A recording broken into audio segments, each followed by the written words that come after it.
ആരെന്തോ പരിഹസിച്ചാലും, ആരെങ്ങനെ വിളിച്ചാലും, ആര് ജിന്നൂരി എന്ന് പറഞ്ഞാലും, ആരാക്ഷേപിച്ചാലും നമ്മൾ റബ്ബിലേക്ക് തവക്കുലാക്കി റബ്ബിലേൽപ്പിച്ച് തൗഹീദ് അടിയുറച്ച് ജീവിച്ച് മുന്നോട്ട് പോവുക.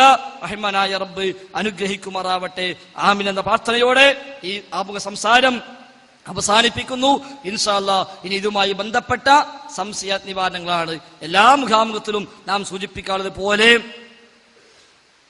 ആത്മാർത്ഥമായി ഒരു വിവാദം ഉണ്ടായപ്പോൾ ആ വിവാദത്തിന്റെ യാഥാർത്ഥ്യം എന്ത് എന്ന് മനസ്സിലാക്കാൻ ദീനിയായ താല്പര്യത്തിൽ മാത്രം ചോദ്യങ്ങൾ ഉന്നയിക്കുക.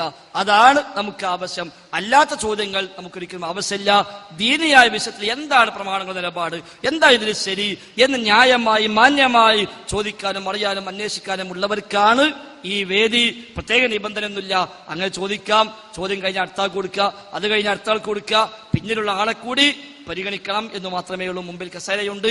ചോദിക്കാൻ ഉദ്ദേശിക്കുന്ന ആളുകൾക്ക് ഇവിടെ വന്നിരിക്കാം.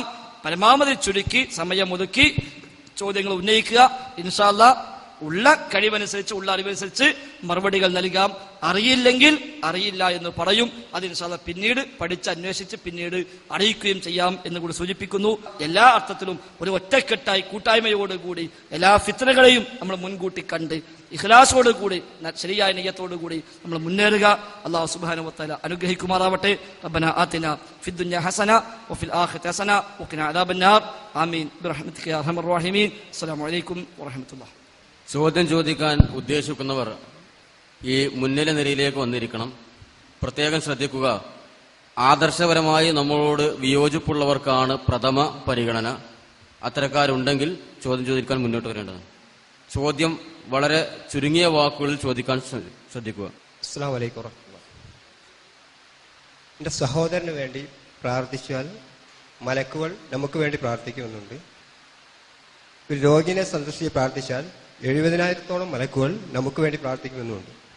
അപ്പോൾ നമ്മുടെ പ്രാർത്ഥന മലക്കുകൾ കേട്ടിട്ടല്ലേ നമുക്ക് വേണ്ടി പ്രാർത്ഥിക്കുന്നത്? അത് എങ്ങനെയുള്ളൊരു കേൾവിയാണ് ഒന്ന് വെച്ചത്?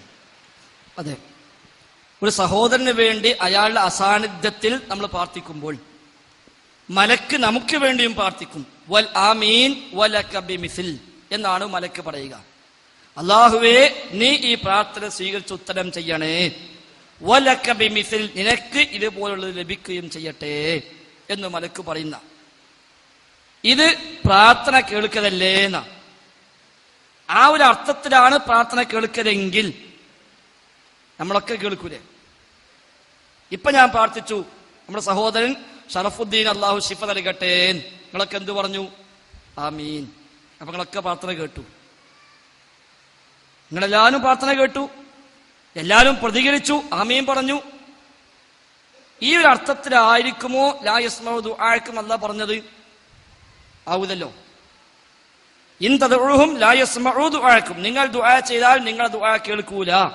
അത് ഈ അർത്ഥത്തിലാണെങ്കിൽ അബൂജഹൽ ഉടനെ ചോദിക്കുക, എന്താ മുഹമ്മദെ പോയത്തം പറഞ്ഞത്? നിങ്ങളൊക്കെ ദുആ ഞങ്ങളൊക്കെ കേൾക്കണില്ലേ, നിങ്ങൾ ദുആ കേൾക്കൂലെന്നോ എന്ന് അബൂജഹൽ ചോദിക്കൂലേ? സ്വഹാബിയോട് ചോദിക്കൂലേ, റസൂലെ എന്താ പത് ദുആ കേൾക്കൂല, നിങ്ങൾ ദുആ ഞങ്ങൾ കേൾക്കണില്ലേ, ഞങ്ങൾ ദുആ നിങ്ങളും കേൾക്കണില്ലേ, പിന്നെ എന്താ ദുആ കേൾക്കൂലാന്നത് എന്ന് സ്വഹാബത്ത് ചോദിക്കൂലേ? അപ്പൊ ആ ഒരു അർത്ഥത്തിലല്ല. അത് മലക്ക് കേൾക്കുന്നുണ്ട്, ശൈത്താൻ കേൾക്കുന്നുണ്ട്, മനുഷ്യന്മാർ കേൾക്കുന്നുണ്ട്, ഒക്കെ കേൾക്കുന്നുണ്ട്. ഒരു മനുഷ്യൻ ദുആ ചെയ്യുമ്പോൾ ശൈത്താനും കേൾക്കുന്നുണ്ട്. ആ ബാഹ്യമായ പദപ്രയോഗം ഓന്റെ പ്രവർത്തനമൊക്കെ ശൈത്താനും പറയുന്നുണ്ട്. അതുകൊണ്ടാ പിന്തിരിപ്പിക്കാൻ നോക്കുന്നത്. അത് സ്വതക്കയും അങ്ങനെ തന്നെയാണ്.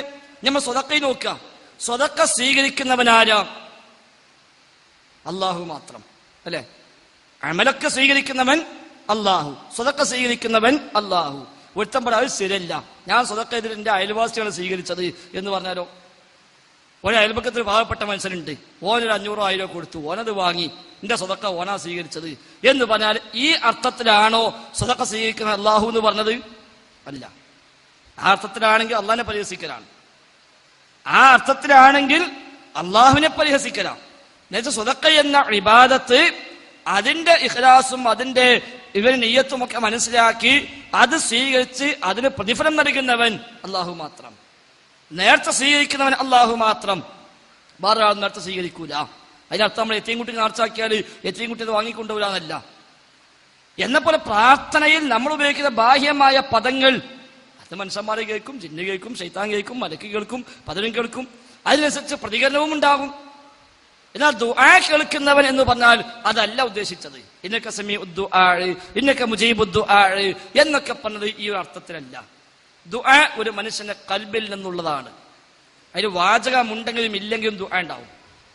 വാചകം ഉണ്ടായിക്കൊള്ളുന്നില്ല. നമ്മളൊരു അത്യാവശ്യ ഘട്ടത്തിൽ വളരെ പ്രയാസപ്പെട്ട് കുടുങ്ങി ഒരു വലിയ സംഖ്യ നമുക്ക് വലിയ ബാധ്യതയായി വന്നു. ആ സംഖ്യ എവിടുന്നൊക്കെയോ മണ്ടിപ്പാഞ്ഞ് ഒപ്പിച്ചുണ്ടാക്കി അതുമായി നമ്മൾ പോവുകയാണ് കൊടുക്കാനുള്ള സ്ഥലത്ത് കൊടുക്കാൻ വേണ്ടി. ബസ്സിൽ പോയി അവിടെ ചെന്ന് ഇറങ്ങി നോക്കുമ്പോൾ നമ്മുടെ പൈസന്റെ പൊതി കാണാനില്ല. ആരോ എടുത്ത് അടിച്ചു മാറ്റിയിട്ടുണ്ട്. അപ്പന്റെ ഉള്ളുന്നൊരു വരവ് കിട്ടട്ടെ ഓന് എന്നുള്ള വരവുണ്ടല്ലോ, അത് തേട്ടമാണ്, പ്രാർത്ഥനയാണ്. പ്രാർത്ഥനയ്ക്ക് വാചകം വേണമെന്നില്ല, ആക്ഷൻ വേണമെന്നില്ല. ഒരുത്തൻ കൈ ഇങ്ങനെ പിടിച്ചിരിക്കുന്നുണ്ട്, നമ്മളെന്താ കാണുന്നത്? കൈ പിടിച്ചിരിക്കുന്നത്. ഓന്റെ ഉള്ളിലെന്താ നമുക്കറിയില്ല. ഓൻ ദോരിക്കണം നമ്മൾ വിചാരിക്കുന്നു, ചിലപ്പോൾ ദോരിക്കാവൂല, നമ്മളെ പറ്റിക്കാനായിരിക്കും ചിലപ്പോ. അപ്പൊ ദുആ കേൾക്കുക എന്ന അള്ളാഹുവിന്റെ സിഫത്താണ്. സമീഉ ദുആ, ദുആ കേൾക്കുന്നവൻ. അതേപോലെ മുജീബു ദുആ, ദുആക്ക് ഉത്തരം ചെയ്യുന്നവൻ. ഇത് റബ്ബിന്റെ മാത്രം സവിശേഷതയായി ഖുർആൻ പരിചയപ്പെടുത്തി. അതൊരു മലക്കിനുമില്ല, ഒരു ജിന്നിനുമില്ല, ശൈത്താനുമില്ല, ഒരു മനുഷ്യനുമില്ല. മറ്റത് ബാഹ്യമായ വിളി, ബാഹ്യമായ പദങ്ങൾ, ബാഹ്യമായ അവന്റെ ചേഷ്ടകൾ, ഇതെല്ലാം സ്വാഭാവികമായിട്ടും അവിടെ കാഴ്ചയുള്ള എല്ലാവർക്കും കാണാം, കേൾവികൾ എല്ലാവർക്കും കേൾക്കാം, അല്ലാത്തത് കേൾക്കൂല. അത്രേ അതിലുള്ളൂ. അതുകൊണ്ട് മലക്ക് ദുആ കേട്ടു ഒരിക്കലും പറയാൻ പറ്റില്ല. ഈ അർത്ഥത്തിലാണെങ്കിലോ പറയേണ്ട ആവശ്യമില്ലല്ലോ. അത് മലക്ക് മാത്രമല്ല, കായക്കൊടിയും കേൾക്കുമല്ലോ. ഈ അർത്ഥത്തിലാണെങ്കിൽ ദുആ കേൾക്കാൻ കായക്കൊടിക്കും കഴിയും. അപ്പൊ ഇത് പറയേണ്ട ആവശ്യമില്ല. അപ്പൊ അല്ലാത്ത അർത്ഥത്തിൽ പറഞ്ഞ അർത്ഥത്തിൽ വലിയ അപരാധം തന്നെയാണ്, അപകടം തന്നെയാണ്. എനിക്ക് ചിലപ്പോൾ ഞാൻ സംസാരിക്കുന്ന കാര്യം ഒരു വിഡ്ഢിത്തരായിട്ട് എനിക്ക് തോന്നുന്നുണ്ടാവും. പക്ഷെ എൻ്റെ ഒരു വികാരമാണ്, ഈ പ്രസ്ഥാനത്തിൽ ഈ പ്രശ്നങ്ങൾ വന്ന സമയത്ത് എൻ്റെ മനസ്സിൽ വന്ന് വളരെ വിഷമം പിടിച്ച ഒരു സംഭവമാണ്. ഞാൻ അത് ഷെയർ ചെയ്യാൻ എനിക്കൊരു സന്ദർഭം കിട്ടിയിട്ടുണ്ടായിരുന്നില്ല. അത് ഇപ്പം പറയാണ് ഞാൻ. അതായത് ഈ വിഷയാധിഷ്ഠിതെല്ലാം ചിലപ്പോൾ നിങ്ങൾ പറഞ്ഞേക്കാം. ഞാൻ പറഞ്ഞത് ഇത്തരത്തിലുള്ള ദൈവത്തിനെ കുറിച്ചിട്ടാണ്. നമ്മുടെ ദൈവത്തിന്റെ രംഗം വളരെ വളരെ മോശമായിട്ടുണ്ട് എന്നുള്ളതാണ് എനിക്ക് അഭിപ്രായം. അതായത് ദൈവത്തിന് വേണ്ടിയിട്ട് മറ്റുള്ള ആളുകൾ എത്ര ആളുണ്ട് ഇടിച്ചു താത്താൻ പറ്റുമോ അതിന് വേണ്ടിയിട്ട് എന്തെല്ലാം മീഡിയ ഉപയോഗിക്കാൻ പറ്റുമോ അതൊക്കെ നമ്മൾ ഉപയോഗിച്ചുകൊണ്ടിരിക്കുകയാണ്. അതിന് ഏറ്റവും വലിയൊരു ഉദാഹരണമാണ് നമ്മളെ ക്ലിപ്പിങ്ങൾ കാണിക്കൽ. എന്റെ മനസ്സിൽ എപ്പോഴും വരുന്നതും ഞാൻ സുഹൃത്തുക്കളുടെ ഇടയിൽ സംസാരിച്ചതുമായിട്ടുള്ള എന്ന് പറഞ്ഞാൽ ഇവിടെ പക്ഷം ചേർന്നിട്ട് 2 പക്ഷത്തോ 3 പക്ഷത്തോ നിൽക്കുന്ന ആളുകളുമായിട്ട് ഞാൻ സംസാരിച്ചൊരു വിഷയമാണ് പറഞ്ഞത്. നമ്മുടെ കാടാമ്പഴക്ക് അടുത്തുള്ള ഒരു സ്ഥലത്ത് വെച്ചിട്ട് ഇന്ന് യുവപ്രാസംഗികർക്കിടയിൽ വളരെയധികം പേരുള്ള ഒരു വ്യക്തി പ്രസംഗിച്ചു കൊണ്ടിരിക്കുമ്പോൾ അദ്ദേഹത്തെ മറുപക്ഷത്തിനെ ഇടിച്ചു താത്താൻ വേണ്ടിയിട്ട് കാണിച്ചൊരു ക്ലിപ്പിങ് നമ്മുടെ പാലക്കാട് ജില്ലയിലുള്ള ഒരു യത്തീംഖാനയിൽ നടന്ന ഒരു പെൺകുട്ടികൾ പഠിക്കുന്ന ഒരു യത്തീംഖാനയിൽ നടന്ന ഒരു മോശം സംഭവത്തിന് അദ്ദേഹം ക്ലിപ്പിംഗ് ഇട്ട് കാണിച്ചു. ആ കാണിച്ച സംഭവത്തിനെ ഞാൻ ഈ വിഷയം അറിഞ്ഞപ്പോൾ ഞാൻ പള്ളിയിൽ പുറത്തിറങ്ങിയ ശേഷം ഞാൻ വിമർശിച്ചു. അത്തരത്തിലുള്ള ക്ലിപ്പിങ്ങൾ കാണിക്കാൻ പാടില്ല. കാരണം ഒരിക്കലും അത്തരത്തിലുള്ള വിഷയമല്ല മറ്റുള്ളവരും നാം തമ്മിലുള്ള അഭിപ്രായം വ്യത്യാസം. അവര് ആ പണി ചെയ്യുന്നതിന് പേരിലല്ല നമ്മൾ ഭിന്നിച്ചു നിന്നിട്ടുള്ളത്. അപ്പൊ തീർച്ചയായിട്ടും കാണിക്കാൻ പാടില്ലായിരുന്നു പറഞ്ഞപ്പോ ചില ആളുകൾ അതിനെ ഇന്ന വിമർശിച്ചു. ഈ കണ്ടതിന് മുഴുവൻ വിമർശിക്കാറുണ്ട്. പക്ഷെ ഒരു 15 ദിവസം കഴിഞ്ഞില്ല ഇതേപോലെ നമ്മുടെ വേദികളിൽ തിളങ്ങി നിൽക്കുന്ന യുവ പ്രാസംഗികനെതിരിൽ സ്വന്തം വിദ്യാർത്ഥിനിയുടെ തന്നെ ആക്ഷേപം വന്നു ഇതേ തരത്തിലുള്ള കാര്യം. അപ്പോ ഞാൻ അന്ന് തന്നെ എന്റെ സുഹൃത്തിനോട് കൂട്ടത്തിൽ നിന്ന് വിളിച്ച് ചോദിച്ചു ഒരു സംഭവം. എന്താ സംഭവം ഞാൻ വ്യക്തമാക്കിയിട്ട് ആ സുഹൃത്തിനോട് മാത്രമേ പറഞ്ഞിരുന്നുള്ളൂ, മറ്റുള്ളവർ പറഞ്ഞിരുന്നില്ല. പക്ഷെ 15 ദിവസം കഴിഞ്ഞപ്പോൾ ഈ ആളുകൾ സംശയിച്ചു ഞാൻ ആ വിഷയത്തെക്കുറിച്ചാണോ ഇവനോട് പറഞ്ഞതെന്ന്. എങ്ങനെയാണ് ഇവനക്ക് ഇത്ര ദിവസം മുന്നേ ഇവനെ കിട്ടിയെന്ന്. പക്ഷെ ഒരിക്കലും ഞാൻ അറിഞ്ഞു പറഞ്ഞതായിരുന്നില്ല, ആ വിഷയം ഞാൻ അറിഞ്ഞു പറഞ്ഞതായിരുന്നില്ല. അപ്പൊ ഇത്തരത്തിലുള്ള വൃത്തികെട്ട രീതിയിലുള്ള ക്ലിപ്പിങ്ങുകൾ കാണിച്ചിട്ടുള്ള ഇസ്ലാമിക ദഅവത്ത് ഇസ്ലാമിന്റെ റസൂലുള്ള ഏത് മാർഗത്തിൽ പഠിപ്പിച്ചു, സഹാബത്ത് എങ്ങനെ പഠിപ്പിച്ചു എന്ന് എനിക്ക് വ്യക്തമാക്കി തരണ്ടേ. അതാണ് പ്രശ്നം. ഓക്കെ, നിങ്ങൾ പറഞ്ഞത് പൂർണ്ണമായും ശരിയല്ല. അതൊരു വികാരമാണ്. ആ വികാരത്തെ നമ്മൾ മാനിക്കുന്നു. എല്ലാവർക്കും ഉണ്ടാകാവുന്ന പൊതുവായൊരു വികാരം. പക്ഷെ യഥാർത്ഥത്തിൽ ഇവിടേക്ക് ഇസ്ലാമിന് അതിൻ്റെ കാഴ്ചപ്പാടുകൾ ഉണ്ട്. നമ്മളൊക്കെ പ്രബോധന മേഖലയിൽ ഓരോ വാക്കും ഏറെ ശ്രദ്ധിച്ചു തന്നെയേ ഉപയോഗിക്കാറുള്ളൂ. പ്രമാണങ്ങൾ സ്ഥാനത്തിൽ പറയാവുന്ന ലിമിറ്റുണ്ട്, അത് പറയാറുണ്ട്. പറയാൻ പാടില്ലാത്തത് പറയാറുമില്ല. പിന്നെ അബദ്ധങ്ങൾ ഉണ്ടാവാം, അള്ളാഹു പുറത്തിട്ട് പറയാന്നല്ലാതെ എല്ലാവരും കുറ്റമുക്തരാണ് എന്ന് ഞാൻ പറയുന്നില്ല. തെറ്റായ വഴിയിൽ ആര് ഉപയോഗിച്ചാലും അത് ശരിയല്ല, ഞാൻ തന്നെ ഉപയോഗിച്ചാലും അത് ശരിയല്ല, ന്യായീകരിക്കാൻ വകുപ്പുമില്ല. പക്ഷെ ഈ രംഗത്ത് നമ്മൾ കാണേണ്ടുന്ന ചില അധ്യാപനങ്ങൾ പ്രമാണങ്ങളിൽ ഉണ്ട്. ഇപ്പൊ ഗ്രന്ഥം നൽകപ്പെട്ട മുൻഗാമികൾ വിശുദ്ധ ഖുർആന് മുമ്പ് തൗറാത്തും ഇഞ്ചിലും നൽകപ്പെട്ട ആളുകൾ, തൗറാത്തിന്റെയും ഇഞ്ചിയിലെയും അനുയായികൾ, മൂസാ നബിന്റെ കൗമ്, ഈസാ നബിയുടെ കൗമ് അലൈഹിമുസ്സലാം, അവരെ പറ്റി അള്ളാഹു പ്രയോഗിച്ച പ്രയോഗം വിശുദ്ധ ഖുർആനിൽ കാണാൻ പറ്റും. സൂറത്തുൽ ജുമുഅയിൽ മസലുല്ലദീന ഹുമ്മിലുത് തൗറാത്ത സുമ്മ ലം യഹ്മിലൂഹാ കമസലിൽ ഹിമാരി യഹ്മിലു അസ്ഫാറ. ഖുർആനിൽ വന്നൊരു പ്രയോഗമാണ്. ഗ്രന്ഥം നൽകപ്പെട്ട് പിന്നീട് അത് വഹിക്കാതിരുന്ന ആളുകളുടെ ഉദാഹരണം കമസലിൽ ഹിമാരി യഹ്മിലു അസ്ഫാറ, ഗ്രന്ഥങ്ങൾ പേറുന്ന കഴുതകളെ പോലെയാണ്. ഖുർആനിൽ വന്നൊരു പ്രയോഗം. എന്തിനല്ലാഹു അത് പ്രയോഗിച്ചു? നമുക്ക് ആ വിഷയം പഠിപ്പിച്ചു തരാൻ വേണ്ടി അങ്ങനെ തന്നെ പ്രയോഗിക്കണോ? ആ പ്രയോഗിച്ചതിൽ മറ്റു പല തത്വങ്ങളുമുണ്ടോ? ധാരാളം ചർച്ച അത് വെച്ചിട്ട് പണ്ഡിതന്മാർക്ക് ഇത് വന്നിട്ടുണ്ട്. അള്ളാഹുവിന്റെ അനുഗ്രഹം ധാരാളം ലഭിച്ച ഒരു പണ്ഡിതനെ പറ്റി സൂറത്തു അൻആമിൽ പരാമർശമുണ്ട്. റബ്ബിന്റെ അനുഗ്രഹം വേണ്ടുവോളം കിട്ടി, പിന്നീട് അതിൽ നിന്ന് ഊരിച്ചാടി ദുന്യാവിന്റെ താല്പര്യങ്ങൾക്ക് വേണ്ടി അയാൾ പോയി. ഖുർആൻ എടുത്തു പറഞ്ഞ ഒരാൾ, ഇസ്രായേലിൽപ്പെട്ടൊരു പണ്ഡിതൻ, അള്ളാഹു ധാരാളം അനുഗ്രഹം ചെയ്തവൻ. പിന്നീട് അയാൾ ഭൗതിക ലാഭത്തിന് വേണ്ടി അതിൽ നിന്ന് റൂട്ട് മാറി സഞ്ചരിച്ചു. അവനെ പറ്റി അള്ളാഹു പ്രയോഗിച്ചെന്തായോ, ഫമസലുഹു കമസലിൽ കൽബി, അയാളുടെ ഉദാഹരണം നായയുടെ ഉപമയാണ് എന്ന് അള്ളാഹു പ്രയോഗിച്ചിട്ടുണ്ട്. അതിൽ നിന്നൊക്കെ മുഫസ്സിറുകളും അഖീദയുടെ പണ്ഡിതന്മാരും എല്ലാം ഗവേഷണം ചെയ്ത ചില തത്വങ്ങൾ ഈ വിഷയത്തിലുമുണ്ട്. അത് അറിയാതെയോ അത് ശ്രദ്ധിക്കാതെയോ അല്ല നമ്മുടെ ഇന്നും താഴ്വാ മേഖലകൾ. ബിദ്അത്ത് പ്രചരിപ്പിക്കുന്ന, ഖുറാഫാത്ത് പ്രചരിപ്പിക്കുന്ന, ശിർക്ക് പ്രചരിപ്പിക്കുന്ന ആളുകളുടെ പോരായ്മകൾ ജനമധ്യത്തിൽ തുറന്ന് കാട്ടണം എന്നാണ് അഖീദയുടെ പണ്ഡിതന്മാർ രേഖപ്പെടുത്തിയിട്ടുള്ളത്. പക്ഷേ അത് ആ വ്യക്തിയോടുള്ള വിദ്വേഷമാകാൻ പാടില്ല. ഇപ്പൊ കാന്തപുരത്തിന്റെ മുടി നമ്മളിവിടെ പറഞ്ഞു. എന്തിനത് പറഞ്ഞത്?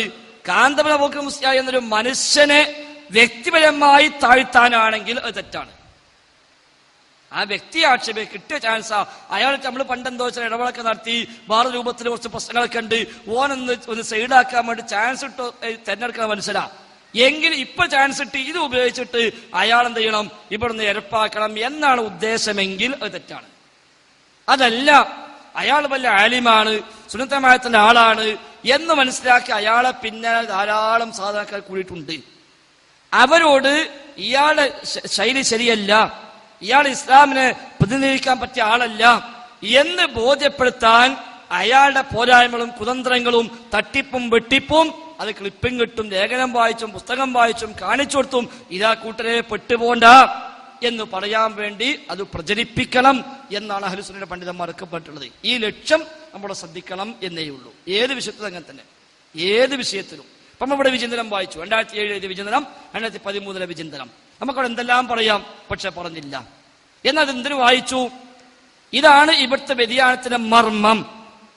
ഇവിടുത്തെ പ്രശ്നങ്ങളുടെ തുടക്കം ഇതാണ്, മർമ്മം ഇതാണ്. അത് ബോധ്യപ്പെടുത്താൻ ഇത് വായിച്ചേ മതിയാവും. അത് വായിച്ചു. ഹനീഫ് കായക്കൂടി നമ്മൾ എടുത്തു പറഞ്ഞു. എന്തുകൊണ്ട്? ദുആ അല്ലാഹു കേൾക്കുമെന്ന് പൊതുവേദിയിൽ പരസ്യമായി അയാൾ പറഞ്ഞു കഴിഞ്ഞു കഴിഞ്ഞ ഞായറാഴ്ച. അതുകൊണ്ട് തീർച്ചയായും അയാൾ പണ്ടൊക്കെ നമ്മൾ പ്രസംഗിക്കാൻ വിളിച്ചിരുന്ന ആളല്ലേ എന്ന് വിചാരിച്ച് ഇപ്പോഴും വിശ്വസിച്ചുകൂടി ആളുകൾ ഉണ്ടെങ്കിൽ ഇതാ അന്നത്തെ കായക്കൂടി അല്ല ഇപ്പോഴുള്ളത് എന്നൊരിക്കൽ ബോധ്യപ്പെടുത്തി കൊടുക്കണം. നമ്മുടെ ബാധ്യതയാണ്. അവിടെ വ്യക്തിപരമായിട്ടുള്ള വിദ്വേഷം തീർക്കാൻ ഉദ്ദേശമെങ്കിലോ, ഞാനും കായക്കൂടും നമ്മളെ മറ്റൊരു പ്രശ്നം, അതിന്റെ പേരിൽ ഇയാളൊന്ന് വ്യക്തിരേചോപനം ചെയ്യലാണ് എന്റെ ഉദ്ദേശമെങ്കിൽ ഞാൻ ചെയ്തത് തെറ്റാണ്. അല്ല, ഇയാൾ ഇത്രയും വലിയ അപകടമായ വാദത്തിലേക്ക് എത്തിയിട്ടുണ്ട്, അതുകൊണ്ട് അത് അറിയാതെ സാധാരണക്കാർ പെട്ടുപോകും എന്ന നിലയ്ക്ക് ആളുകളെ ബോധ്യപ്പെടുത്താം. അതിന് പ്രമാണങ്ങൾ എതിരല്ല. ഈ പറയപ്പെട്ട ആയത്തുകൾ, സമാനമായി വന്ന ഹദീസുകൾ എല്ലാം ആ വിഷയത്തിൽ പണ്ഡിതന്മാർ തെളിവാക്കിയിട്ടുണ്ട്. വിമർശനവുമായി ബന്ധപ്പെട്ട് ധാരാളം ഗ്രന്ഥങ്ങൾ രചിക്കപ്പെട്ടിട്ടുണ്ട്. അഭിപ്രായ വ്യത്യാസവുമായി ബന്ധപ്പെട്ട കിതാബ് തന്നെ ലഭ്യമാണ്. മസായിലുൽ ഖിലാഫ്, അഭിപ്രായ വ്യത്യാസവുമായി ബന്ധപ്പെട്ട മസാലകളെ മാത്രം എടുത്ത് കിതാബ് എഴുതിയ ധാരാളം പണ്ഡിതന്മാർ ലോകത്തുണ്ട്. അവിടേക്ക് അവർ പറഞ്ഞ പൊതുവായ ശൈലികൾ, പൊതുവായ പ്രയോഗങ്ങൾ ഇത് നമ്മുടെ നാട്ടിൽ മാത്രമൊന്നുമല്ല. നമ്മുടെ നാട്ടിൽ എങ്ങനെയൊക്കെ ഉള്ളൂ. അറബി ലോകത്തുള്ള ഗ്രന്ഥങ്ങൾ വായിച്ചു നോക്കി, അവിടെ ഇവിടുത്തെ പോലെ ക്ലിപ്പിട്ടുള്ള പ്രസംഗം ഇല്ലാന്നുള്ളൂ. അല്ല, അവിടെ ആ ശൈലി ഇല്ല, പൊതുപ്രസംഗം തന്നെ അവിടെ ഇല്ല, പൊതുപ്രസംഗം തന്നെ ആ നാട്ടിലില്ല. അവരെ കിതാബ് എടുത്ത് നോക്കി എന്തെല്ലാം പരാമർശിച്ചിട്ടുണ്ട്. യൂസുഫ് അൽ ഖല്ലാവിയെ പറ്റി സലഫി പണ്ഡിതന്മാർ പ്രയോഗിച്ച പദപ്രയോഗമൊക്കെ നമ്മളിവിടെ പ്രയോഗിച്ചാൽ നമ്മളൊന്നും പ്രയോഗിക്കണ ഒന്നുമല്ല. കിതാബിന്റെ പേര് തന്നെ ആ രൂപത്തിലിട്ട കിതാബൊക്കെ ഉണ്ട്. അപ്പൊ അത് പ്രമാണങ്ങൾക്ക് വിരുദ്ധമല്ല. പക്ഷെ അവിടെ പരിധികൾ നമ്മൾ പാലിക്കണം. ആ പരിധി പാലിക്കാതെ കൈകാര്യം ചെയ്യുന്നുവെങ്കിൽ അത് ഞാനാണെങ്കിലും തെറ്റന്നെയാണ്. നമ്മൾ ആരും ന്യായീകരിക്കാൻ പോകേണ്ട ആവശ്യമില്ല. വെറുതെ ഇങ്ങനെ ആൾക്കാരെ ചെറുപ്പിക്കാനും വെറുതെ സമയം കളയാനും വേണ്ടി നാളുകൾ ഇപ്പിട്ട് അങ്ങനെ കൊണ്ടുപോകണ്ടെങ്കിൽ അത് ശരിയല്ല. ഇപ്പൊ നമ്മൾ ഈ വിവാദങ്ങൾക്ക് വന്നതിന് ശേഷം ധാരാളം മുഖാമുഖങ്ങളും മറുപടികളും നടത്തി. വളരെ അപൂർവം വേദിയിൽ മാത്രമേ നമ്മൾ ക്ലിപ്പ് ഉപയോഗിച്ചിട്ടുള്ളൂ. ആ ക്ലിപ്പൻ എന്തിനാ ഉപയോഗിച്ചത്? നമ്മൾ പറയുന്ന വിഷയം ഒന്നുകൂടി ക്ലിയർ ആക്കാൻ വേണ്ടി മുമ്പ് അനസ് മുസ്ലിം ഇങ്ങനെ പറഞ്ഞിട്ടുണ്ട്, മുമ്പ് കായക്കുടി ഇങ്ങനെ പറഞ്ഞിട്ടുണ്ട്, മുമ്പ് അബ്ദുറഹ്മാൻ സലഫി ഇങ്ങനെ പറഞ്ഞിട്ടുണ്ട്, ഇതാ കേട്ടോളൂ, ഇപ്പൊ ഇങ്ങനെ പറയുന്നു. ഇത് കാണിച്ചു കൊടുക്കാൻ ഏറ്റവും നല്ല മാർഗം അതാണ്. അത് നമ്മൾ ചെയ്തിട്ടുണ്ട്. ആവശ്യമുള്ളടത്ത് മാത്രം. അല്ലാത്ത മുഖാമുഖങ്ങളിൽ ഒന്നും നമ്മൾ ക്ലിപ്പ് ഉപയോഗിച്ചിട്ടില്ല. പണ്ടതല്ല, പണ്ട് നമ്മൾ വായനച്ച ആൾക്കാർ ചോദിക്കും ക്ലിപ്പുണ്ടോ, നോട്ടീസ് LCD സൈഡിൽ നിന്ന് കൊടുക്കും. എന്നാലും വിളിച്ചു ചോദിക്കും പുതിയ ക്ലിപ്പുണ്ടോ, എന്നാലേ വരുള്ളൂ. വന്ന ആദ്യത്തെ 2 ക്ലിപ്പ് പഴയതാണെങ്കിൽ ഓൻ വല്ല ഡേറ്റ് പോവുകയും ചെയ്യും. എന്നതല്ല, ആ ട്രെൻഡ് തന്നെ മാറി. ആളുകൾ വിഷയം പഠിക്കാൻ വേണ്ടി വരുന്നു, മാന്യമായി ചോദിക്കുന്നു, മാന്യമായി പ്രതികരിക്കുന്നു. എവിടെയും ഒരു തരത്തിലുള്ള പ്രയാസപ്പെടുത്തലുമില്ല. അല്ല, തെറ്റായ രീതി, ശരിയല്ലാത്ത ശൈലി ഞാൻ ഉപയോഗിച്ചാലും ആരുപയോഗിച്ചാലും അത് തെറ്റാണ്. അത് ഒരിക്കലും അംഗീകരിക്കാൻ പറ്റില്ല. അവിടെ നമ്മുടെ സഹോദരൻ പ്രകടിപ്പിച്ച ആ വികാരം അവിടെ ആവശ്യവുമാണ് എന്നാണ് സൂചിപ്പിക്കാനുള്ളത്. ആ വിഷയത്തില് ഉപചോദ്യത്തിൽ ഞാൻ ഉപയോഗം ചോദിക്കുന്നില്ല. ഒരു വിശദീകരണം പൂർണ്ണമല്ലെങ്കിലും തൃപ്തികരമാണ്. എനിക്ക് അടുത്തായി ചോദിക്കാനുള്ളത്, ഇന്ന് ജോലിക്കാരൊക്കെ കിട്ടാൻ വളരെ പ്രയാസമുള്ള സമയമാണ്. എങ്ങനെ ജോലിക്കാരെ കിട്ടാൻ വളരെ പ്രയാസമുള്ള സമയമാണ്. വന്ന ജോലിക്കാരാണെങ്കിൽ ബുദ്ധിമുട്ടിയ ജോലി ചെയ്യാൻ തയ്യാറല്ല. സുലൈമാൻ നബി അലൈഹി സ്വലാം സദസ്സിനോട് ചോദിച്ചിട്ട് ബിൽക്കീസിന്റെ ആ സിംഹാസനം കൊണ്ട് കൊണ്ടുവരാൻ പറഞ്ഞപ്പോ താങ്കളാ ഇരുന്നോടത്ത് നീക്കണതിന് മുമ്പായിട്ട് കൊണ്ടുവരാന്നോ എന്തോ ഒരു ജിന്ന് ഇഫ്രീത്ത് മിനൽ ജിന്ന് പറഞ്ഞു. അപ്പോ ഇഫ്രീത്തിന്റെ കഴിവെന്തായാലും സുലൈമാൻ നബി അലൈഹി സ്വലാമിന്റെ മുജിസത്തല്ല. പിന്നീട് കണ്ണിമ വെട്ടി നീക്കുന്നതിന് മുമ്പായിട്ട് കൊണ്ടുവരാന്ന് പറഞ്ഞത് മുജിസത്ത് പെട്ട. ഇഫ്രീത്ത് സ്വന്തം പറഞ്ഞതാണ് ഞാൻ കൊണ്ടുവരാന്ന്. അപ്പോ ഈ ജിന്നുകളാണെങ്കിൽ ഇവിടെ ഇഷ്ടം പോലെ ഉണ്ട്. അപ്പൊ ഞാൻ പറയാണ്, എനിക്ക് എന്റെ പണിക്ക് വേണ്ടി ഞാൻ ജിന്നോളെ വിളിക്കാച്ചാൽ അത് ഷിർക്ക പോകും. അതിന്റെ ഷിർക്ക് എവിടെയാണ്? സുലൈമാൻ നബി സ്വല്ലല്ലാഹു അലൈഹി വസല്ലമിന് മാത്രം കിട്ടിയ അള്ളാഹുവിന്റെ വലിയ ഒരു നിഅമത്താണ് ജിന്നുകളെ കീഴ്പ്പെടുത്തി കൊടുത്തു എന്നുള്ളത്. നമുക്കൊരിക്കലും അങ്ങനത്തെ വഴി ഒരു നിലക്കും അനുവദിക്കപ്പെട്ടില്ല. അതിന് പണിക്കാരെ കിട്ടിയില്ലെങ്കിലും ശരി, പണി മൊത്തം മുടങ്ങിക്കണ്ടാലും ശരി, ജിന്നിനെ വിളിക്കാൻ നമുക്ക് പറ്റൂല, ഒരിക്കലും പറ്റൂല. എന്തെന്നെ വന്നാലും ചിലപ്പോൾ കൊല്ലക്കണക്കിന് പെരപ്പണി മുടങ്ങിക്കൊണ്ട് നമ്മൾ അതിലേക്ക് പഠിച്ചോളെ. സുലൈമാൻ നബിക്ക് മിനിറ്റ് കൊണ്ട് ഒരു പെര ഉണ്ടാക്കി കൊടുത്തു. ഒരു വിളി വിളിച്ചിട്ട് ഒരു ഉണ്ടാക്കി തന്നോട്ടെ എന്ന് വിചാരിച്ചാലും ആ വിളി പോലും പാടില്ല. അത് വലിയ അപകടമാണ്. പണിയെടുക്കാൻ വിളിക്കേ അല്ലെങ്കിൽ ആവശ്യം വിളിക്കുക ചെയ്താൽ അവിടെ പ്രാർത്ഥിച്ചു എന്ന് പറയാൻ പറ്റൂല. പക്ഷേ പിറ്റേന്ന് പോകാൻ പ്രാർത്ഥിക്കും. ഇപ്പൊ പണിയെടുക്കാൻ വിളിച്ചേക്കും, നാളെ ബാറുകളിനെ വിളിക്കും. അതാണ് ജിന്നിന്റെ പ്രത്യേകത, ശൈത്താന്റെ പ്രത്യേകത. സുലൈമാൻ നബിക്ക് അല്ല കീഴ്പ്പെടുത്തി കൊടുത്തതാണ്. അതുകൊണ്ട് സുലൈമാൻ നബി പറഞ്ഞ അപ്പുറം ഒളിക്ക് പോകാൻ പറ്റൂല. സുലൈമാൻ നബിനെ അങ്ങനെ പഠിപ്പിക്കാൻ ഒളിക്ക് കഴിയൂല. കിട്ടിയ ചാൻസ് സുലൈമാൻ നബിനെ പഠിപ്പിക്കാൻ പറ്റുമോ എന്ന് നമുക്ക് നോക്കാൻ കഴിയില്ല. സുലൈമാൻ നബി സ്വല്ലല്ലാഹു അലൈഹി വസല്ലം പോകാൻ പറഞ്ഞാൽ പോവുക, വരാൻ പറഞ്ഞാൽ വരിക, എടുക്കാൻ പറഞ്ഞാൽ എടുക്കുക, ഇരിക്കാൻ പറഞ്ഞാൽ ഇരിക്കുക. ആ നിലക്ക് കീഴ്പ്പെടുത്തി കൊടുത്തു. സുലൈമാൻ നബിക്ക് ജിന്ന് മാത്രമല്ല കാറ്റിനെയും കീഴ്പ്പെടുത്തി കൊടുത്തു. ഒരു സുലൈമാൻ നബിക്ക് കാറ്റിനെ കീഴ്പ്പെടുത്തി കൊടുത്തു. ഒരു പ്രഭാതം കൊണ്ട് 1 മാസത്തെ ദൂരം ആ കാറ്റ് സഞ്ചരിക്കും. ഒരു പ്രദോഷം കൊണ്ട് 1 മാസത്തെ ദൂരം സഞ്ചരിക്കും. അങ്ങനത്തെ കാറ്റിനെ സുലൈമാൻ നബി കീഴ്പ്പെടുത്തി കൊടുത്തു. സുലൈമാൻ നബി കിഴക്കോട്ട് പോകാൻ പറഞ്ഞാൽ കാറ്റ് കിഴക്കോട്ട് പോകും, പടിഞ്ഞാറോട്ട് പോകാൻ പറഞ്ഞാൽ പടിഞ്ഞാറോട്ട് പോകും, തെക്കോട്ട് പോകാൻ പറഞ്ഞാൽ തെക്കോട്ട് പോകും. ആ രൂപത്തിൽ കാറ്റിനെ കീഴ്പ്പെടുത്തി കൊടുത്തു. അതും സുലൈമാൻ നബിയുടെ മുഅ്ജിസത്താണ്. പക്ഷികളെ കീഴ്പ്പെടുത്തി കൊടുത്തു. എന്നാൽ പക്ഷികളെ നമുക്ക് ഉപയോഗപ്പെടുത്താം, കാറ്റിനെ നമുക്ക് ഉപയോഗപ്പെടുത്താം. അതുകൊണ്ടാണ് നമ്മൾ കാറ്റിൽ നിന്ന് വൈദ്യുതിയൊക്കെ ഉണ്ടാക്കുന്നത്. അവിടെ ഒന്നും കാറ്റെന്ത് ചെയ്യൂല, നമ്മൾ ശിർക്ക് കൊണ്ടുപോകില്ല. പക്ഷി നമ്മളെ ശിർക്ക് കൊണ്ടുപോകില്ല. ഉറുമ്പിനെ നമുക്ക് ഉപയോഗപ്പെടുത്താം, പക്ഷെ നമ്മൾ ശിർക്ക് കൊണ്ടുപോകില്ല. എന്നാൽ ജിന്നിനെയും ശൈത്താനെ ഉപയോഗപ്പെടുത്താൻ പറ്റില്ല. കാരണം എന്താ, നമ്മളെ കെണിപ്പെടുത്താൻ വേണ്ടി നോക്കിക്കാൻ മനസ്സിലായ ജിന്നാണ്. നമ്മൾ കെണി കൊടുക്കാനായിട്ട് പിന്നാലെ എടുക്കുക. അപ്പൊ ഓനെ ഒന്ന് ഉപയോഗപ്പെടുത്തിയാൽ ഓന്റെ ആവശ്യം അതാ. അപ്പൊ ഓൻ പിറ്റെന്ത് ചെയ്യും, നമ്മളെ മെല്ലെ മെല്ലെ മെല്ലെ മെല്ലെ ശിർക്കിലേക്ക് വലിച്ചു കൊണ്ടുപോകും. ഏതുപോലെ നമ്മുടെ നാട്ടിൽ ഒരു വലിയ സിദ്ധനുണ്ട്, നാട്ടിന് ഫുള്ള് അയാളെ പിന്നാലെ പോകുന്നു. നമ്മളാണ് അയാൾക്കെതിരെ ഇറങ്ങിത്തിരിക്കുന്നു. അയാൾക്കെതിരെ അയാൾക്ക് നമ്മൾ വലിയൊരു തലവേദനയായി മാറി. നമ്മളെ കൊണ്ടാണ് അയാൾ തട്ടിപ്പൊക്കെ പൊളിയണത്. നാട്ടിലേക്ക് ഫുള്ള് വിശ്വാസം. അങ്ങനെ നമുക്ക് സാമ്പത്തിക പ്രയാസം വന്നു. അപ്പൊ മുഴുവൻ പറഞ്ഞു, സംഗതി തങ്ങളെടുത്ത് പോയാൽ തങ്ങളെടുത്ത് പൈസ ഉണ്ട്, മൂപ്പര് വായ്പ തരും. നമ്മൾ ചെല്ലാൻ കാത്തുക തങ്ങളെടുത്ത് തരാന്. കാരണം എന്താ, ഇവന്റേക്കുന്നൊരു ഒരു ആനുകൂല്യം വാങ്ങിക്കിട്ടിയാൽ മതി, എന്നാ പിന്നെ അത് വെച്ച് ഓനെ പിടിക്കാം. പിന്നെ ഓനെ മോനോടിഞ്ഞല്ലോ, നമ്മൾ 5000 വായ്പ വെച്ചാൽ 50,000 തരും, എന്നാ അവിടെ വെച്ചോ, അതിന്റെ ആവശ്യമൊക്കെ കഴിഞ്ഞോട്ടെ അറിയും. അപ്പൊ നമുക്ക് തോന്നാവും ഇയാൾ ആള് ഉഷാറാണല്ലോ, വിചാരിച്ചമാരല്ലോ. അപ്പൊ തങ്ങളുമായുള്ള അകൽച്ച കുറയും, ബന്ധം കൂടും. പിന്നെ പിന്നെ പിന്നെ പിന്നെ നമ്മൾ തങ്ങളെ മുറിയിലായി മാറും. മൂപ്പര ആവശ്യത നമ്മളെ പ്രയാസം തീർക്കതല്ല, മൂപ്പരെടുങ്ങാതെ തീർക്കലാണ് എന്ന് പറഞ്ഞ പോലെ ജിന്നും ശൈത്താനും നമ്മളെ നരകത്ത് കൊണ്ടുപോകാൻ വല്ല ചാൻസും കിട്ടുമോന്ന് നോക്കി നടക്കുന്ന ടീമാ. രാവിലെ എന്നും യോഗം കൂടിയിട്ട് ഒരു സ്ക്വാഡ് വർക്കായി 4 വഴിക്ക് പുറപ്പെടും എന്ന് ഹദീസ് കാണാൻ പറ്റും. ഇബ്ലീസും അനിയാളൊക്കെ ഇപ്പോൾ രാവിലെ മീറ്റിംഗ് കൂടും, എന്നും സ്ക്വാഡ് വർക്കാ. അതിനെ ഒരു ഡ്യൂട്ടി സ്റ്റേക്കും. നിസ്കരിക്കുന്ന മനുഷ്യന്മാരെ പൈപ്പിക്കാൻ നിങ്ങൾ കുറച്ചാള്, സ്വതക്ക പൈപ്പിക്കാൻ നിങ്ങൾ കുറച്ചാള്, അങ്ങനെ ഓരോ ഐറ്റംസ് ഓരോത്തേക്ക് ഡിവൈഡ് കൊടുക്കും. എന്നിട്ട് ഡ്യൂട്ടി കഴിഞ്ഞ് തിരിച്ചു വന്നിട്ട് ഒരു അവലോകനം നടത്തും. അപ്പൊ ഒരുത്തൻ പറയും, ഇന്ന് 50,000 സ്വതക്ക ചെയ്യാൻ വിചാരിച്ച ആളെ ഞാൻ പിന്നാലെ കൂടി 25,000 കൊടുപ്പിച്ചു, ബാക്കി 25,000 അവിടെ കുറച്ചു. അപ്പൊ മറ്റോ വലിയ ഉസ്താദ് പറയും, ആഹാ 25,000 കൊടുത്തൂലേ, അന്നെ പണിക്ക് പറ്റൂല, അവൻ തീരെ കൊടുക്കാൻ പാടില്ലല്ലോ, ജങ്ങൾ 25,000 കൊടുപ്പിക്കാം, നാളെ ഞാൻ പണിക്ക് പോകണം, അളപ്പം പോയിക്കോട്ടെ അറിയും. അത്ര വരെ പ്ലാൻ ചെയ്ത് നീങ്ങി നമ്മളെ നരകത്ത് കൊണ്ടുപോകാനായിട്ട് ഇറങ്ങി തിരിച്ച ടീമാണ് ശൈത്താന്മാര്. അതുകൊണ്ട് ഓല നമുക്ക് പണിക്കും വേണ്ട, ഒരു സംഗതിക്കും വേണ്ട, ഒരു ഏർപ്പാടിനും ഒരു ബന്ധും പാടില്ല.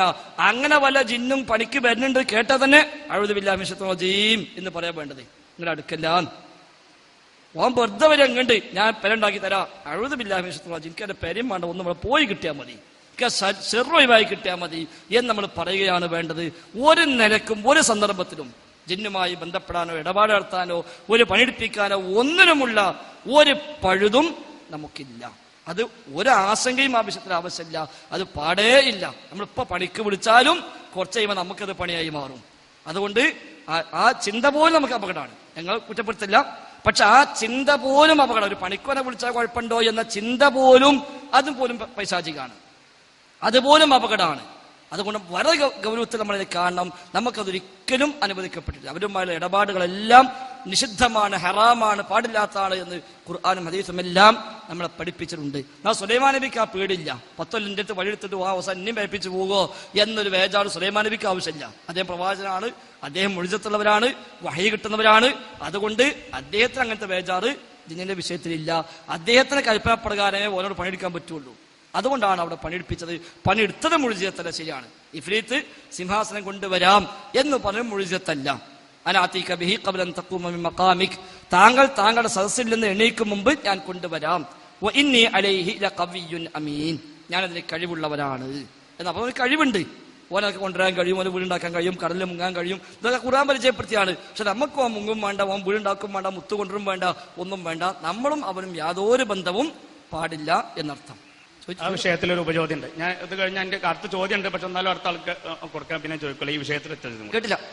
ഈ വിഷയത്തിൽ ചോദ്യം ഒന്ന്, ആദ്യമായിട്ട് പറഞ്ഞ സുലൈമാൻ നബി അലൈഹി സ്വലാമിന്റെ കാര്യം പറഞ്ഞു, കീഴ്പ്പെടുത്തി കൊടുത്തുള്ളതിന്റെ പേരിൽ ഒരിക്കലും ജിന്നുകൾ തീർച്ചയായിട്ടും കീഴ്പ്പെട്ട് ചെയ്യേണ്ടി വേണ്ടി വരും. അത് കീഴ്പ്പെടുത്തി സുലൈമാൻ നബിക്കേ ഉള്ളൂ. പക്ഷെ നമ്മളെ സംബന്ധിച്ചിടത്തോളം ഇവിടെ പറഞ്ഞപ്പോൾ ഭാഗികമായിട്ടുള്ള ഉത്തരമായിട്ട് എനിക്ക് തോന്നിയത്. കാരണം ജിന്നുകൾക്കിടയിൽ മുശ്രിക്കും കാഫിറും മാത്രമല്ല, ശരിക്കും സത്യവിശ്വാസികളുണ്ട്, തൗഹീദ് ശരിയായ മുവഹിദുകളുണ്ട്.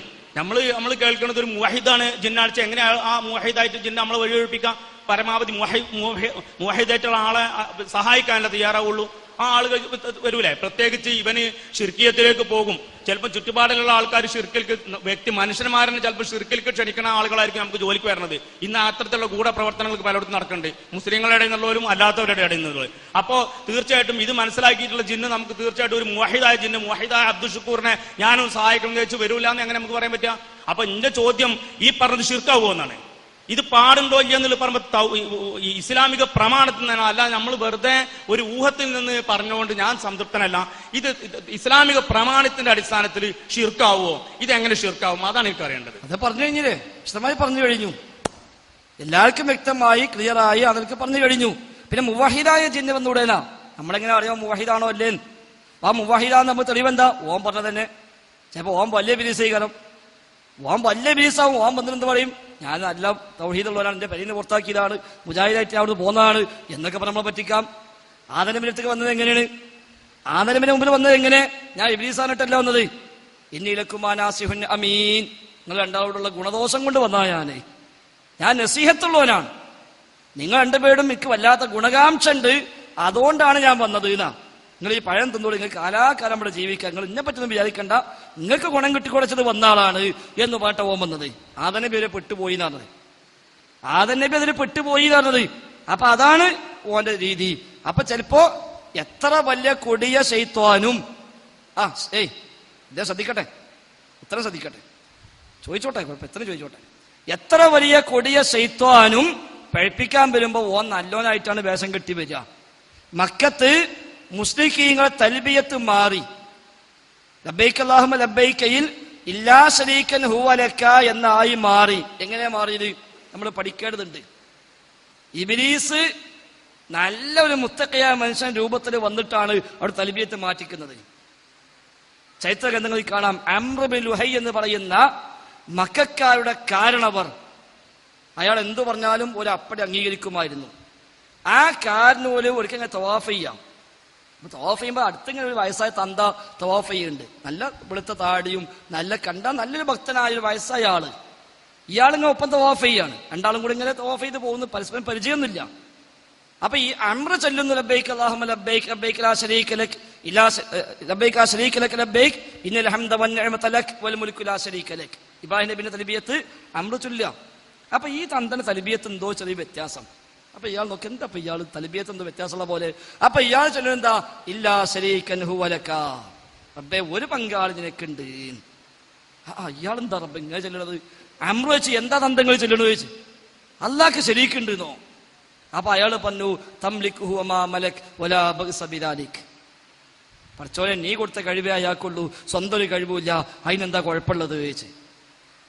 അപ്പൊ അതിന് അംറ ഇനിയിപ്പോ എന്താ കുഴപ്പമുള്ളത്? ഇവൻ അയിമപ്പെട്ടു. മൂപ്പര് ചോദ്യം ന്യായാണല്ലോ. അല്ല കൊടുത്ത കഴിവ് സ്വന്തം കഴിവില്ല, അതിന് കുഴപ്പമില്ല. ശരി, അതിന് കുഴപ്പമില്ല, എന്നാ പിന്നെ നിങ്ങളും ചൊല്ലിക്കോളി പറഞ്ഞേ. കുഴപ്പമില്ല, നിങ്ങളും ചൊല്ലിക്കോളി. അപ്പൊ മൂപ്പരും ചൊല്ലി. പിന്നെ ഇയാൾ തൽബിയത്ത് അങ്ങനായി മാറി. ഇയാൾ തൽബിയത്ത് മാറ്റിയപ്പോഴോ നാട്ടിലൊക്കെ മാറ്റി. കാരണം ഉസ്താദ് നിന്ന് ചോദിച്ചാൽ അവര് മറ്റൊന്നും നടന്നു ചോദിക്കൂലേ. അംർ തൽബിയത്ത് മാറ്റി, ഇപ്പൊ നാട് മൊത്തം പ്രചരിച്ചു. തൽബിയത്ത് മാറിയിട്ടുണ്ട്, അംർ നമുക്ക് പുതിയ കൊണ്ടുവന്നിട്ടുണ്ട്, എല്ലാവരും സ്വീകരിച്ചു. അപ്പൊ അവിടെ എങ്ങനെ വന്നത്? നല്ല തഖ്വയുള്ള തവാഫ് ചെയ്യാൻ വരുന്ന ഇഖ്ലാസുള്ള ഇബാദത്ത് എടുക്കണ മനുഷ്യനെ കോലത്തിലാ അവിടെ വന്നത്. ബദറിൽ എങ്ങനെ വന്നത്? ബദറിൽ ഇബ്ലീസ് വന്നത് എങ്ങനെ വന്നത്? സുറാഖത്തിന്റെ രൂപത്തിൽ.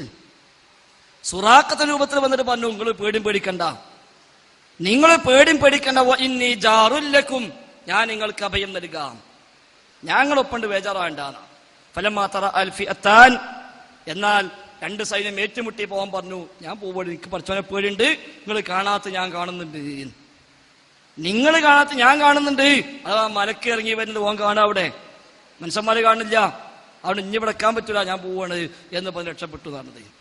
അപ്പൊ നമ്മുടെ മുമ്പിലേക്ക് വലിയ മുത്തഖിയായി മുഅ്മിനായി മുവഹിദായി വന്നാലും ആ മുത്തഖിയാണോ അല്ലേ നോക്കാൻ നമുക്ക് തെളിവില്ല. ഒരു മനുഷ്യൻ വന്നാൽ നമുക്ക് ടെസ്റ്റ് ചെയ്യാം. ഒരു മനുഷ്യൻ വന്നാല് നമുക്ക് ടെസ്റ്റ് ചെയ്യാം, ഓനെ എത്രമാത്രം തൗഹീദ് ഉണ്ട്, ഇത് തഖ്വയുണ്ട്. രണ്ട് ചോദ്യം ചോദിച്ചാല് ഒരു ഉത്തരം പറഞ്ഞാൽ നമുക്ക് സംഗതി മനസ്സിലായാ ഇതാള് തട്ടിപ്പാണ്, ചേരും കൊലൊക്കെ നോക്കണ്ട, പക്ഷെ അത് തട്ടിപ്പ് തന്നെയാണ്, മറ്റമ്മക്കത് മാർഗമില്ല. അതുകൊണ്ടാണ് പാടില്ലാത്തത്. അതേസമയം അഭൗതിക മാർഗത്തിൽ അഭൗതിക കാര്യങ്ങൾക്കാണോ തേടുന്നത്? ശുദ്ധമായ ശിർക്ക് അല്ല. നിങ്ങൾ നേരത്തെ പറഞ്ഞ പോലെ അതൊന്നുമില്ല, അല്ലാത്തൊരു കേവലം ഒരു ഇടപെടലാണ്, കേവലം ഉപയോഗപ്പെടുത്തലാണ്, സഹായം തേടുന്നില്ല, പ്രാർത്ഥിക്കുന്നില്ല, ഇസ്തിഗാസല്ല, ഒന്നുമില്ല. ഓനോട് പരസ്പരമുള്ള ഇടപാടുകൾ ഇടപാടാണെങ്കിൽ ആ ഇടപാട് ഹറാമാണ്, കുറ്റകരമാണ്, നരകത്ത് പോകാൻ മാത്രം പര്യാപ്തമാണ്, തൗബ ചെയ്ത് പൊറുപ്പിക്കാൻ ശ്രമിക്കേണ്ട പാതകമാണ്. അവിടെ ശിർക്ക് എന്ന് പറയാൻ പറ്റൂല, അത് ശിർക്കല്ല. ശിർക്കാവണമെങ്കിൽ അഭൗതിക മാർഗത്തിൽ തേട്ടം വേണം, അഭൗതിക മാർഗത്തിൽ വിശ്വാസം വേണം, അള്ളാഹുവിന്റെ നാമഗുണ വിശേഷങ്ങൾ പങ്കുവെക്കണം, അതേപോലെ ദുആ അവർക്ക് കൊടുക്കണം, ഇസ്തിഗാസ അവർക്ക് കൊടുക്കണം. അത് എപ്പോ കൊടുത്തോ അപ്പൊ ശിർക്കായി. അത് കൊടുത്തോളുന്നില്ല, അത് ചെയ്യാൻ പറ്റും വിശ്വസിച്ചാൽ മതി. കൊടുത്തോളുന്നില്ല, എന്റെ ദുആ ജിന്ന് കേൾക്കും എന്ന് വിശ്വസിച്ച ശിർക്കായി, ദോരിക്കേണ്ട ആവശ്യമില്ല. എന്റെ ദുആ മലക്ക് കേൾക്കും എന്ന് വിശ്വസിച്ച ശിർക്കായി, ദോരിക്കേണ്ട ആവശ്യമില്ല. തേടിയാലും തേടിയില്ലെങ്കിലും ശിർക്ക് അവിടെ വന്നു. എന്നാൽ ജിന്ന്, ഇപ്പൊ നിങ്ങൾ ഞാൻ പറഞ്ഞു ജിന്നിന് കഴിവുണ്ട്, കൊണ്ടുവരാൻ കഴിയും, വരാൻ കഴിയും, അത് വിശ്വസിച്ച ശിർക്കാണോ? അല്ല. അത് വിശ്വസിച്ച ശിർക്കാണോ? അല്ല. ഒരു തേട്ടം ശിർക്കാ, അത് വിശ്വസിച്ച ശിർക്കാണോ? അല്ല. ഒരു തേട്ടം ശിർക്കാകുന്നിടത്ത് ഒരു വിശ്വാസം ശിർക്കാവും. തേട്ടം ശിർക്കാകുന്നിടത്ത് വിശ്വാസം ശിർക്കാവും. മുഹീദ്ദീൻ ശൈഖ് രക്ഷിക്കണേ എന്ന തേട്ടം ശിർക്ക് എങ്കിൽ മുഹീദ്ദീൻ ശൈഖ് രക്ഷിക്കും എന്ന വിശ്വാസം ശിർക്ക്. മുഹീദ്ദീൻ ശൈഖ് രക്ഷിക്കും എന്ന് വിശ്വസിച്ച ശിർക്ക്. ഓൻ തേടിയിട്ടില്ല, പക്ഷെ രക്ഷിക്കുന്നത് വിശ്വസിച്ചു, ശിർക്ക്. മൊഹിദ്ദീൻ ഷെയ്ഖ് എന്റെ അവസ്ഥ കാണുന്നില്ലേ? കൂലിക്കുഴി തങ്ങള് ക്ലിപ്പം കണ്ടല്ലോ, ഞങ്ങളുടെ അവസ്ഥ കാണുന്നില്ല തങ്ങളെ, സാധുക്കളാണ് തങ്ങളെ. ആ തേട്ടമില്ലെങ്കിലും നമ്മളെ അവസ്ഥ കാണുന്നു മനസ്സിലാക്കിയാലോ ശിർക്കാം, തേടിയാലോ അതും ശിർക്കാം.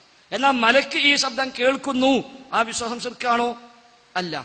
ജിന്ന് ഈ ശബ്ദം കേൾക്കുന്നുണ്ടാകാം, ആ വിശ്വാസം ശിർക്കാണോ? അല്ല. ജിന്ന് ഇടപെടും, ജിന്ന് ഉപദ്രവിക്കും, ജിന്ന് സഹായിക്കും, മനുഷ്യരെ സഹായിക്കും, ഈ വിശ്വാസം ശിർക്കാണോ? ശിർക്കല്ല. ജിന്ന് മറ്റേ സിംഹാസനം അർശ് പൊക്കിയെടുത്ത് കൊണ്ടുപോയി വിശ്വസിച്ച ശിർക്കാണോ? അല്ല. ബിൽഡിംഗ് ഉണ്ടാക്കി വിശ്വസിച്ച ശിർക്കാണോ? അല്ല. എന്നാൽ അഭൗതികമായി സഹായിക്കും, അഭൗതികമായി കാണും, അഭൗതികമായി കേൾക്കും, അഭൗതികമായി അറിയും എന്ന് വിശ്വസിച്ചാലോ ശിർക്ക് വന്നു. തേടേണ്ട ആവശ്യമില്ല, തേടേണ്ട ആവശ്യമില്ല. ജിന്നിന് എന്റെ വീട്ടിൽ നിന്നിട്ട് പണിയെടുക്കാൻ കഴിയും എന്ന് വിശ്വസിച്ച ശിർക്കാണോ? അല്ല. ആ വിശ്വാസം തകരാറില്ല, ഒടുക്കൂല വേറെ വിഷയം. ഒറ്റങ്ങനെ വിശ്വസിച്ചു ജിന്നിലേക്ക് പോണ്ടാവും, ചിലപ്പോൾ കല്ലോ തട്ടിമറിച്ച് കൊണ്ടുപോണ്ടാവും എന്ന് വിശ്വസിച്ചാൽ അത് ശിർക്കാണോ? ശിർക്കല്ല. എന്നാൽ ജിന്ന് അഭൗതികമായി എന്നെ സഹായിക്കും വിശ്വസിച്ചാലോ ശിർക്കായി. അപ്പൊ തേട്ടം ശിർക്കാകുന്നിടത്ത് ഒരു വിശ്വാസം ശിർക്കായതുണ്ടാകും. അതാണ് KM മൗലവിയെ പറ്റിയുള്ള പുസ്തകത്തില് PK മൂസ മൗലവി എഴുതി. എന്താ എഴുതിയത്? അഭൗതിക മാർഗങ്ങളിലൂടെ സൃഷ്ടികൾക്ക് ഗുണമോ ദോഷമോ വരുത്തി തീർക്കുവാൻ ആരെങ്കിലും ഏതെങ്കിലും വിധേന സാധിക്കുമെന്ന് വിചാരിച്ചു കഴിഞ്ഞാൽ ആ വിചാരവും ആ വിശ്വാസവും പ്രവൃത്തികളും തൗഹീദിനെതിരായി ഭവിക്കുന്നു, അല്ലെങ്കിൽ ശിർക്കായിത്തീരുന്നു. അഭൗതിക മാർഗത്തിൽ വല്ല ഗുണവും വല്ല ദോഷവും ഏതെങ്കിലും നിലയ്ക്ക് ചെയ്യാൻ ആർക്കെങ്കിലും കഴിയും എന്ന് വിശ്വസിച്ചാൽ തന്നെ ശിർക്കായി. അപ്പൊ ജിന്ന് കാണുമെന്ന വിശ്വാസം ശിർക്കാകും എപ്പോൾ? അഭൗതിക മാർഗത്തിൽ. മരിച്ച ജിന്ന് നമ്മളെ കാണും വിശ്വസിച്ചാലോ ശിർക്കാണ്. മരിച്ച ജിന്ന് ഈ മുഖാമുഖം ഇപ്പൊ കേൾക്കുന്നുണ്ടാവും വിശ്വസിച്ചാലോ ശിർക്കാണ്. മരിച്ച ജിന്ന് നമ്മളെ വീട്ടിലൂടെയൊക്കെ പോകുന്നുണ്ടാവും വിശ്വസിച്ചാലോ ശിർക്കാണ്. ജീവിച്ചപ്പോൾ ജിന്ന് ഇപ്പൊ ഇതിലൂടെ പാസ് ചെയ്യുന്നുണ്ടാകും വിശ്വസിച്ചാലോ ശിർക്കല്ല. ഉണ്ടെങ്കിൽ ഉണ്ടാവും, ഇല്ലെങ്കിൽ ഇല്ല, അത്രേ ഉള്ളൂ. ആ വിശ്വാസം ശിർക്കല്ല. ഒരു മലക്കിവിടെ ഉണ്ടാകും എന്ന് വിശ്വസിച്ചാലോ ശിർക്കല്ല. മരിച്ചുപോയൊരു മലക്കിവിടെ വരും വിശ്വസിച്ചാലോ ശിർക്കായി. മലക്കിന് മരണമുണ്ടോ? മരണമുണ്ട്. എപ്പോൾ? അല്ലാഹു അഅലം. ചിലപ്പോൾ ഖിയാമത്തിന്റെ സമയത്തായിരിക്കാം, അതിന് മുമ്പുണ്ടോ ഇല്ലേ നമുക്കറിയില്ല. ഏതായിരുന്നാലും മരണം എന്ന ഒന്നും ഉണ്ടെങ്കിൽ ഒരു മരിച്ച മലക്ക് ഈ ശബ്ദം ഇപ്പോൾ കേൾക്കുന്നുണ്ടാകും എന്ന് വിശ്വസിച്ചാൽ അത് ശിർക്കായി. മരിച്ചൊരു ജിന്ന് ഈ ശബ്ദം കേൾക്കുന്നുണ്ടാകും വിശ്വസിച്ചാൽ ശിർക്കായി. ലോകത്ത് എവിടെയുള്ള ജിന്നായിക്കോട്ടെ നമ്മൾ എവിടുന്ന് പറഞ്ഞാലും അവൻ കേൾക്കും വിശ്വസിച്ചാലോ ശിർക്കായി. അല്ല, ആ ജിന്നിന്റെ കഴിവും കാലും ജിന്നിന്റെ കാഴ്ചയും ജിന്നിന്റെ കേൾവിയും ഒക്കെ ഉപയോഗപ്പെടുത്തി ഓതിലേക്ക് പോവാണ്, അപ്പൊ ഓനെ ഒച്ച കേട്ടു എന്നൊരുത്തം വിശ്വസിച്ചാലോ ശിർക്കല്ല. അതാണ് വ്യത്യാസം. ഓനെ ചെവിയില്ലെങ്കിലോ കേൾക്കൂല, ഓൻ കാഴ്ചയില്ലാത്ത ജിന്നാണെങ്കിലോ കാണൂല, കാലില്ലാത്ത ജിന്നാണെങ്കിലോ നടക്കാൻ കഴിയൂല, കൈയില്ലാത്ത ജിന്നാണെങ്കിലോ പിടിക്കാൻ കഴിയൂല, അത്രേ ഉള്ളൂ. അല്ലെങ്കിലോ അതൊക്കെ അവർക്കുണ്ട്, അതൊക്കെ അവർക്കുണ്ട്. സൂറത്ത് അഅറാഫിൽ അല്ലാഹു തആല പറഞ്ഞു, വലഖദ് ദറഅനാ ലിജഹന്നമ കസീറൻ മിനൽ ജിന്നി വൽ ഇൻസ്. ധാരാളം ജിന്നുകളെയും ധാരാളം മനുഷ്യരെയും നാം നരകത്തിന് വേണ്ടി റിസർവ് ചെയ്തിട്ടുണ്ട്. ധാരാളം ജിന്നിനെയും ധാരാളം മനുഷ്യരെയും നരകത്തിന് വേണ്ടി റിസർവ് ചെയ്തു. എന്താ പ്രത്യേകത? എന്താ പ്രത്യേകത? ലഹും ഖുലൂബുൻ ലാ യഫ്ഖഹൂന ബിഹാ. അവർക്ക് കൽബുണ്ട്, പക്ഷെ അവർ ഗ്രഹിക്കുന്നില്ല. ആർക്ക്? ജിന്നിന്, ഇൻസിന്. കൽബുണ്ട്, ഗ്രഹിക്കുന്നില്ല. കാതുണ്ട്, കേൾക്കുന്നില്ല. കണ്ണുണ്ട്, കാണുന്നില്ല. ഉലൈക കൽ അൻആം, അവർ മൃഗങ്ങളെ പോലെയാണ്. ബൽ ഹും അളൽ, അല്ല അതിനേക്കാളും വഴിപിഴച്ചവരാണ്. അപ്പൊ ജിന്നും ഇൻസിനെയും ഒന്നിച്ച് അല്ലാഹു പറഞ്ഞത്. കണ്ണുണ്ടായിട്ട് കാണാത്തവർ, കാതുണ്ടായിട്ട് കേൾക്കാത്തവർ, കൽബുണ്ടായി ഗ്രഹിക്കാത്ത ജിന്നിനെയും ഇൻസിനെയും അല്ലാഹു നരകത്തിന് വേണ്ടി മാറ്റിവെച്ചു. അപ്പൊ കണ്ണും കാതും ചിന്താശേഷിയും ഒക്കെ ജിന്നിനും ഇൻസിനും ഉണ്ട്. മത നിയമങ്ങൾ ജിന്നിനും ഇൻസിനും ബാധകമാണ്. ഹറാമും ഹലാലും നമുക്കും അവർക്ക് ബാധകമാണ്. പിന്നെ മുഅ്മിനായ ജിന്ന് നമ്മളെ ഒന്ന് സഹായിക്കൂലേന, അങ്ങനെ ബാധ്യത അവർക്കില്ല. അവരെ സഹായിക്കാനുള്ള ബാധ്യത നമുക്കുമില്ല. അവരെ സഹായിക്കാനുള്ള ബാധ്യത നമുക്കുമില്ല, നമ്മളെ സഹായിക്കാനുള്ള ബാധ്യത അവർക്കുമില്ല. നമ്മൾ നടന്നു പോകുമ്പോൾ ആക്സിഡന്റ് കണ്ടു, ഒരാൾ കിടന്ന് ചോരയിൽ കിടന്ന് പടിയാ, ഓനെ പരിചരിച്ചില്ലെങ്കിൽ, ഓനെ ഹോസ്പിറ്റലിൽ കൊണ്ടുപോയില്ലെങ്കിൽ, ആവശ്യമായ നടപടി ചെയ്തില്ലെങ്കിൽ നമ്മൾ കുറ്റക്കാരായി മാറും. നമ്മുടെയൊക്കെ എന്താ ഞാൻ മാത്രമല്ലല്ലോ, ഇവിടെ കുറെ ജിന്നുകളുണ്ടായാലും ഓരോ ഉണ്ടായിക്കോട്ടെ ഹോസ്പിറ്റലിലേക്ക് എന്ന് വിശ്വസിച്ചാലോ പറ്റൂല. ഒരിക്കൽ ബാധ്യത ഇല്ല. ഒരു ഇൻസിനെ ആ ഘട്ടത്തിൽ സഹായിക്കേണ്ട ബാധ്യത ജിന്നിനില്ല. ഒരു ജിന്നിനെ ആ ഘട്ടത്തിൽ സഹായിക്കേണ്ട ബാധ്യത ഇൻസിനും ഇല്ല. നമ്മൾ കാണൂല, അത് വേറെ വിഷയം. നമുക്ക് അങ്ങനെ ബാധ്യത ഇല്ല. അപ്പൊ അങ്ങനത്തെ ബാധ്യത അല്ലാഹു കൊടുത്തിട്ടില്ല. എന്നാൽ അവർക്ക് നമ്മളെ കാണാൻ കഴിയും, നമ്മൾ അങ്ങോട്ട് കാണാതെ. നമ്മൾ അങ്ങോട്ട് കാണാതെ അവർക്ക് നമ്മളെ കാണാൻ കഴിയും. ഇന്നഹു യറാക്കും ഹുവ വഖബീലുഹു മിൻ ഹൈസു ലാ തറൂനഹും. ഖുർആൻ പരിചയപ്പെടുത്തി, നിങ്ങൾ അങ്ങോട്ട് കാണാതെ അവനും അവന്റെ കൂട്ടാളികളും നിങ്ങളെ കാണുന്നു. അതാണ് ഉള്ള പ്രത്യേകത. ഓൻ ഇങ്ങോട്ട് കാണും, പക്ഷെ നമുക്ക് അങ്ങോട്ട് കാണാതെ തന്നെ ഓൻ ഇങ്ങോട്ട് കാണാൻ പറ്റും. എന്നാൽ അതിനകത്ത് നമ്മളാണ് തീരെ കാണുക എന്നല്ല, ഓ അങ്ങോട്ട് എപ്പോഴും കാണുന്നതല്ല. അതിനൊക്കെ അതിൻ്റെ രീതികളുണ്ട്. മനുഷ്യന്മാരുടെ ഇടയിലേക്ക് ജിന്നുകൾ വരുന്നു, കോലം മാറി വരുന്നു, മനുഷ്യരൂപത്തിൽ വരുന്നു, പാമ്പായി വരുന്നു. എന്നാ എന്താ കാണുന്ന എല്ലാ പാമ്പും ജിന്നാണോ? അല്ല. കോലം മാറി വരുമെങ്കിൽ നമ്മളെ വീട്ടിലൊക്കെ ഇപ്പൊ പോയിക്കൂടെ? നമ്മളെ കോലത്തിൽ അങ്ങനെ പോകാൻ കഴിയില്ല. അതിലൊക്കെ ലിമിറ്റ് ഉണ്ട്. അതിൽ അള്ളാഹ് നിശ്ചയിച്ച വ്യവസ്ഥയുണ്ട്. ആ എല്ലാ ജിന്നാൾക്കും പാമ്പാകാൻ കഴിയൂല, എല്ലാ ജിന്നാൾക്കും മനുഷ്യരാകാൻ കഴിയില്ല, എല്ലാ ജിന്നാൾക്കും ആകാശത്തേക്ക് പറക്കാൻ കഴിയൂല, എല്ലാ ജിന്നാൾക്കും കടലിൽ മുങ്ങാൻ കഴിയൂല. അതൊക്കെ വ്യത്യസ്ത ഇനങ്ങളാണ്. നമുക്ക് എല്ലാവർക്കും നീന്തറിയോ? ഇല്ല. മനുഷ്യൻ വെള്ളത്തിൽ നീന്തും എന്ന് പറഞ്ഞാൽ എല്ലാ മനുഷ്യന്മാരും നീന്തുന്ന അല്ല. മനുഷ്യൻ വിമാനം ഓടിക്കും, നേരത്തെ നമ്മൾക്ക് വിമാനം ഓടിക്കുന്ന അല്ല. അതുപോലത്തെ കഴിവുണ്ട് ജിന്നില്. അതാ അല്ലാഹ് ഖുർആൻ പഠിപ്പിച്ചത്. ജിന്നുകളിൽ അദ്ദേഹത്തിന് വേണ്ടി മുങ്ങുന്നവർ പിശാചുകളിൽ ഉണ്ട്. അതല്ലാത്ത മറ്റു പ്രവർത്തനങ്ങൾ ചെയ്യുന്നവരും അവർക്കിടയിലുണ്ട്. എല്ലാവരും പറക്കുന്നതല്ല, എല്ലാ ജിന്നിനും പറക്കാൻ കഴിയില്ല, എല്ലാ ജിന്നും ആകാശത്തേക്ക് പോകൂല, എല്ലാ ജിന്നും മനുഷ്യരൂപത്തിൽ മാറി വരൂല, എല്ലാ ജിന്നും പാമ്പായി വരൂല. അങ്ങനെ വരാൻ കഴിയുന്നവനും എപ്പോഴും കഴിയൂല. അതിനൊക്കെ അള്ളാഹ് നിശ്ചയിച്ച ചില സിസ്റ്റങ്ങളുണ്ട്. അല്ലെങ്കിൽ ഇവിടെ ആകെ പൊളിയില്ലേ. അള്ളാഹ് ദുന്യാവ് സന്തുലിതമായി നിലക്കാൻ ആവശ്യമായ നിയന്ത്രണങ്ങൾ അവിടെയെല്ലാം വെച്ചിട്ടുണ്ട്. അതിനുള്ളിൽ നിന്നുകൊണ്ട് ചെയ്യാൻ പറ്റും. അപ്പൊ നമ്മൾ മനുഷ്യന്മാർ കക്കാൻ പോകുന്നു എന്ന് കഴിഞ്ഞിട്ട് നമ്മളെ വരെ കള്ളം വന്ന കളിക്കാലം വരെ അതിനകത്ത് കള്ളന്മാരില്ലാന്നാ? അല്ല, കള്ളന്മാരുണ്ട്. ഒരിക്കലും ലിമിറ്റ് ഉണ്ട്. വ്യഭിചാരം നമ്മളാണ് ഈ കാലം വരെ വ്യഭിചരിച്ചിട്ടില്ല. അതിനർത്ഥം നമുക്ക് വ്യഭിചരിക്കാൻ കഴിയാന്നല്ല, വ്യഭിചരിക്കാൻ കഴിയാന്നല്ല. പക്ഷെ നമ്മൾ ഈ കാലം വരെ പൈക്ക് പോയിട്ടില്ല. നമ്മളാരും മദ്യപിച്ചിട്ടില്ല, അതിനർത്ഥം മദ്യപിക്കാൻ കഴിയില്ലാന്നല്ല. നമ്മളാരും മോഷ്ടിച്ചിട്ടില്ല, അതിനർത്ഥം മോഷ്ടിക്കാൻ കഴിയില്ലാന്നല്ല. അപ്പൊ ഒരു കഴിവുണ്ട് എഴുതിയിട്ട് അതൊക്കെ ലോട്ടുന്ന നമ്മൾ അവിടെ അങ്ങനെ വരണ്ടേ ഇവിടെ അങ്ങനെ വരണ്ടേ എന്ന ചോദ്യത്തിന് അവിടെ പ്രസക്തി ഇല്ല. അപ്പൊ ഒരു മുസ്ലിം ജിന്ന്, മുഅ്മിൻ ജിന്ന്, മുവഹിദായ ജിന്ന്, ആ ജിന്നിന് ഒരു മുസ്ലിമായ ഇൻസിനെ സഹായിക്കേണ്ട ബാധ്യത അള്ളാഹ് നിശ്ചയിച്ചിട്ടില്ല. നമുക്ക് അവനെ സഹായിക്കേണ്ട ബാധ്യതയും നിശ്ചയിച്ചിട്ടില്ല. നമ്മോട് പറഞ്ഞ് പരസ്പരം സഹായിക്കാൻ, അവനോട് പറഞ്ഞ് പരസ്പരം സഹായിക്കാൻ. ഒരു ജിന്ന് ആക്സിഡന്റ് ആയി, ആ ജിന്നിനെ മറ്റേ ജിന്ന് മൈൻഡ് ചെയ്തില്ല, എന്നാൽ ആ ജിന്ന് കുറ്റക്കാരനാവും, ആ ജിന്ന് കുറ്റക്കാരനാവും. ഒരു ജിന്ന് കടം കൊണ്ട് കുടുങ്ങി, മറ്റേ ജിന്ന് സഹായിച്ചില്ല, ഓൻ കുറ്റക്കാരനാവും. ഓന്റെ ബാധ്യതയാണ് സഹായിക്കല്. ഓലടി ബാധ്യത ഉണ്ട്. മതനിയമങ്ങൾ ബാധകമാണ്, ഖുർആൻ ഓൽക്കും ബാധകമാണ്, ഹദീസ് അവർക്കും ബാധകമാണ്. പിന്നെ നമുക്ക് ആവശ്യമില്ലാത്ത അവർക്ക് ആവശ്യമായ ഹദീസുകൾ ഒരുപക്ഷെ റസൂൽ ഓലെ വേറെ പഠിപ്പിച്ചിട്ടുണ്ടാവാം. റസൂൽ പ്രത്യേകം ക്ലാസ് എടുക്കാൻ പോയിട്ടുണ്ട്. ജിന്നകൾക്ക് പ്രത്യേകം വിളിച്ചുകൂട്ടി നബി ക്ലാസ് എടുത്തിട്ടുണ്ട്, ഖുർആൻ ഓതി കൊടുത്തിട്ടുണ്ട്. അവർക്കില്ലാത്ത ഹദീസ് നമുക്ക് മാത്രം വേണ്ടത് അതൊരു പക്ഷെ നമ്മോട് പഠിപ്പിച്ചിട്ടുണ്ടാവും. അപ്പൊ അതൊക്കെ റബ്ബിന്റെ ഒരു സംവിധാനമാണ്, വ്യവസ്ഥയാണ്. ആ വ്യവസ്ഥക്കുള്ളിൽ ഒതുങ്ങിക്കൊണ്ട് ജിന്നും മലക്കും ഇൻസും എല്ലാം ഇവിടെ പ്രവർത്തിക്കുന്നു. പരസ്പരം ഉപയോഗപ്പെടുത്താൻ പറഞ്ഞെടുത്ത് ജിന്നും ഇൻസും തമ്മിൽ ഉപയോഗപ്പെടുത്താൻ പറഞ്ഞിട്ടില്ല. അത് അപകടത്തിലേക്കുള്ള വഴിയായതുകൊണ്ട് 100% പാടില്ലെന്ന് പറഞ്ഞു. എന്നാൽ ആരാധിക്കുന്നുവെങ്കിൽ, പ്രാർത്ഥിക്കുന്നുവെങ്കിൽ, ഇസ്തിഗാസ ചെയ്യുന്നുവെങ്കിൽ, അഭൗതിക മാർഗത്തിൽ തേടുന്നുവെങ്കിൽ, വേണ്ട അഭൗതിക മാർഗത്തിൽ സഹായിക്കുമെന്ന് വിശ്വസിക്കുന്നുവെങ്കിൽ അത് ശിർക്കാണ്. അതൊന്നുമില്ലെങ്കിലോ ശിർക്ക് എന്ന് പറഞ്ഞുകൂടാ, പക്ഷെ ഹറാമാണ്. കാരണം ഇന്നല്ലെങ്കിൽ നാളെ ശിർക്കിൽ പോയി ചാടാൻ അത് വഴിയായി മാറും. അസ്സലാമു അലൈക്കും. മലക്ക്, എൻ്റെ പേര് മുഹമ്മദ് ജാബിർ. മലക്ക്, എൻ്റെ പേര് ചെല്ലൂരാണ്, ഇവിടെ അടുത്ത്. മലക്ക് നമ്മുടെ ഒരു ദുആ ചെയ്യുമ്പോൾ, ഇപ്പോൾ ബാഹ്യമായ പ്രകടനങ്ങളില്ലാതെ, ശബ്ദമില്ലാതെ നമ്മൾ ദുആ ചെയ്യുമ്പോൾ മലക്ക് അത് അറിയും. അല്ലെങ്കിൽ നമ്മളൊരു നല്ല കാര്യം ചെയ്യാൻ മനസ്സിൽ വിചാരിക്കുമ്പോൾ പിശാച് അത് അറിയും എന്ന് ഞാൻ പറയാം. കായക്കൊടിയുടെ കൂടെ ഉള്ളവരോ പറഞ്ഞിട്ടുണ്ടോ? അത് പിന്നെ അതിന് വിരുദ്ധമായ വേറെ ചോദ്യം ഞാൻ ചോദിക്കുന്നത് അതുമായി ബന്ധപ്പെട്ട തന്നെയാണ്. ഇപ്പൊ ഒരാള് ഒരു തഖ്വയില്ലാതെ എന്നാൽ ബാഹ്യത്തിൽ നല്ല തഖ്വ തോന്നുന്ന രൂപത്തിൽ നിസ്കരിച്ചു. പിന്നെ ഒരു രോഗി ബാഹ്യമായ രൂപത്തിൽ നിസ്കാരത്തിന്റെ രൂപം കാണിക്കാൻ കഴിയുന്നില്ല, പക്ഷെ മനസ്സിനല്ല തഖ്വയുണ്ട്. ഈ രണ്ടും എങ്ങനെയാണ് പുണ്യകർമ്മങ്ങളും ദോഷങ്ങളും എഴുതുന്ന മലക്ക് വേർതിരിച്ച് എഴുതുക? അത് തഖ്വയില്ലാതെ നിസ്കരിച്ച ആൾക്ക് കൂലിയും, നിസ്കരിക്കാത്ത രൂപത്തിന് കിടക്കണം എന്ന മനസ്സിനുള്ളിൽ നിസ്കരിക്കുന്ന ആൾക്ക് നിസ്കാരം ഒഴിവാക്കിയ ശിഷ്യം മലക്ക് രേഖപ്പെടുത്തുക? അതാണ് ചോദ്യം. ഓക്കെ, അത് ഒരാൾ നമസ്കാരം, ഇപ്പൊ രണ്ടാൾ നിസ്കരിക്കുന്നു. ഒരാൾ വലിയ ആത്മാർത്ഥമായി നിസ്കരിക്കുന്നു, മറ്റാള് അത്ര ആത്മാർത്ഥ ഇല്ലാതെ നിസ്കരിക്കുന്നു. രണ്ടാൾക്കും ഒരേ കൂലിയല്ല രേഖപ്പെടുത്തപ്പെടുക. അപ്പൊ രേഖപ്പെടുത്തുന്ന മലക്ക് രണ്ടാളുടെയും മനസ്സറിയണ്ടേ, ഒരു ഇഖ്ലാസ് അറിയണ്ടേ, അതിന്റെ ഏറ്റവ്യത്യാസം അറിയണ്ടേ, എന്നാലല്ലേ ആ രേഖപ്പെടുത്താൻ പറ്റുള്ളൂ എന്നതാണ്. അപ്പൊ ഇങ്ങനെ രണ്ടും വേർതിരിച്ചറിയണ്ടേ. അത് അഖീദ ഗ്രന്ഥങ്ങളിൽ ധാരാളം ചർച്ച ചെയ്യപ്പെട്ടൊരു വിഷയമാണ്. നമ്മുടെ യുക്തി കൊണ്ട് നമുക്കിത് പറയാൻ കഴിയില്ല. അതിൽ രേഖപ്പെടുത്തപ്പെട്ട മറുപടികളിൽ ഏറ്റവും ശരിയായി തോന്നിയ, ന്യായമായി തോന്നുന്ന, പ്രമാണബദ്ധമായി തോന്നിയ രണ്ട് മറുപടികൾ. ഒന്നുകിൽ അവർ നമസ്കരിച്ചു എന്നേ രേഖപ്പെടുത്തുന്നുള്ളൂ. അപ്പൊ 10 ആൾ നിസ്കരിച്ചു, അവിടൊക്കെ റെക്കോർഡിൽ മലക്കൾ എന്ത് എഴുതി വെച്ചു? വളൂർ നിസ്കരിച്ചു എന്ന് എഴുതി വെച്ചു.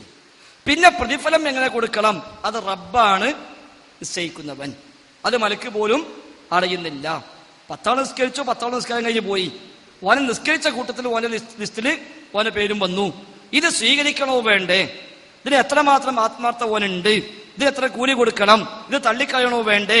അത് ഈ മലക്ക് പോലും അറിയില്ല. അപ്പൊ നിസ്കാരത്തിന് കൂലി കിട്ടൂലേ? മലക്കിന് അറിയില്ല. മലക്ക് എന്തേലും വെച്ചു? ഓൻ നിസ്കരിച്ചു, അത് രേഖപ്പെടുത്തി വെച്ചു, ഓരോ കർമ്മങ്ങളും രേഖപ്പെടുത്തി വെച്ചു. ഇത് നാളെ റബ്ബ് സ്വീകരിക്കില്ലേ, പ്രതിഫലം കിട്ടില്ലേ, ഓ സ്വർഗത്തിൽ പോകൂലേ? അത് മലക്കിന് അറിയില്ല, അറിയണമെന്നില്ല എന്നാണ് ഇതിന്റെ ഒരു മറുപടി. മറ്റൊന്ന്, ഒരു പക്ഷെ രേഖപ്പെടുത്തുന്ന മലക്കുകൾക്ക് അള്ളാഹു പ്രത്യേകമായി അറിയിച്ചു കൊടുക്കുന്നുണ്ടാവാം, പോലും അറിയുന്നില്ല. പക്ഷെ അള്ളാഹു പ്രത്യേകമായി ഒരിക്കലല്ല വഹയി പോലെയോ അല്ലെങ്കിൽ ആ നിലക്കുള്ള എന്തെങ്കിലും ഒരു രൂപത്തിൽ അള്ളാഹു അറിയിച്ചു കൊടുക്കുന്നു. ഇതാ വന്ന് സ്കെച്ചിലുണ്ടെങ്കിലും അവിടെ ഇത്ര എഴുതിച്ചാൽ മതി, ഇത്രേ ഓന് ശരിയായിട്ടുള്ളൂ, ബാക്കി ശരിയല്ല, അവിടെ ഇത്ര എഴുതിയാൽ മതി എന്നൊരു പക്ഷെ അള്ളാഹുക്ക് വിവരം കൊടുക്കുന്നുണ്ടാവും. അപ്പൊ അത് പ്രകാരം രേഖപ്പെടുത്തി വെക്കുന്നു. അപ്പോഴും ഓനെ മനസ്സറിയാന്നുള്ള പ്രശ്നം മലക്കിന് വരുന്നില്ല എന്നർത്ഥം. ആ നിലക്കാണ് ആ വിഷയത്തിൽ അക്കീദ ഗ്രന്ഥങ്ങൾക്ക് ചർച്ചയുള്ളത്. അക്കീദയുമായി ബന്ധപ്പെട്ട ഒരുപാട് ഗ്രന്ഥങ്ങളിൽ ഇതുമായി ബന്ധപ്പെട്ട ധാരാളം ചർച്ചകളുണ്ട്. മുൻഗാമികളും ആധുനികരുമായ സലഫി പണ്ഡിതന്മാരൊക്കെ ഈ വിഷയം ധാരാളം ചർച്ച ചെയ്തിട്ടുണ്ട്. ആ ചർച്ചകളൊക്കെ നമ്മൾ വായിക്കുമ്പോൾ അതിൽ നിന്ന് കിട്ടുന്ന അവരൊക്കെ പറഞ്ഞ ഒരു മറുപടിയുടെ ആകത്തുക അതാണ് ബാക്കി അള്ളാഹു അഴം. എന്തായിരുന്നാലും സമീഉദ്ദുആ എന്നത് അള്ളാഹുവിന്റെ ഒരു പ്രത്യേകതയായി അള്ളാഹ് എടുത്തു പറഞ്ഞതാണ്. റബ്ബല്ലാത്ത മറ്റാരാ ദുആക്ക് ഉത്തരം ചെയ്യുക എന്ന് റബ്ബ് വെല്ലുവിളിയായി ചോദിച്ചതാണ്. മറ്റു ഇലാഹിനെ സ്വീകരിച്ച ആളുകളോട് അവരാരും ഇലാഹാകാൻ തരപ്പെട്ടവരല്ല എന്ന് ബോധ്യപ്പെടുത്താൻ വേണ്ടി അള്ളാഹു പറഞ്ഞ പല കാരണങ്ങളിൽ ഒന്ന്, അവർക്കാർക്കും നിങ്ങൾ ദുആ കേൾക്കാനും ഉത്തരം ചെയ്യാനും കഴിയില്ല എന്നതാണ്. അപ്പൊ അത് പിന്നെ മലക്കിനും കഴിയും എന്ന് പറയുന്നത് എന്തായിരുന്നാലും അർത്ഥമില്ല. അവിടെ റബ്ബിന്റെ വിശേഷണം മലക്കിന് വകവെച്ച് കൊടുക്കായി മാറും. മറ്റത് ഒരു പക്ഷെ രേഖപ്പെടുത്തുന്ന റഖീബ് അതീദ് എന്നീ വിശേഷണമുള്ള മലക്ക്, ആ മലക്കിന് ഒരു പക്ഷെ അള്ളാഹു പ്രത്യേകമായ ഒരു അറിയിപ്പ് കൊടുക്കുന്നു. എന്റെ അടിമയുടെ പ്രവർത്തനം ഞാൻ ഈ രൂപത്തിലാണ് ചെയ്തിട്ടുള്ളത്, അത് അത്ര രേഖപ്പെടുത്തിയാലും മതി, അല്ലെങ്കിൽ രേഖപ്പെടുത്തേണ്ടതില്ല എന്നൊരു പക്ഷെ റബ്ബ് വിവരം കൊടുക്കുന്നു. അല്ലെങ്കിൽ മലക്കുകൾ അവർ ബാഹ്യമായി കണ്ട പ്രവർത്തനം അപ്പോൾ രേഖപ്പെടുത്തി വെക്കുന്നു. പിന്നെ അനന്തരഫലം എന്ത്, സ്വീകരിക്കപ്പെടുമോ ഇല്ലേ, കൂലി കിട്ടുമോ ഇല്ലേ, അത് മലക്കുകൾക്ക് പോലും അറിയില്ല, അത് റബ്ബിനെ മാത്രമേ അറിയുകയുള്ളൂ എന്ന രണ്ട് മറുപടിയാണ് വായിച്ചിടത്തോളം അതിൽ കണ്ടത്. അല്ലാഹു അഅലം. അല്ല, എന്റെ ആദ്യത്തെ ചോദ്യം പിന്നെ ഇങ്ങനെ ബാഹ്യമായ പ്രാർത്ഥിക്കുന്നതിന്റെ ബാഹ്യമായ ശബ്ദവും ബാഹ്യമായ പ്രകടനങ്ങളല്ലാതെ മനസ്സിന്റെ ഉള്ളിൽ അവൻ എന്താണ് ഉള്ളത് എന്ന് മലക്കറിയും, അല്ലെങ്കിൽ നല്ല കാര്യം ചെയ്യാൻ പോകുമ്പോ ശൈത്താൻ അറിയും എന്ന രൂപത്തിൽ കായക്കോടിയോ അദ്ദേഹത്തിന്റെ കൂടെ ഉള്ളവർ പറഞ്ഞിട്ടുണ്ടോ? അതാണ് ചോദിച്ചത്. അങ്ങനെ ചർച്ച പഴയ കാലത്തുണ്ടോന്ന് അറിയില്ല. അത് മനുഷ്യന്റെ മനസ്സിലുള്ളതും മലക്കറിയും, ദുആയും മലക്ക്. ഇപ്പം അദ്ദേഹം ചോദിച്ചപ്പോ കായക്കോടി പറഞ്ഞു ദുആ മലക്ക് കേൾക്കും. അത് ഇതിനു മുമ്പ് മറ്റാരെങ്കിലും പറഞ്ഞിട്ടുണ്ടോ? അല്ലെ, ഇതാണ് ചോദ്യത്തിന്റെ മർമ്മം. അല്ല, കായക്കൊടിയോ കായക്കൊടിയുടെ കൂടെ ഉള്ളവരോ ഇപ്പൊ നാസർ സുലൈമി അങ്ങനെ ആരെങ്കിലും അങ്ങനെ ബാഹ്യമായ പ്രകടനം അല്ലാത്തത് മനസ്സിന്റെ ഉള്ളിൽ മാത്രമുള്ള സംഗതി ജിന്നോ മലക്കോ അറിയുന്നു പറഞ്ഞിട്ടുണ്ടോന്നാണ്. അത് ശരിയാ. അല്ല, അവിടെ നമ്മൾ നേരത്തെ പറഞ്ഞ പോലെ ഇപ്പൊ കായക്കൊടി പറഞ്ഞത് ബാഹ്യമായ പദം കേൾക്കും എന്ന അർത്ഥത്തിലാണെങ്കിൽ ആ പറച്ചിൽ എന്താ പ്രസക്തി ഉള്ളത്? അവിടെ യഥാർത്ഥത്തിൽ ആ പുളിക്കത് പറയാൻ സാഹചര്യമുണ്ട്. സൂപ്പർ ബസാർ മുഖാമുഖത്തിൽ എന്റെ ഒരു മറുപടിയുടെ ഭാഗം അത് നാസസുല്ലമയും അനീഫ് കായക്കൊടിയും അത് പരാമർശിച്ചുകൊണ്ട് ഏറെ പരിഹസിച്ചു. അതായത് സൂപ്പർ ബസാർ മുഖാമുഖത്തിൽ എന്നോട് ചോദ്യം വന്നിരുന്നു ഈ ദുആ കേൾക്കുന്ന വിഷയം. അപ്പൊ ഞാനവിടെ പറഞ്ഞു ബാഹ്യമായ വിളി കേൾക്കും, ഞാൻ ദുആ കേൾക്കില്ല എന്ന് ഞാൻ പറഞ്ഞിരുന്നു. അതെടുത്തിട്ട് നാസസുല്ലമി കണ്ടോ എന്ത് പോയത്തെ ഇയാൾ പറഞ്ഞത്, വിളി കേൾക്കും ദുആ കേൾക്കൂല, വിളിഞ്ഞല്ലേ ദുആ എന്ന് പറഞ്ഞിട്ട് മൂപ്പരുടെ പരിഹസിച്ചു. അനീഫ് കായക്കൊടിയുടെ സംസാരത്തിലും സമാനമായ പ്രയോഗങ്ങൾ വന്നു. അപ്പൊ ചോദ്യ സമയത്ത് സദസ്സിനൊരാൾ ചോദിച്ചു, നിങ്ങൾ പറഞ്ഞുവല്ലോ ഫൈസൽ മുസ്ലിയാരുടെ ക്ലിപ്പ് പരാമർശിച്ചുകൊണ്ട് മലക്ക് വിളി കേൾക്കും ദുആ കേൾക്കില്ല എന്ന് പറഞ്ഞ അബദ്ധമാണെന്ന് പറഞ്ഞല്ലോ, എന്നാൽ റഖീബ് അതീദിനോട് ഞാൻ ദുആ ചെയ്താൽ, ചോദ്യം അതാണ്, റഖീബ് അതീദിനോട് ഞാൻ ദുആ ചെയ്താൽ എന്റെ ആ ദുആ റഖീബ് അതീദ് കേൾക്കുമോ ഇല്ലേ എന്നായിരുന്നു ഇയാളെ ചോദ്യം. അപ്പൊ അനീഫ് കായക്കൂടെ പറഞ്ഞു കേൾക്കും. അവിടെ മറുപടി കേൾക്കും. അപ്പൊ ഇയാൾ ഉപചോദ്യത്തിന് എഴുന്നേറ്റു. അങ്ങനെ ഇവൻ ചോദിച്ചു, അല്ലാഹു അല്ലാത്ത ഏതെങ്കിലും ഒരു മഖ്ലൂഖ് ദുആ കേൾക്കുമെന്നതിന് ആയത്തോ ഹദീസോ തെളിവായിട്ടുണ്ടോ? അല്ലാഹു അല്ലാത്ത ഏതെങ്കിലും മഖ്ലൂഖ് ദുആ കേൾക്കും എന്നതിന് ആയത്തോ ഹദീസോ തെളിവുണ്ടോ? അപ്പൊ അനീഫ് കായക്കൂടി മറുപടിയുടെ സ്വരം മാറ്റി. ഇയാളെ കുറിച്ച് ആക്ഷേപിക്കുന്ന തരത്തിലുള്ള ഒരു സംസാരമാണ് പിന്നെ ഇദ്ദേഹം നിർവഹിച്ചത്. അത് കഴിഞ്ഞിരുന്നപ്പോ ഇയാൾ മൂന്നാമത്തെ ചോദ്യം ചോദിക്കാൻ വേണ്ടി എണീറ്റു. അപ്പൊ പറഞ്ഞു, ഒരു ചോദ്യവും ഒരു ഉപചോദ്യവുമാണ് നിശ്ചയിക്കപ്പെട്ടത്, താങ്കൾക്ക് പിന്നിതിരിക്കാം, മറ്റുള്ളവർ കഴിഞ്ഞാൽ താങ്കൾക്ക് ഇനിയും ചോദിക്കാം. ഇദ്ദേഹം പിന്നെ പോയിരുന്നു. മുന്നിലുള്ള മനുഷ്യന്മാരുടെ ചോദ്യമൊക്കെ കഴിഞ്ഞ് ഇയാൾ തൊട്ട് മുമ്പത്തെ ആളും ചോദിച്ചപ്പോൾ സ്റ്റേജിൽ നിന്ന് പറഞ്ഞു, സമയം ഒരുപാടായി, ഇനി നമുക്ക് നീട്ടിക്കൊണ്ടുപോകാൻ കഴിയില്ല, അതുകൊണ്ട് നമ്മൾ തൽക്കാലം നമ്മൾ അവസാനിപ്പിക്കുകയാണ് എന്ന് പറഞ്ഞു. എന്നോട് വിളിച്ചിട്ട് ഇവൻ പറഞ്ഞു, എനിക്ക് അടുത്ത ചാൻസ് കിട്ടിയാൽ ഞാൻ ചോദിക്കാൻ വിചാരിച്ചിരുന്നത് കായക്കുടി താങ്കളുടെ പ്രസംഗത്തിൽ പലപ്പോഴും കേട്ടിട്ടുണ്ട്, ലാ യസ്മഉ ദുആഅക്കും എന്നതിൽ ജിന്നും മലക്കും പെടുമെന്ന് നിങ്ങൾ പണ്ട് പ്രസംഗിച്ചിട്ടുണ്ട്. അത് ഇപ്പോഴും അങ്ങനെ തന്നെയാണോ, അതല്ല മലക്കിനെ ഒഴിവാക്കിയിട്ടുണ്ടോ എന്ന് ചോദിക്കാനാ ഞാൻ വിചാരിച്ചിരുന്നത്. പക്ഷെ എന്റെ മുമ്പത്തെ ആൾക്കാർ ചാൻസ് കിട്ടി, എനിക്ക് പിന്നെ കിട്ടിയില്ല. അപ്പൊ ആ പശ്ചാത്തലത്തിലാണ് ആ വിശദീകരണം വരുന്നത്. ഒരു ബാഹ്യമായ വിളി കേൾക്കും എന്ന അർത്ഥത്തിലാണെങ്കിൽ ആർക്കും എതിർപ്പില്ല. അതിന് അർത്ഥം പറഞ്ഞത് അത് റഖീബത്ത് മാത്രമല്ല, അത് അനീഫ് കായ്ക്കുടിയും കേൾക്കും, ഞാനും കേൾക്കും, നമ്മളെല്ലാവരും കേൾക്കും. കാതുള്ള കേൾവിയുള്ള എല്ലാവർക്കും അടുത്തുണ്ടെങ്കിൽ കേൾക്കാൻ പറ്റും. അപ്പൊ ആ അർത്ഥത്തിലാണ് ചർച്ചയ്ക്ക് പ്രസക്തി ഇല്ലല്ലോ. അല്ലാത്തത് കേൾക്കുമെന്ന് പറയുമ്പോഴല്ലേ ചർച്ചയ്ക്ക് പ്രസക്തിയുള്ളൂ. മറ്റേതാണെങ്കിൽ സൂപ്പർ ബസാറിലെ എന്റെ മറുപടി ഗണ്ണിക്കേണ്ട ആവശ്യമില്ല. ഞാനും പറഞ്ഞെന്താണ്, ബാഹ്യമായത് കേൾക്കും, പക്ഷെ ദുആ കേൾക്കും, ദുആ ഖൽബെന്നാണ്, അത് കേൾക്കൂല. ഞാൻ അന്ന് ഉദാഹരണം പറഞ്ഞിരുന്നു. ഞാൻ ഉദാഹരണം വെച്ചാൽ മാതാ അമൃതാനന്ദമായി പുഴയുടെ കരയിൽ നിൽക്കുന്നു. അമ്മയുടെ ഭക്തൻ പുഴയിൽ മുങ്ങി മരിക്കാൻ പോകുന്നു. ഇവൻ കരക്ക് നിൽക്കുന്ന അമ്മയെ വിളിച്ചു, അമ്മയെ രക്ഷിക്കണേ. അമ്മയോട് തേടുമ്പോൾ ഇവന്റെ ഉദ്ദേശം എന്താണ്, അമ്മ ഒന്ന് മനസ്സ് വെച്ചാൽ ഓൻ രക്ഷപ്പെട്ടെന്ന് അമ്മ വിചാരിച്ചാൽ മതി, ഞാൻ രക്ഷപ്പെടും. അതാണ് ദുആ. ഓൻ അങ്ങനെ തേടി. പക്ഷെ അമ്മ എന്ത് ചെയ്തു, പെട്ടെന്ന് അമ്മ ഒരു തോർത്തുണ്ടൊക്കെ കൊടുത്തിട്ട് ഓള് പുഴയിക്കിട്ട് ചാടി നീന്തി വന്ന് ഇവനെ പിടിച്ച് കരക്ക് കയറ്റി രക്ഷപ്പെട്ടു. ഇതിന് അമ്മ എന്റെ ദുആയ്ക്കിട്ട് ഉത്തരം ചെയ്തു പറയാൻ പറ്റില്ല. ആ ഉദാഹരണം ഞാൻ പറഞ്ഞു. ഒന്ന്. മറ്റൊന്ന്, കണ്ണ് കാണാത്ത മനുഷ്യൻ, മാതാ അമൃതാനന്ദമയുടെ ഭക്തൻ, അവൻ പോയി അമ്മയെ കണ്ടു, അമ്മയ്ക്ക് കാഴ്ചയില്ല, ഞങ്ങൾ സഹായിക്കണം. ഇവന്റെ ഉദ്ദേശം എന്താണ്, അമ്മ ഒന്ന് നോക്കിയാൽ, ഒന്ന് തടവിയാൽ, ഒന്ന് പറഞ്ഞാൽ, ഒന്ന് മനസ്സ് വെച്ചാൽ എന്റെ കാഴ്ച തിരിച്ചു കിട്ടും. അതാണ് ഓന്റെ വിശ്വാസം. ആ നിലയ്ക്ക് അവൻ ചോദിച്ചതും അതുകൊണ്ട് പ്രാർത്ഥനയാണ്, ശിർക്കാണ്. പക്ഷെ അമ്മ ഈ വിളി കേട്ടു, ഇവന്റെ തേട്ടം അമ്മ കേട്ടു ബാഹ്യമായിട്ട്. അമ്മ അവരുടെ ഹോസ്പിറ്റലിലേക്ക് എഴുത്തുകൊടുത്തു, അവിടെ പോയിക്കോന്ന്. അവിടെ പോയി ഫ്രീ ആയിട്ട് ഒരു ഓപ്പറേഷനൊക്കെ ചെയ്ത് കണ്ണൊക്കെ മാറ്റി വെച്ച് പുതിയ കണ്ണ് വെച്ചുകൊടുത്ത് ഓനെ കാഴ്ചയും കിട്ടി ഓൻ പോന്നു. അപ്പൊ എന്റെ ദുആ കേട്ട് അമ്മ ഉത്തരം ചെയ്തു എന്ന് പറയാൻ പറ്റുമോ? ഈ ആയത്ത് പൊളിഞ്ഞോ? ഞാൻ അങ്ങനത്തെ വിശദീകരിച്ചത്. ആയത്തിലെന്താ, നിങ്ങൾ ദുആ ചെയ്താൽ കേൾക്കില്ല, കേൾക്കുമെന്ന് സങ്കല്പിച്ചാൽ തന്നെ ഉത്തരം ചെയ്യില്ല. ഓനെന്ത് പറയാ, നിങ്ങളെ ആയത്തൊക്കെ ഔട്ടായി. എന്താ, അമ്മ കേട്ടു, ഉത്തരം ചെയ്തു, എന്റെ കണ്ണ് കാഴ്ചിട്ടില്ലോ എന്ന് പറഞ്ഞാൽ ഇത് ദുആക്കുള്ള ഉത്തരമല്ല. ആ ദുആക്കുള്ള ബാഹ്യമായ പ്രതികരണമായിരിക്കാം, ദുആക്ക് ഉത്തരം അതല്ലെന്ന് ഞാൻ തിരിച്ചു പറഞ്ഞു. കണ്ണ് കാണാത്ത മറ്റൊരു മനുഷ്യൻ ജീവിതകാലം മുഴുവനും അല്ലാഹുവേ എന്റെ കണ്ണിന് കാഴ്ച തരണേന്ന് പ്രാർത്ഥിച്ചു. മരിക്കുന്നവരെ കാഴ്ച കിട്ടിയില്ല. അതിനർത്ഥം ദുആക്ക് ഉത്തരം കിട്ടിയില്ല എന്നാണോ? അല്ല.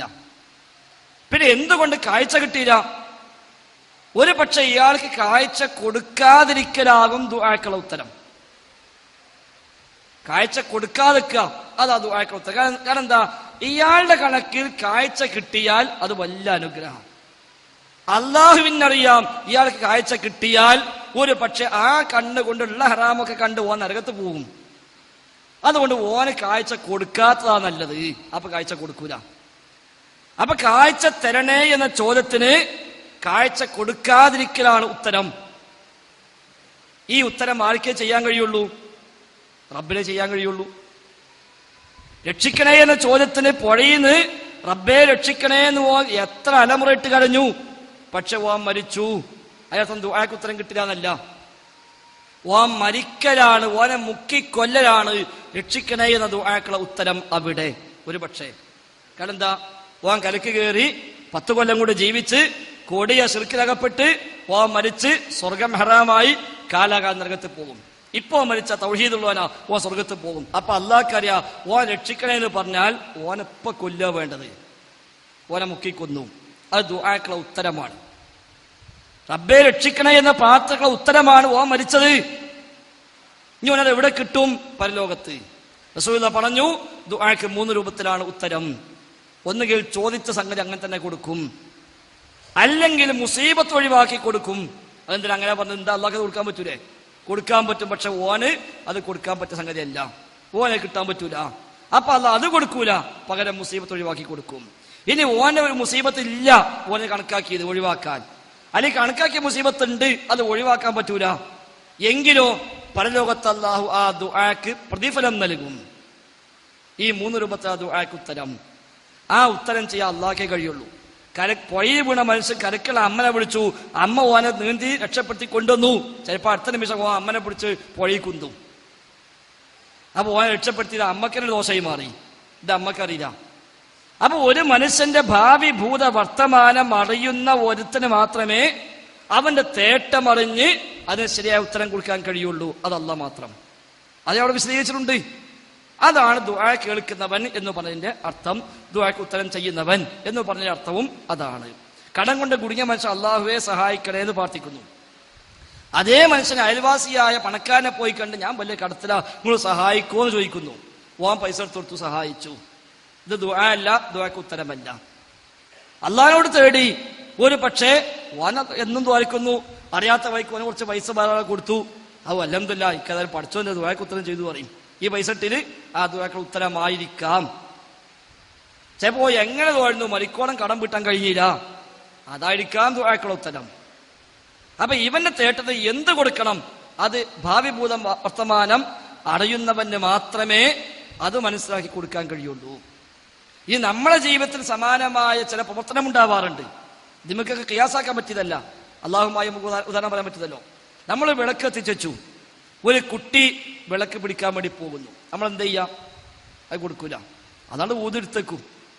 ആ കുട്ടി കരഞ്ഞ് നമ്മളെ ചവിട്ടി കുത്തി ഉള്ള വികൃതി മുഴുവൻ കാട്ടി. കാരണം ഓന്റെ കണക്കിൽ അതിപ്പോൾ കിട്ടിയാൽ എന്തോ ഒരു രസമുണ്ട്, അത് കയ്യിൽ പിടിച്ചാൽ എന്തോ ഉഷാറുണ്ടാവും, പക്ഷെ നമ്മൾ കൊടുക്കൂല.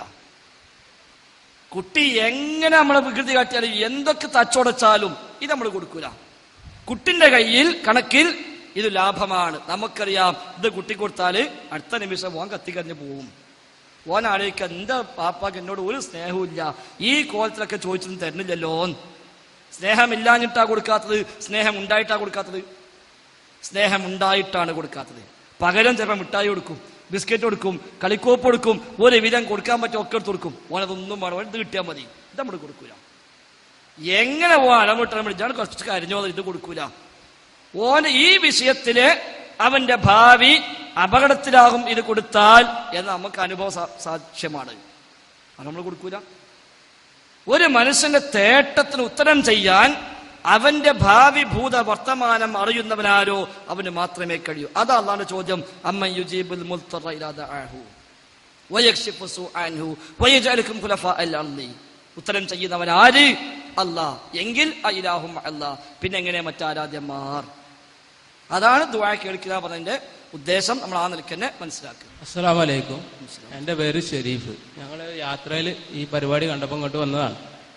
പിന്നെ എനിക്ക് ചോദിക്കാനുള്ള ചോദ്യം, നേരത്തെ സുലൈമാൻ നബി അലൈഹിസ്സലാം ജിന്നുകളോട് സഹായം ആവശ്യപ്പെട്ടതിനെ കുറിച്ച് സൂചിപ്പിച്ചു.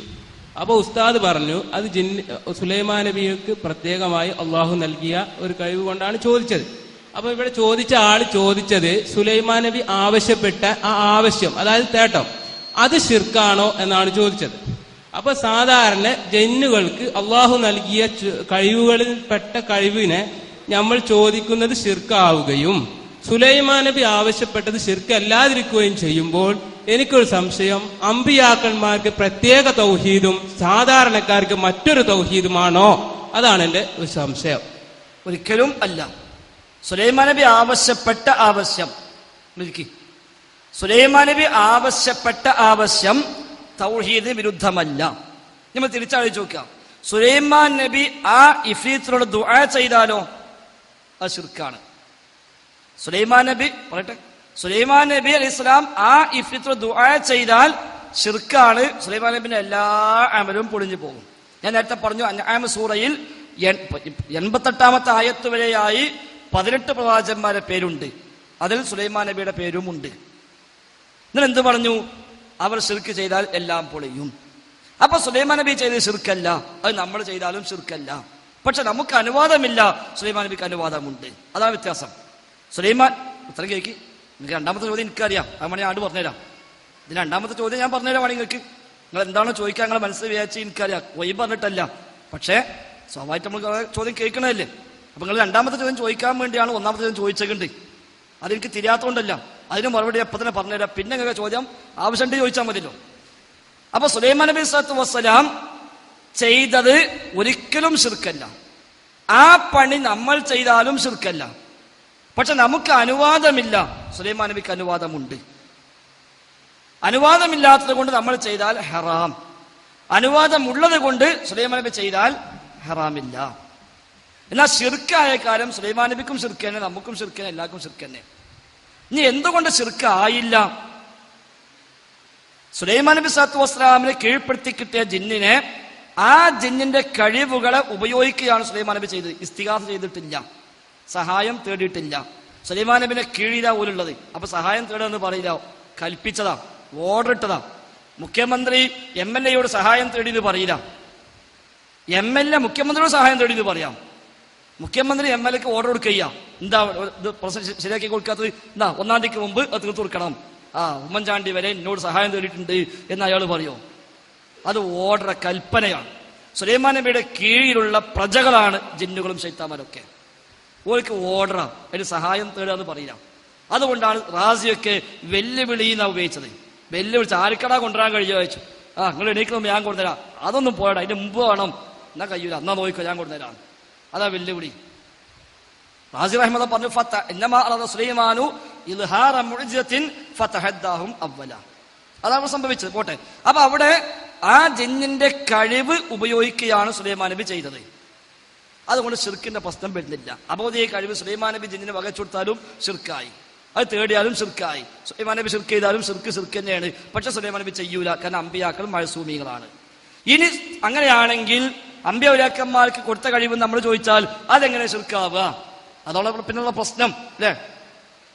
ആ പ്രശ്നമില്ലേ? ആ പ്രശ്നമില്ല, അങ്ങനെ ചോദിക്കുന്നില്ല. എന്നാ നിങ്ങൾ ചോദിക്കും. ഇപ്പൊ നമ്മള് സാധാരണ ചില ആളുകളൊക്കെ ജിന്നിൻ, ഇപ്പൊ നമ്മൾ വിചാരിക്കുക ഇവിടെ ഏതെങ്കിലും ഒരു ജിന്നുണ്ട് എന്നുള്ള നിലക്ക് നമുക്കൊരു പ്രത്യേക അള്ളാഹു താല ജിന്നെ, നിനക്ക് അള്ളാഹു താല നൽകിയ കഴിവിൽ നിന്ന്, അല്ല നിനക്ക് സ്വന്തമായ ഒരു കഴിവും ഇല്ല ജിന്നെ, നിനക്ക് തന്ന ഒരു കഴിവിൽ നിന്ന് നീ എനിക്ക് എന്തെങ്കിലും ഒരു സഹായം നമ്മൾ ആവശ്യപ്പെട്ടാൽ, ഉദാഹരണം ഞാൻ എന്നെക്കാളും ശക്തനായ ഒരു മനുഷ്യനോട് ഒരാള് എന്നെക്കാളും ശക്തനായ മനുഷ്യൻ എന്നെ ആക്രമിക്കുമ്പോ മറ്റൊരാളോട് നീ അവനെ നേരിടാൻ വേണ്ടി എന്നെ സഹായിക്കണം എന്ന് ആവശ്യപ്പെടുന്നത് പോലെ നമ്മൾ ഒരു ജിന്നിനോട് നമുക്ക് മറ്റ് ആവശ്യങ്ങൾ ചേർന്നാൽ, തേടിയാൽ അത് ജിന്നിന് സ്വന്തം കഴിവുണ്ട് എന്ന വിശ്വാസത്തിലല്ല, അങ്ങനെയല്ലാത്തൊരു വിശ്വാസം ചോദിച്ചാൽ അത് ശിർക്കാകുമോ? അതല്ല നിങ്ങൾ നേരത്തെ പറഞ്ഞ മാതിരി അനുവദനീയമല്ല എങ്കിൽ അനുവദനീയമല്ല എന്ന് പറഞ്ഞാൽ പോരെ? ശിർക്കല്ലാത്ത കാര്യം എന്തിനാണ് ശിർക്ക് എന്ന് പറയുന്നത്? അനുവദനീയമല്ലെങ്കിൽ അനുവദനീയമല്ല എന്ന് പറയാ, അത് പറഞ്ഞാൽ മതിയല്ലോ. അതാണ് ചോദ്യം. അതല്ലേ പറഞ്ഞത്, അതല്ലേ പറഞ്ഞതന്നെ, ഇതുവരെ പറഞ്ഞത് തന്നെയാണ്. അത്രേ ഉള്ളൂ. അത് ശരി, അപ്പൊ അത് സംശയമില്ല. ഇതിനെ പറഞ്ഞ മറുപടി അത് തന്നെയാണ്. അടുത്ത ആള്. അസ്സലാമു അലൈക്കും. എൻ്റെ പേര് കുഞ്ഞിപ്പ, നമ്മുടെ വളാഞ്ചേരിയുള്ള ആളാണ്. ഞാൻ ഈ ഒരു പൊതുവായിട്ടുള്ളൊരു സംശയമാണ് ചോദിക്കുന്നത്. അതായത് കേരള നദ്വത്തുൽ മുജാഹിദീൻ എന്ന് പറഞ്ഞാൽ തൗഹീദിന് വേണ്ടിയിട്ട് അത് പ്രചരിപ്പിക്കാൻ വേണ്ടി ഇറങ്ങിയതും അതുവരെ വളരെയധികം വിജയത്തിലെത്തുകയും എല്ലാവരും നിസ്സംശയം സമ്മതിക്കുന്ന സംഗതിയാണ്. ഇന്നിപ്പോൾ അത് 3 എണ്ണമായിട്ട് എന്താണ് ഷിർക്ക്, എന്തല്ല ഷിർക്ക് എന്നുള്ള തർക്കത്തിലുമാണ്. അപ്പം എനിക്ക് പറയാനുള്ളത്, നമ്മൾ എന്തായാലും ഈ കബറുകളൊക്കെ കെട്ടിപ്പൊന്തിച്ച് അവിടെ പ്രാർത്ഥന നടത്തണം, ആരാധിക്കണതൊക്കെ ഷിർക്കാണെന്നുള്ള കാര്യത്തിൽ ആർക്കും സംശയമില്ല. ഈ 3 മുജാഹിദിനും ഇല്ല, പുറത്തുള്ളവർക്കും ഇല്ല. അപ്പൊ എന്തായിരുന്നാലും ഈ ജാറത്തിനെതിരെ നിയമപരമായിട്ട് എന്തെങ്കിലും ചെയ്യുന്നതല്ലേ ഏറ്റവും നല്ലത്. ഈ മുഖാമുഖങ്ങളും ഈ മറുപടി പറച്ചിലും നടത്തി ഒരുപാട് ചെലവുണ്ടാക്കുന്നതിനൊക്കെ നല്ലത് ഈ പൊതുസ്ഥലത്തുള്ള കബറുകൾ പ്രത്യേകിച്ച് അതിന് നിയമപരമായി നേരിട്ട് കഴിഞ്ഞാൽ അത് നടത്താൻ ഇന്ന് മുജാഹിദിനെ പോലത്തെ സംഘടനകൾക്ക് കഴിയും ചെയ്യും. കാരണം ഒന്നാമത് നിയമത്തെ കാര്യങ്ങൾ അറിയുന്നവരുണ്ട്, സാമ്പത്തികമുണ്ട്, രാഷ്ട്രീയമായിട്ടുള്ള പിൻബലമുണ്ട്. അതിന് ഏറ്റവും ഉദാഹരണമായി പറഞ്ഞു കഴിഞ്ഞാൽ ഇപ്പൊ ഈ കുറ്റിപ്പുറത്തടുത്തുള്ള മൂടാൽ എന്ന സ്ഥലത്ത് ഉള്ള ജാറം, ആ ജാറം അതിനെക്കുറിച്ച് ഞാൻ വ്യക്തിപരമായിട്ട് ചില കാര്യങ്ങൾ നീക്കിയപ്പോൾ എനിക്ക് മനസ്സിലാക്കാൻ കഴിഞ്ഞത് ബന്ധപ്പെട്ട ഉദ്യോഗസ്ഥരെ അത് പൊളിച്ചു മാറ്റാൻ ഓർഡർ ആക്കിയിട്ടുണ്ട്. അതിന് പുറമെ അത് കോടതിയെ അലക്ഷ്യമായിട്ടാണ് നടക്കുന്നത്. അപ്പോൾ അത്തരം സംഗതികളിൽ ഒരു കബറെങ്കിൽ ഒരു ജാറെങ്കിൽ ഒരു ജാറം ഇതിനെ നിയമപരമായി നേരിടുന്നല്ലേ ഇതിനേക്കാൾ കൂടുതൽ ഫലം ഉണ്ടാവുക എന്നുള്ളതാണ്. അതൊരു വശമാണ്.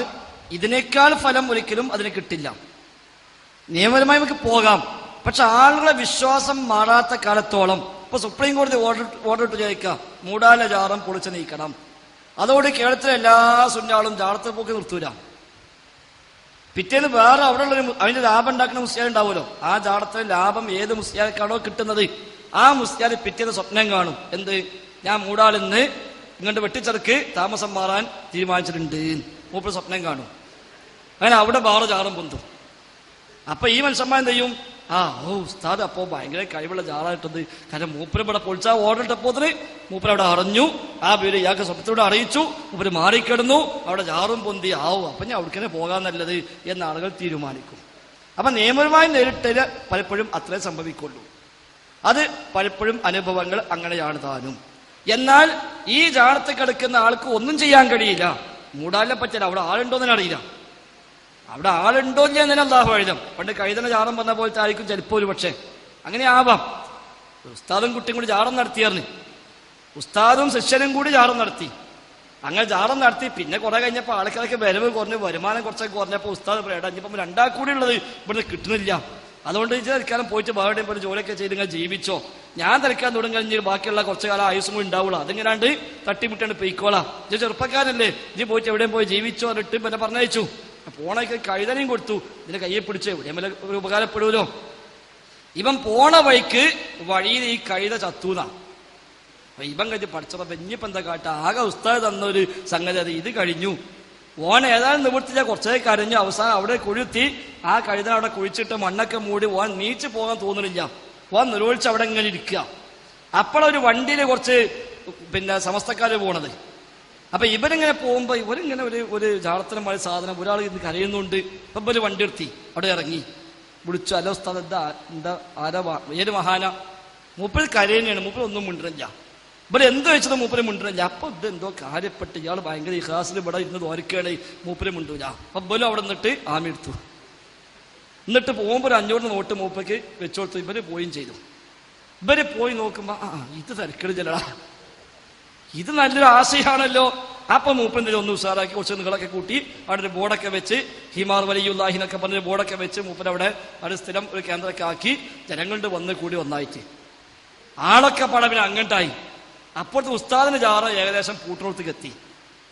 അപ്പൊ ഉസ്താദും ശിഷ്യനും പരസ്പരം അറിയുന്നില്ല ഈ പ്രശ്നം. അവിടെ ആള് പറ്റ കുറഞ്ഞപ്പോ ഉസ്താദിനോട് ആരെ പറഞ്ഞു, ഇവിടെ പുതിയൊരു ഔല ജാറം വന്നിട്ടുണ്ട്, ഇപ്പൊ ആൾക്കാരൊക്കെ അവിടെയാണ്. എന്നാ ഒന്ന് പോയി നോക്കല, ആരപ്പ നമുക്ക് പാരാക്കാൻ വേണ്ടി അവിടെ തുടങ്ങിയത്. അങ്ങനെ ഉസ്താദ് ദിവസം ഇവിടെ വന്നു. ഇവിടെ വന്ന് അപ്പൊ ഭയങ്കര ജനം. ഏതായാലും അതിന്റെ ആളെ തെരഞ്ഞു പിടിച്ച് ആളെ ചെന്ന് കണ്ട് നോക്കുമ്പോ പഴയ ശിഷ്യനാ. എടാ ഇതിപ്പോ എന്താ പരിപാടി, എങ്ങനെ ഇപ്പൊ എനിക്കിവിടെ ജാറം കിട്ടി? ഉസ്താദെ ഒന്നും പറയണ്ട, അത് നിങ്ങൾ തന്ന കഴുതന്റെ ജാറാണ്. അങ്ങനെ വർത്താനൊക്കെ പറഞ്ഞ് പോകുമ്പോ ശിഷ്യൻ, അല്ല ഉസ്താദെ അവിടുത്തെ ജാറപ്പ ആയിരുന്നു ചോദിച്ചു. അതെടാ ഈ കഴുതന്റെ തന്തന്റെ ആണ്. അപ്പൊ അത്രേ ഉണ്ടാവുള്ളൂ നിയമപരമായി നേരിട്ടാണ്. അതേസമയം മനുഷ്യന്മാർക്ക് ബോധ്യപ്പെടുത്തിയാൽ ഇപ്പൊ ഈ കണ്ട മനുഷ്യന്മാരിൽ ഒരു 3/4 ആൾക്കാരും ഒരു കാലത്ത് ജാടത്ത് പോയി എന്ന് വരാം അല്ലേ? ജാടത്ത് പോയത് മനുഷ്യന്മാർ, ഞാനായാലും ഇരിക്കുന്ന അമീറായാലും ഇവിടെയുള്ള മനുഷ്യന്മാർ മിക്കവാറും ഒരു കാലത്ത് ജാടത്ത് പോയി വരാം. നമ്മളെങ്ങനെ നിർത്തിയത്? സുപ്രീം കോടതി ഓർഡർ കണ്ടിട്ടല്ല, ഒരു കോടതി വിധി കണ്ടിട്ടല്ല. പക്ഷെ കോടതി വിധി വന്നാൽ ആളുകൾക്ക് ആ വിഷയം ചർച്ചയാവും. അപ്പൊ അത് ഒന്നും കൂടെ പഠിക്കാനും ഒരു അവസരമായേക്കാം. ഒരു കോടതി ഓർഡർ ഇട്ടു ജാറങ്ങളൊക്കെ പൊളിക്കണം, അപ്പൊ ചർച്ചയാവും. അപ്പൊ അതുമായി ബന്ധപ്പെട്ട ആയത്തും ഹദീസൊക്കെ വീണ്ടും ചർച്ചയ്ക്ക് വരും. അപ്പൊ ആളുകൾ ചിന്തിക്കും, അത് ആളുകൾക്ക് മാറാൻ ചിലപ്പോ അവസരമാകണം. ആ വഴി നല്ലതാണ്, നമ്മൾ ചെറുതാക്കി കാണിക്കല്ല. പക്ഷെ ആളുകളെ മനസ്സ് മാറലാണ് ഏറ്റവും പ്രധാനം. അത് നമ്മൾ ചെയ്യണം. അത് ഈ വക മുഖാമുഖങ്ങളും വാദപ്രതിവാദങ്ങളും ഒക്കെ ആയിട്ട് ഇപ്പൊ ഈ നോട്ടീസ് അല്ല, പ്രാർത്ഥന അല്ലാഹുവിനോട് മാത്രം. ഇതിനെ കാണുമ്പോ തന്നെ ചില ആൾക്കാർക്ക് എടുക്കുക, ഈ വഹാബിയൊക്കെ എന്നും തന്നെ ഉള്ളൂ, ഇപ്പൊ ജിന്ന് വന്നപ്പോ നിർത്തും വിചാരിച്ചാ അപ്പൊ ഇത് ഒന്നും കൂടി ഊക്കുകൂടിക്കാണ് എന്ന് ചിലർക്ക് തോന്നും. അപ്പൊ അത് പഠിക്കാൻ അവസരമാവും. ചിലർ വന്നു നോക്കും, ചിലർ ചോദിക്കും, ചിലർ ചോദിച്ചില്ലെങ്കിലും ഇന്ന് കേട്ടു പോകാതിരിക്കും. അപ്പൊ കാര്യങ്ങൾ ഗ്രഹിക്കും. അപ്പൊ ജനങ്ങളുടെ മനസ്സിൽ മാറ്റം ഉണ്ടാക്കുക, അതാണ് നമ്മൾ ചെയ്യേണ്ടത്. കൂട്ടത്തിൽ മറ്റും നമുക്ക് ഉപയോഗിക്കാവുന്ന ഒരു മാർഗമാണ്. കോടതിയൊക്കെ വന്ന് ചർച്ചയായി ഒരു കോടതി ഓർഡർ ജാറം കെട്ടാൻ പാടില്ല, അത് ഹദീസ് കൊണ്ട് തെളിഞ്ഞിട്ടുണ്ട് എന്ന് സുപ്രീം കോടതി പറഞ്ഞാൽ അപ്പൊ ചർച്ച വരും. ഇപ്പൊ മുടിക്കെതിരെ കേസ് പോയി, ആ കോടതി പറയാണ് ഈ മുടി റസൂലിന്റെതല്ല, റസൂലിന്റെ മുടി ഈ കാലത്ത് കിട്ടാൻ ഒരു വകുപ്പുമില്ല എന്ന് ചരിത്ര ഗ്രന്ഥങ്ങൾ വ്യക്തമാക്കുന്നു എന്ന് കോടതി പറഞ്ഞാൽ അങ്ങനെ ഉണ്ടോ അല്ലേ? അപ്പൊ ചർച്ച വെച്ചപ്പാടും വേളൊക്കെ പ്രശ്നമായി കുറെ ആൾക്കാർക്ക് അപ്പൊ പഠിക്കാൻ അവസരമാവും. അത്ര ഇതിലുണ്ടാവുള്ളൂ. അല്ലാതെ നിയമപരമായ ഓർഡർ ഇട്ടുകൊണ്ട് മാത്രം ആൾക്കാർ ആർത്ത് പോക്ക് നിർത്തൂല. മദ്യപാനത്തിനെതിരെ, സ്ത്രീധനത്തിനെതിരെ, പലിശക്കെതിരെ എത്ര നിയമങ്ങളുണ്ട്. അവിടെ ആരും സ്ത്രീധനം വാങ്ങണില്ലേ? ആരും പലിശ വാങ്ങുന്നില്ലേ? ആരും മദ്യപിക്കുന്നില്ലേ? ഉണ്ട്. അപ്പൊ അത് അത്രയേ ഉള്ളൂ. ഭൗതികമായ നിയമങ്ങൾ അത്രേ ഉണ്ടാവുള്ളൂ. അതേസമയം ദീനിയായ ഇതിന്റെ മാനം എന്താണ് എന്ന് ആളുകളെ പഠിപ്പിച്ചാൽ തീർച്ചയായും ആളുകൾ അതിൽ നിന്ന് മാറും. അതിന് തെളിവാണ് ഈ ഇരിക്കുന്ന ആളുകൾ മുഴുവനും. പള്ളി തർക്കത്തിന്റെയും മറ്റുള്ളതിന്റെയും പേരിൽ നമ്മൾ നിയമപരമായിട്ട് ഉപദേശങ്ങളും അതിന്റെ നിയമപരമായിട്ട് നമ്മൾ പോകുന്നുണ്ടല്ലോ. ഒരു പള്ളിക്ക് തർക്കമുണ്ടായി, അപ്പൊ ഞങ്ങൾ സ്ഥാപിച്ചാണ്, അപ്പൊ മറ്റൊരു ഞങ്ങൾ സ്ഥാപിച്ചാന്ന് പറയും. അതിന് നമ്മൾ നിയമത്തിന്റെ പിന്നാലെ പോകുന്നുണ്ട്. അതിന്റെ ഇസ്ലാമിന്റെ നിർദ്ദേശം സ്വീകരിച്ചുകൊണ്ട്, ക്ഷമിച്ചുകൊണ്ട്, സബൂർ ചെയ്തുകൊണ്ട്, അത് നമുക്ക് വേണ്ട, അവിടെ നിസ്കാരം നടന്നാൽ മതിയല്ലോ എന്ന് പറഞ്ഞിട്ട് ഈ പറഞ്ഞ 3 വിഭാഗത്തിൽ ഒറ്റ വിഭാഗം പോലും മാറി നിൽക്കാത്ത അവസ്ഥ കാണുന്നുണ്ടല്ലോ. അത് ഇതും പോണം. നിങ്ങൾ ചോദിച്ചത് ഇത്തരം പരിപാടികൾക്ക് പകരം അതുപോലെയാണ്. അതുപോലെന്ന് പറഞ്ഞത് ഇത്തരം പരിപാടി എന്തായാലും നടക്കണം, മറ്റു കൂടെ തന്നെ പോകണം. അങ്ങനെ നിയമമായി പോയിട്ടാണ് വലിയോറ മുതലമാട് എന്ന മഹലിൽ മൊത്തം മുജാഹിദായത്. ആ മഹലിൽ മൊത്തം മുജാഹിദായത് ഇങ്ങനെ. അവിടുത്തെ അധികാരി മൂപ്പര് അന്ന് വഹാബിയ, അന്ന് മുജാഹിദില്ല, അന്ന് വഹാബിയാണ്. നമ്മളെ പി കെ അഹമ്മദ് മദനിയുടെ പിതാവായിരുന്ന ആള്. അദ്ദേഹം അന്നത്തെ അവിടുത്തെ അധികാരിയാണ്. ബ്രിട്ടീഷ് ഗവൺമെന്റിന്റെ കാലത്ത് അവിടെ അധികാരിയായിരുന്നു. വലിയോറ അധികാരി എന്നാ പറയാ. മൂപ്പര് അന്ന് വഹാബിയ, ഐക്യസംഘത്തിൽപ്പെട്ട ആളാണ്. നിങ്ങളുടെ ഐക്യാപ്പള എന്ന് വിളിക്കുക മൂപ്പര് എല്ലാവരും. ഐക്യാപ്പള പോണ് കറി. അന്ന് മുജാഹിദ് എന്നങ്ങാണ്ട് പേരാരും പ്രയോഗിക്കാറില്ലായിരുന്നു. അതുപോലെ സംഘടന ഉണ്ടാക്കിയപ്പോഴാണ് മുജാഹിദ്, KNM, കേരള നേതൃത്വത്തിൽ മുജാഹിദീൻ, അത് സംഘടനയുടെ പേരാണ് അത്. അപ്പൊ ഇദ്ദേഹത്തിന്റെ പള്ളിക്ക് പ്രസിഡന്റായി. മൂപ്പര് അവിടുത്തെ മഹലിന്റെ മുതവല്ലിയുമാണ്, അവിടുത്തെ അധികാരിയുമാണ്. അങ്ങനെ പള്ളി പുതുക്കി പണിത് പണിയൊക്കെ കഴിഞ്ഞ് ഹാവുലിന്റെ പണിക്ക് എത്തിയപ്പോ കല്ല് കഴിഞ്ഞു. അപ്പൊ ഇന്നത്തെ പോലെ ഫോൺ വിളിച്ച് പറഞ്ഞാൽ കല്ലിറക്കണ കാലമല്ല അന്ന്. അത് വെട്ടി റെഡിയായി വന്നിട്ട് വേണം, ദിവസങ്ങൾ പിടിക്കും.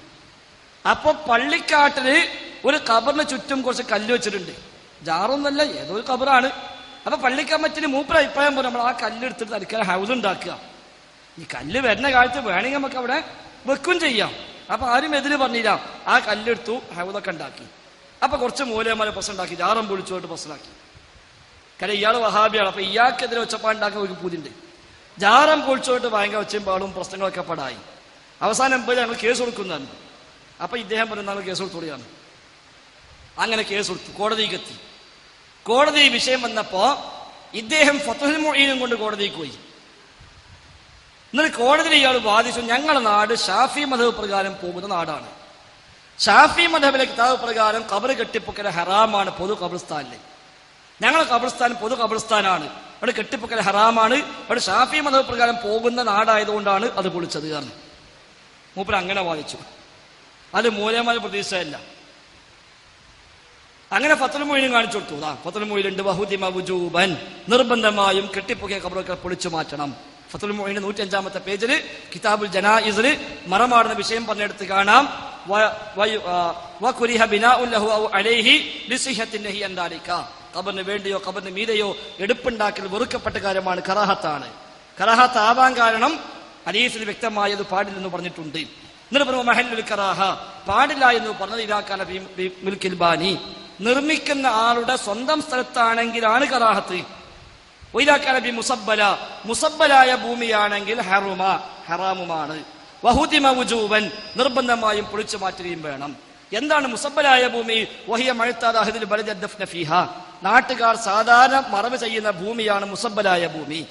അത് മൗഖൂഫാണെങ്കിലും അല്ലെങ്കിലും ശരി, സവാഉൻ ഉരിഫ അസ്ലുഹു അം ലാ, അതിന്റെ അസ്ൽ എന്താണെന്ന് അറിഞ്ഞാലും അറിഞ്ഞില്ലെങ്കിലും, വഖഫാണ് വഖഫല്ലേ ഒന്നും അറിയില്ല എന്നാലും ശരി, അവിടെ ഹറാമാണ്. കെട്ടിപ്പൊക്കിയാൽ നിർബന്ധമായും പൊളിക്കുകയും വേണം എന്ന് ഫത്ഹുൽ മുഈനുണ്ട്. മൂപ്പർ അത് വെച്ച് വാദിച്ചു കോടതിയിൽ. അപ്പൊ കോടതി ശരി വെച്ചു, ഷാഫി മദ്ഹബ് പ്രകാരം പോകുന്ന മഹല്ലാണെങ്കിൽ അവിടെ കെട്ടിപ്പൊക്കാൻ പറ്റൂല. അപ്പൊ മൂലയന്മാര് പറഞ്ഞു ഫത്ഹുൽ മുഈനുണ്ട് ശരിയാണ്, പക്ഷെ അതിലെ വ്യാഖ്യാന ഗ്രന്ഥങ്ങൾ കൂടി പരിശോധിക്കേണ്ടതുണ്ട്. അപ്പൊ കോടതി വ്യാഖ്യാനം കൊണ്ടുവരികയാണ്. അങ്ങനെ ഒരു വ്യാഖ്യാന ഗ്രന്ഥമായി സയ്യിദ് ബക്കറിയുടെ ഇയാനത്ത് ത്വാലിബീൻ കൊണ്ടുവന്നു. അപ്പൊ ഇയാനത്ത് ത്വാലിബീൻ ഒരു വാചകമുണ്ട്, ഇത് വ്യക്തികൾ ചെയ്യേണ്ടതല്ല, ഭരണകർത്താവിന്റെ ഹാക്കിമിന്റെ ബാധ്യതയാണ്. ഓരോരുത്തരും പോയി പൊളിച്ച സംഗതി പ്രശ്നമാണ്, പാടില്ല, അത് ഹാക്കിമിന്റെ ബാധ്യതയാണ്. അപ്പൊ ഇയാൾ പറഞ്ഞു, അതെ ഞാൻ അവിടുത്തെ ഹാക്കിമാണ്, ഞാൻ അവിടുത്തെ അധികാരിയാണ്, അപ്പൊ എനിക്ക് പൊളിക്കാം, ബലിക്ക് പൊളിക്കാൻ പാടില്ല. എനിക്കവിടെ പൊളിക്കാം, ഇവർക്ക് പൊളിക്കാൻ പറയുന്നത് ഞാൻ പൊളിച്ചു, അത് ന്യായമാണ്, പോലും സമ്മതിച്ചല്ലോ. അപ്പൊ കോടതി ശരിയാണ്, മൂപ്പർക്ക് പൊളിക്കാം. അപ്പഴാ മനുഷ്യൻ ഫത്തുൽമൂയിൽ ഇങ്ങനെ ഉണ്ട്, നമ്മൾ ചോറ് കൊടുത്ത് കായും കൊടുത്ത് നമ്മളെ മൂലയിട്ടാണ് ഓതിപ്പോവുക. പിന്നെ ആ കിതാബ് എങ്ങനെയുണ്ട് ഈ വഹാബി പറഞ്ഞപ്പോഴാണ് മനസ്സിലാണത്, ഇന്നത് അറിയണല്ലോ. അപ്പൊ ഫത്തുൽമൂയിലൊത്തും ചർച്ചയായി. എല്ലാവരും ഈ പേജ് നോക്കി, അന്ന് പിന്നെ ഫോട്ടോസ് അറിയില്ലല്ലോ, എല്ലാവരും തന്നെ പിടിച്ച് മൂലയന്മാരൊക്കെ മൂലയിൽ ചോറിനെന്ന് ചോദിക്കും, അല്ലോ സ്ഥലം ആ സംഗതി ഉണ്ടോ? അപ്പൊ എന്താ പറയാ, അങ്ങനെ നാട് മൊത്തം മുജാഹിദായി. മഹലിൽ ഒന്നാകാം മുജാഹിദ്, പള്ളി മുജാഹിദ്, പള്ളി കമ്മിറ്റി മുജാഹിദ്, ഇന്നും ആ മഹലിൽ 100% മുജാഹിദാണ്. അപ്പൊ അത് നല്ലൊരു രീതിയാണ്, ആളുകൾ ചിന്തിക്കാനും ചർച്ച ചെയ്യാനൊക്കെ അതൊരു വഴിയായി മാറും എന്ന് മാത്രം. അസ്സലാമു അലൈക്കും. എൻ്റെ പേര് അബ്ദുസലാം, ഞാൻ ഈ നാട്ടുകാരനാണ്. എനിക്ക് ചോദിക്കാനുള്ളത്, പ്രാർത്ഥന എന്നാൽ എന്താണ്? പ്രാർത്ഥനയുടെ നിർവചനം എന്താണ്? ഇതിൽ ഇസ്ലാമിക പ്രമാണങ്ങൾ എന്താണ് ഉദ്ധരിക്കുന്നത് എന്ന്. സാധാരണഗതിയിൽ പ്രാർത്ഥന അള്ളാഹുവോട് മാത്രം എന്ന വിഷയം കാണുമ്പോൾ അള്ളാഹിനോട് പ്രാർത്ഥിക്കാറുള്ള എല്ലാ മനുഷ്യന്മാർക്കും തിരിയും എന്താണ് സംഗതി. ചില മുസ്ലിയാക്കന്മാർക്കും അവര് തെറ്റിദ്ധരിപ്പിച്ച ചില ആളുകൾക്കും നിങ്ങളെ പറ്റിയല്ല പറഞ്ഞിട്ട് അങ്ങനത്തെ ആളുകൾക്ക് മാത്രം പ്രാർത്ഥന എന്താന്ന് മനസ്സിലാവതില്ല. അപ്പൊ നമ്മളൊരു മുസ്ലിയാരെ വിളിച്ചിട്ട് ഉസ്താദേ നിങ്ങൾ ദ്വാരക്കി, നിങ്ങൾ പ്രാർത്ഥിക്കി എന്ന് പറഞ്ഞാൽ എന്താണോ അതിൽ നിന്ന് ആ മുസ്ലിയാര് മനസ്സിലാക്കുന്നത് ആ പ്രാർത്ഥന അള്ളാഹിനോട് മാത്രം എന്നാണ് പറഞ്ഞത്. ഇവിടെ ഇപ്പൊ നേരത്തെ എഴുത്ത് കിട്ടി, ഷറഫുദ്ദീൻ രോഗിയാണ്, അവന് വേണ്ടി പ്രാർത്ഥിക്കണം. നമുക്ക് എല്ലാവർക്കും മനസ്സിലായി എന്താ പറഞ്ഞത്.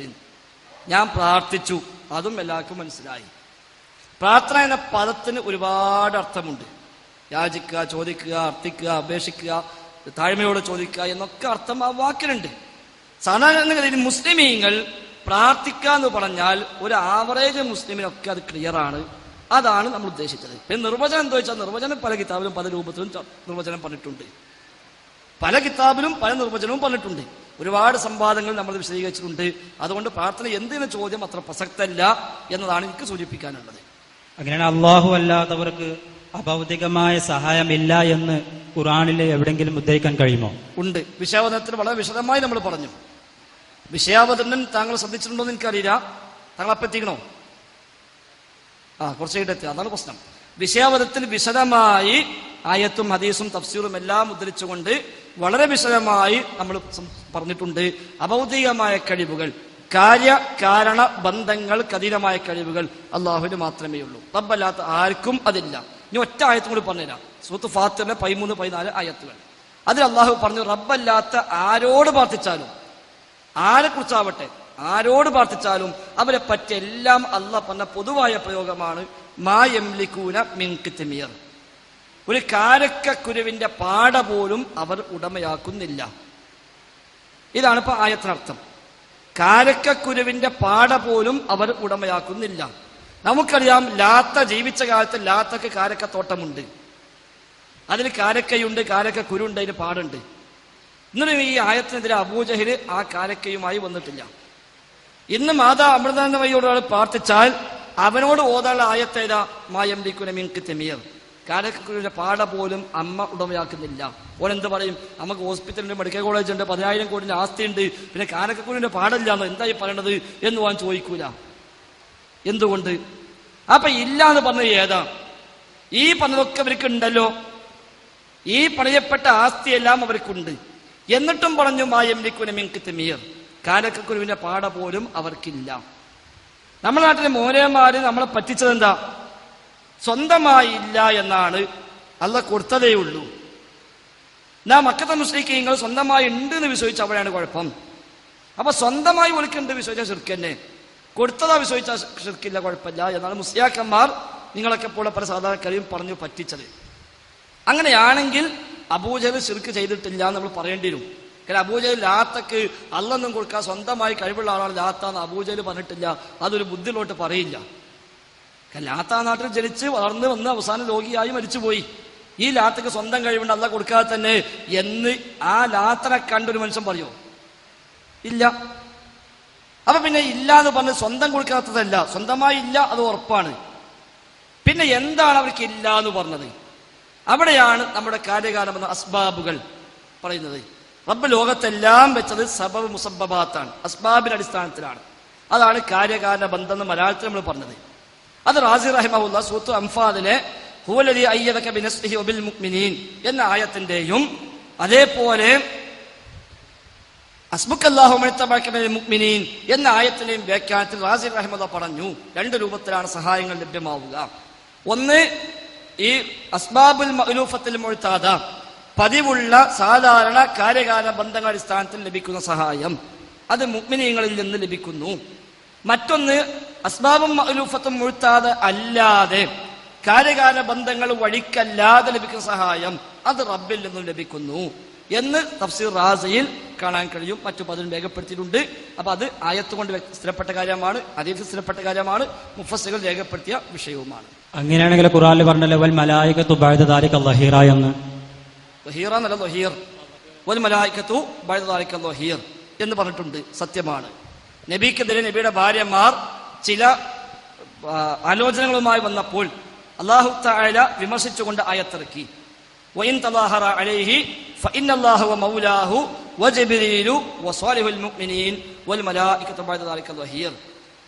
അല്ലാഹു നബിയെ താങ്കളുടെ മൗലയാണ്, ജിബ്രീലും താങ്കളുടെ സഹായിയാണ്, സ്വാലിഹുൽ മുഅ്മിനീൻ വിശ്വാസികളായ മുഅ്മിനീങ്ങളും താങ്കളുടെ സഹായിയാണ്, വൽ മലായികത്തു ബഅദ ദാലിക ലഹീർ അതിനുശേഷം അതിന് പുറമെ മലക്കുകളും താങ്കളുടെ സഹായിയാണ്. അപ്പൊ നബിയെ സഹായിക്കാൻ മലക്കുകളുണ്ട്, നബിയെ സഹായിക്കാൻ ജിബ്രീലുണ്ട്, നബിയെ സഹായിക്കാൻ മുഅ്മിനീങ്ങളുണ്ട്. തീർച്ചയാണ്, സംശയമില്ല. ആ സഹായവും അഭൗതികമല്ല, ആ സഹായം ഭൗതികമാണ്. ആ സഹായം കാര്യകാല ബന്ധങ്ങൾക്ക് ഉള്ളിലാണ്. ആ സഹായം വ്യവസ്ഥക്കുള്ളിലാണ്. നമുക്ക് നേരത്തെ വിശദമായി പറഞ്ഞ, നമ്മൾ വൈകിയതുകൊണ്ടാണ് കഴിച്ചത്. മലക്കിന്റെ സഹായം അഭൗതികമല്ല എന്ന് വിശദമായി നമ്മൾ പറഞ്ഞു. ഇവിടെ അള്ളാഹുവിന്റെ റസൂലിനെ സഹായിക്കും ജിബ്രീൽ, അള്ളാഹുവിന്റെ റസൂലിനെ സഹായിക്കും അള്ളാഹു നിശ്ചയിച്ച മലക്കുകൾ. എങ്ങനെ സഹായിക്കുക? അവർക്ക് അള്ളാഹു നിശ്ചയിച്ച കാര്യകാരണ ബന്ധത്തിന്റെ ഉള്ളിൽ നിന്നുകൊണ്ട്. ഹഫദത്തായ മലക്കുണ്ട്, റസൂലിനെ മാത്രമല്ല മുഅ്മിനീങ്ങളെ സഹായിക്കാൻ. ഹഫദത്തുണ്ട്, യഹ്ഫദൂനഹു മിൻ അംരില്ലാഹ്. അള്ളാഹുവിന്റെ കൽപ്പന പ്രകാരം വിശ്വാസികളെ സംരക്ഷണം നൽകുന്ന മലക്കുണ്ട്, ഹഫദത്ത്. ഓരെങ്ങനെ സംരക്ഷിക്കുക? അവർക്കുള്ള വ്യവസ്ഥ പ്രകാരം. ആ മലക്ക് ആകാശലോകത്ത് നിന്നിട്ട് ഓൻ രക്ഷപ്പെട്ടെന്ന് വിചാരിച്ച അവിടെ രക്ഷപ്പെടൂല. നേരെ മറിച്ച് മലക്ക് ഇറങ്ങി വന്ന് നമുക്ക് വരുന്നൊരു മുസീബത്തിനെ മലക്ക് തട്ടി മാറ്റുന്നു. അതാണ് കാര്യകാരണ ബന്ധം. ഒരു നാട്ടിലേക്ക് ശിക്ഷ ഇറക്കാൻ അള്ളാഹു മലക്കിനെ പറഞ്ഞയക്കുന്നു. എങ്ങനെ ശിക്ഷിക്കുക? മലക്ക് അവിടെ നിന്നിട്ട് ഓൻ നശിക്കട്ടെ വിചാരിക്കല്ല. അതാണ് അഭൗതികം. അത് റബ്ബ് ചെയ്യും. ഇന്നമാ അംറുഹു ഇദാ അറാദ ശൈഅൻ അൻ യഖൂല ലഹു കുൻ ഫയകൂൻ. ഉണ്ടാവട്ടെ അല്ലാഹ് പറഞ്ഞാൽ അത് ഉണ്ടാവും. അതാണ് വലം യകുൽ ലഹു കുഫുവൻ അഹദ്. അല്ലാഹുവിനെ പോലെ ആരുമില്ല. ലൈസ കമിസ്ലിഹി ഷൈഉൻ വഹുവ സമീഉൽ ബസീർ. അല്ലാഹുവിനെ പോലെ യാതൊന്നുമില്ല. പക്ഷെ മലക്ക് എങ്ങനെ നശിപ്പിക്കുക? മലക്ക് ആ നാട്ടിലേക്ക് വരും, അവിടെ ചെല്ലും. ആ നാട്ടിലേക്ക് എന്ത് ശിക്ഷയാണെന്ന് കൊടുക്കാൻ പറഞ്ഞത് ആ ശിക്ഷ അവിടെ കൊണ്ടുപോയിട്ട് വിതറും. നാട് പൊക്കി മറിച്ചിടാനാണോ ഓർഡർ, അവിടെ പോയി ആ നാട് പൊക്കി മറിച്ചിടും. എന്താണോ അള്ളാഹ് കൊടുത്തത് അത് അവരവിടെ വന്ന് ചെയ്യുന്നു. അതാണ് കാര്യകാരണ ബന്ധം, അതാണ് ഭൗതികം. അവർക്ക് അള്ളാഹു വെച്ച വ്യവസ്ഥ. ആ വ്യവസ്ഥക്കുള്ളിൽ നിന്നുകൊണ്ട് അവർ കാണുന്നു, കേൾക്കുന്നു, വരുന്നു, ഇറങ്ങുന്നു, പാറുന്നു, അതേപോലെ നാട്ടിലേക്ക് എത്തുന്നു, സംസാരിക്കുന്നു, ഇടപെടുന്നു, എല്ലാം ചെയ്യുന്നു. വഹയുമായി ജിബ്രീൽ ഇസ്ലാം വരുന്നു. എങ്ങനെ? ജിബ്രീൽ ആകാശലോകത്തിൽ നിന്ന് ഇറങ്ങി വന്ന് മക്കയിൽ അല്ലെങ്കിൽ മദീനയിലെത്തി നബിയെ ചെന്ന് കണ്ട് സലാം ചൊല്ലി നബിക്ക് സംഗതി ഓതിക്കൊടുത്ത് നബി അത് കേട്ടുപഠിച്ച് തിരിച്ച് ആകാശലോകത്തേക്ക് കയറിപ്പോകുന്നു. അതാണ് ഭൗതികമായ രീതി, അതാണ് കാര്യകാരണ ബന്ധം, അതാണ് സാധാരണം, അതാണ് തെളിഞ്ഞ വഴി, അതാ ദൃശ്യമാർഗം. നമ്മൾ കണ്ണോട് കാണുന്നില്ല എന്ന് മാത്രം. അതുകൊണ്ട് അത് അഭൗതിക ആവൂല. അപ്പൊ മലക്ക് സഹായിച്ചാലും നീ ജിന്ന് സഹായിച്ചാലും ജിന്ന് ഉപദ്രവിച്ചാലും അതൊന്നും അഭൗതികമല്ല. എല്ലാം അവർക്ക് അള്ളാഹു നിശ്ചയിച്ച വ്യവസ്ഥയുടെ ഉള്ളിൽ മാത്രമാണ്. ഇനിയുണ്ടോ? ഏരി കുറഞ്ഞ വാക്കിണ്ടോ? അള്ളാഹു അല്ലാത്തവർക്ക് അഭൗതികമായ സഹായമില്ല എന്ന് ഈ ആയത്തെ കൊണ്ട് മനസ്സിലാകുന്നില്ലല്ലോ. പിന്നെ അള്ളാഹു അല്ലാത്തവർക്ക് അഭൗതികമായ സഹായമില്ല എന്ന് ഖുർആനിലില്ല. കാരണം മലായികത്തു ബഅദ ദാലിക ലഹീർ, അവിടെ മലക്കുകളെ കൊണ്ട് പറഞ്ഞിട്ടുണ്ടല്ലോ. ഉണ്ട്. പിന്നെ അവിടെ അഭൗതികമല്ലേ? അത് അഭൗതിക. ഇതുവരെ പറഞ്ഞത് എന്താണ്? ഇതുവരെ പറഞ്ഞത് അഭൗതികം അല്ല പറഞ്ഞത്, അഭൗതികം ആണെന്നല്ല. അതാണ് ചോദിക്കുന്നത്. അത് അഭൗതികമായ സഹായമാണല്ലോ. അവിടെ അഭൗതികം എന്നുള്ള ഉദ്ദേശിക്കുന്നില്ലല്ലോ. അഭൗതികമായ സഹായം ഇല്ല എന്ന് പറഞ്ഞില്ലല്ലോ. അത് അഭൗതികമാണെന്ന് ലോകത്താരാ പറഞ്ഞത്?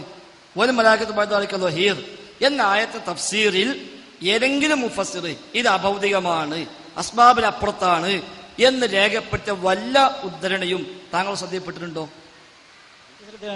ഇല്ല. അതന്നെ പ്രശ്നം. അപ്പൊ ഏതു സൃഷ്ടിയും അസ്ബാബ് നിങ്ങൾ അംഗീകരിക്കുന്നുണ്ടല്ലോ.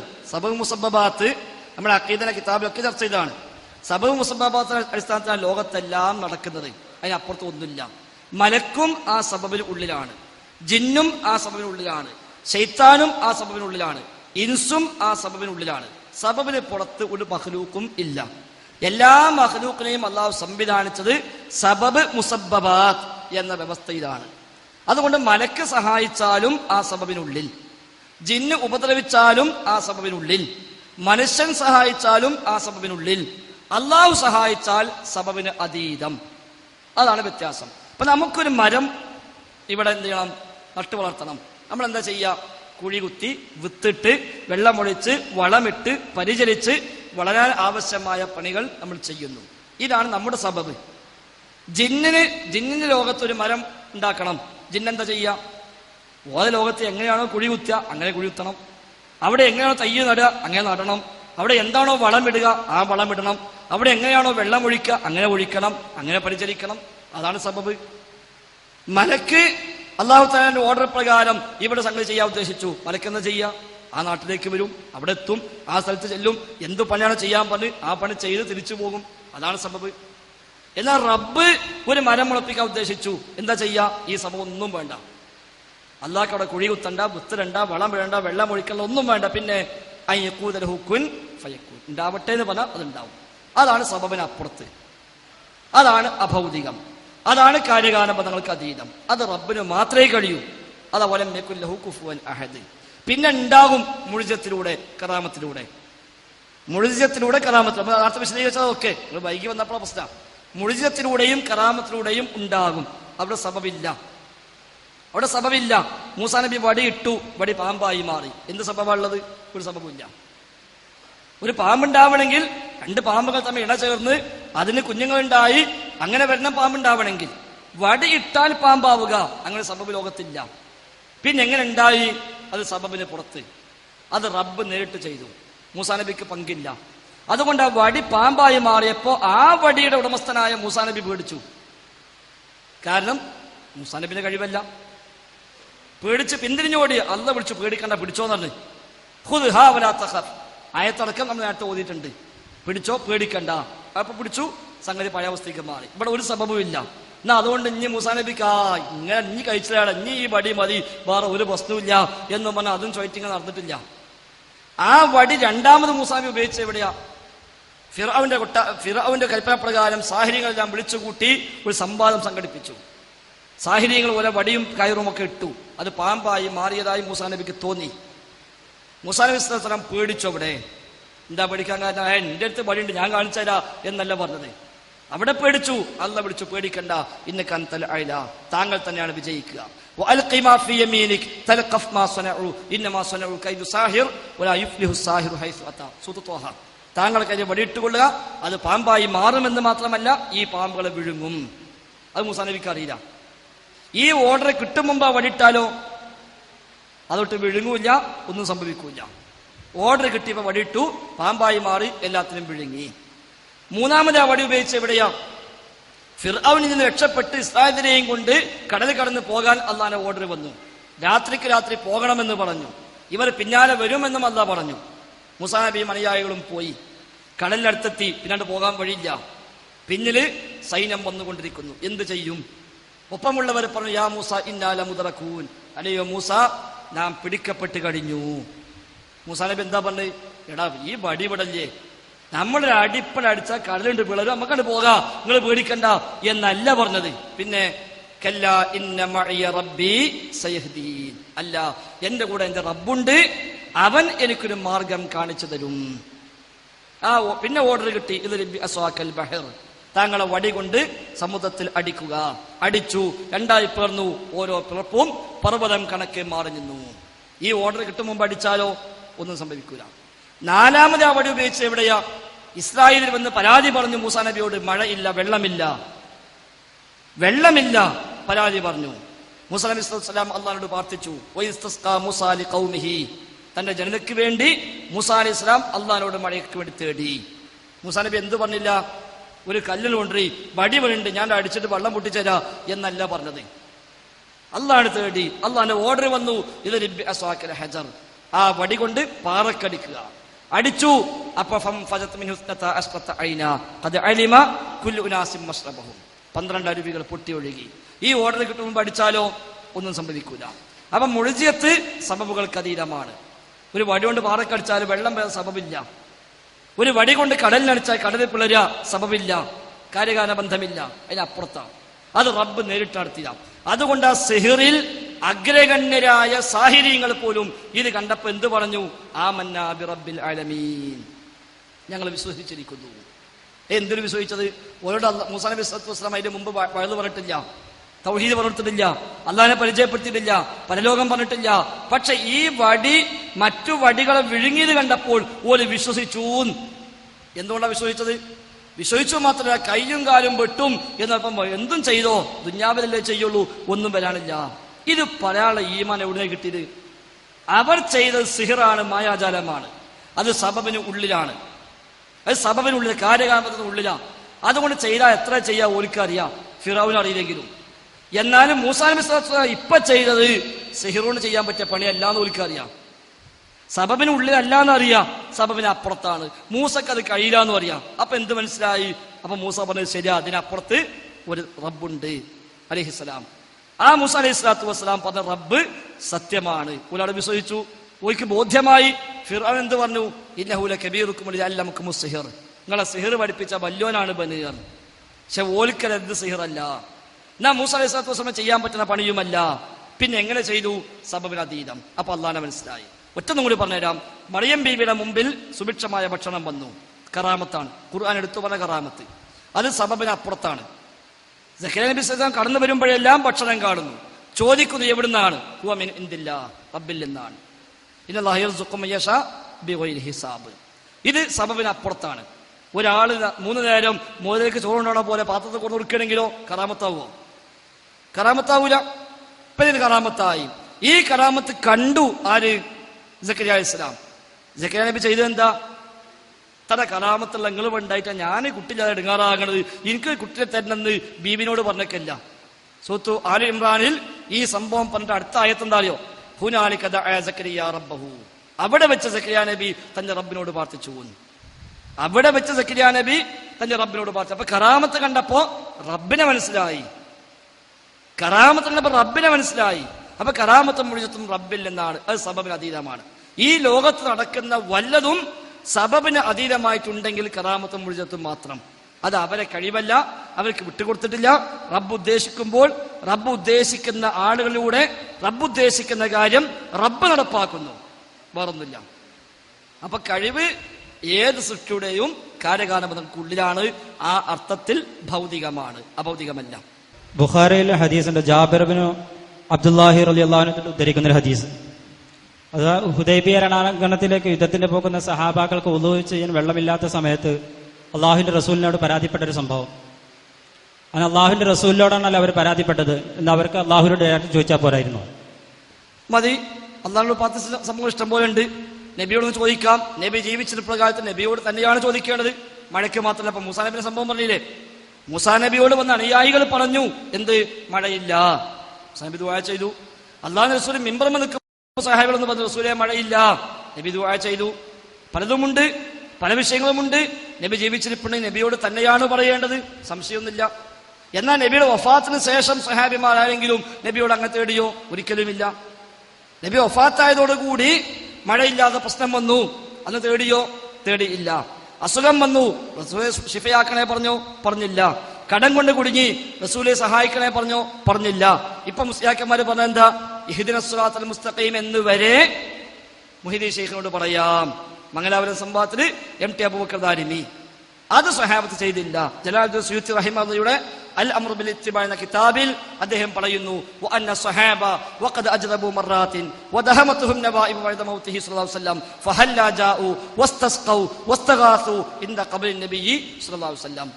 വഅന്ന സ്വഹാബ സ്വഹാബിമാർ വഖദ് അജ്റബു മറാത്തിൻ, പലപ്പോഴും അവർക്ക് ക്ഷാമം ഉണ്ടായിട്ടുണ്ട്.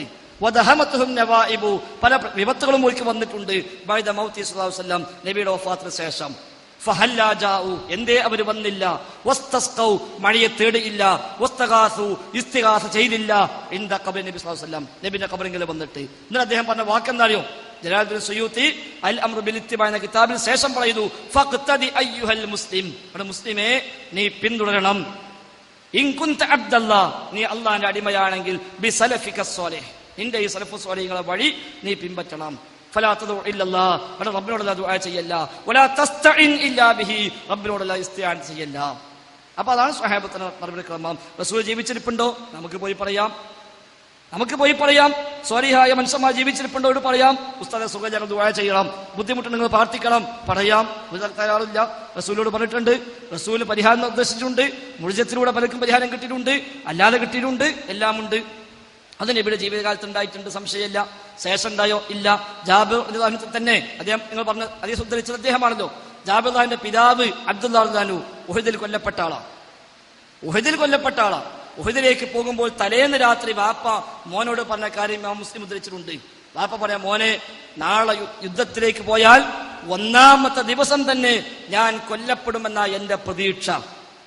അതുകൊണ്ട് ഞാൻ നാളെ കൊല്ലപ്പെടുകയാണെങ്കിൽ എനിക്ക് ഇത്ര കടങ്ങളുണ്ട്, ആ കടം നീ ഏറ്റെടുക്കണം. എനിക്ക് 6 പെൺമക്കളുണ്ട്, അവരെ നോക്കാൻ നീയല്ലാതെ മറ്റാരുമില്ല. അതുകൊണ്ട് അവരെ കാര്യം നീ പ്രത്യേകം ശ്രദ്ധിക്കണം. എന്നിട്ട് പറഞ്ഞു, ഈ 2 ബാധ്യത എനിക്കില്ലായിരുന്നുവെങ്കിൽ നിന്നെയും കൂടെ ഞാൻ എന്റെ കൂടെ യുദ്ധത്തിലേക്ക് കൊണ്ടുപോകുമായിരുന്നു. നീയും കൂടെ ശത്രുക്കളുടെ കരങ്ങളാൽ വെട്ടേറ്റ് മരിക്കുന്നത് കാണാനാണ് എനിക്ക് താല്പര്യം. പക്ഷെ നമ്മൾ 2 ആളും മരിച്ചാൽ ഈ 2 ബാധ്യത ബാക്കിയാവും. അതുകൊണ്ട് മോനെ, വാപ്പ മരിച്ചാൽ ഇത് ഏറ്റെടുക്കണം. വാപ്പ മരിച്ചു. പിറ്റേന്ന് ഉഹദിൽ ഷഹീദായി, ശുഹദാക്കളുടെ നേതാവായി മാറി. ഈ കടം വിട്ടാൻ വാപ്പനോട് പിന്നെ മോൻ തേടിയോ? നമ്മളിപ്പോ വിളിക്കുന്ന ബദരീങ്ങളും ഉഹദീങ്ങളാണല്ലോ. ആ ഉഹദിൽ പങ്കെടുത്ത് ഷഹീദായ വാപ്പയോട് സ്വഹാബിയായ വലിയായ മകൻ തേടിയില്ല. പിന്നെ റസൂലുള്ളാഹിന്റെ പള്ളിയിൽ റസൂലുള്ളാഹിക്ക് വരുമ്പോൾ ഈ ജാബിർ റളിയല്ലാഹുണ്ട് വളരെ വിഷമിച്ച് ടെൻഷനായി പള്ളിന്റെ മൂലക്കിരിക്കുന്നത്. അപ്പൊ നബി ചോദിച്ചു, എന്താ ജാബിർ, വല്ലാത്തൊരു വിഷമം മുഖത്ത്? അപ്പൊ പറഞ്ഞു, റസൂൽ, നിങ്ങൾക്കറിയാലോ, എന്റെ വാപ്പ മരിക്കുമ്പോ ഒരു വലിയ കുടുംബത്തിന്റെ ബാധ്യത എന്നെ ഏൽപ്പിച്ചിട്ടാ പോയത്. ധാരാളം കടബാധ്യതയും എന്നെ ഏൽപ്പിച്ചിട്ടാ പോയത്. കടക്കാർ ചോദിച്ച് പ്രയാസപ്പെടുത്തുന്ന നബിയെ കൊടുക്കാൻ കഴിയുന്നില്ല. ആ ഒരു വിഷമമാണ്. റസൂൽ എന്താ പറഞ്ഞത്? എടാ, എന്റെ വാപ്പ ഒരു ഷഹീദല്ലേ, ഉഹദ് പങ്കെടുത്ത ആളല്ലേ, ഓരോ ആ പേരൊന്ന് പറഞ്ഞാൽ തന്നെ കടം വീടൂലേ എന്നല്ല പറഞ്ഞത്. നമ്മളെ മാടി പറഞ്ഞ അങ്ങനെ അസ്മാ ഊരത്താൽ കടം വീടുമെന്നോ പറഞ്ഞ ഓരോ പേരാണ് ചൊല്ലിയ കടം വീടുന്നു. ഓരോ മോനാണ് കടം കൊണ്ട് വാപ്പ ഏൽപ്പിച്ച കടം. ഈ വാപ്പാന്റെ കടം വിട്ടാൻ വയ്യാതെ മോനെടുങ്ങതാകാം. അപ്പൊ നബി പറഞ്ഞു, വിഷമിക്കാനുള്ള വഴി ഉണ്ടാക്കാം. നബി എന്ത് പറഞ്ഞു? ജാബിർലാഹിന് ഒരു ഈത്തപ്പഴ തോട്ടമുണ്ട്. നബി അദ്ദേഹത്തെയും കൂട്ടി ആ തോട്ടത്തിൽ പോയി. ആ തോട്ടത്തിൽ ബർക്കത്തുണ്ടാകാൻ വേണ്ടി നബി ദുആ ചെയ്തു. ആ കൊല്ലം ധാരാളം വിളവുണ്ടായി. അങ്ങനെ അത് വിറ്റിട്ട് എല്ലാവരുടെ കടം വീട്ടി, എല്ലാ പ്രശ്നവും തീർന്നു. നബിയോടാണ് പറഞ്ഞത്. അള്ളാഹോട് പ്രാർത്ഥിച്ചിട്ടുണ്ട്, ധാരാളം പ്രാർത്ഥിച്ചിട്ടുണ്ട്. നബിയോടും പറഞ്ഞു. നബി പോയിട്ടും തരൂ, റബ്ബിനോട് ദുആ ചെയ്തു. ആ ദുആ അല്ലാഹു സ്വീകരിച്ചു. അദ്ദേഹത്തിന് ആശ്വാസം കിട്ടി. ഒരു മയ്യിത്ത് മുമ്പിൽ വന്നാൽ നബി പറയുമായിരുന്നു, ആർക്ക് ഇയാൾ കടം തരാനുണ്ടോ? ഉണ്ടെങ്കിൽ എന്നെ സമീപിച്ചോ, ഞാൻ കൊടുത്തോളാം. നബി ഏൽക്കുമായിരുന്നു. നബി വഫാത്തായിനേശോ സുദ്ദീഖ് റളിയല്ലാഹു ഖലീഫ ആകുമ്പോൾ മയ്യിത്ത് വന്നാൽ എന്താ പറയാ? ഇതേ കടമുണ്ടെങ്കിൽ നബിയോട് പോയി ചോദിച്ചാൽ മതി എന്ന് പറഞ്ഞിനോ? ഇല്ല, ബൈത്തുൽ മാലിന് കൊടുക്കും.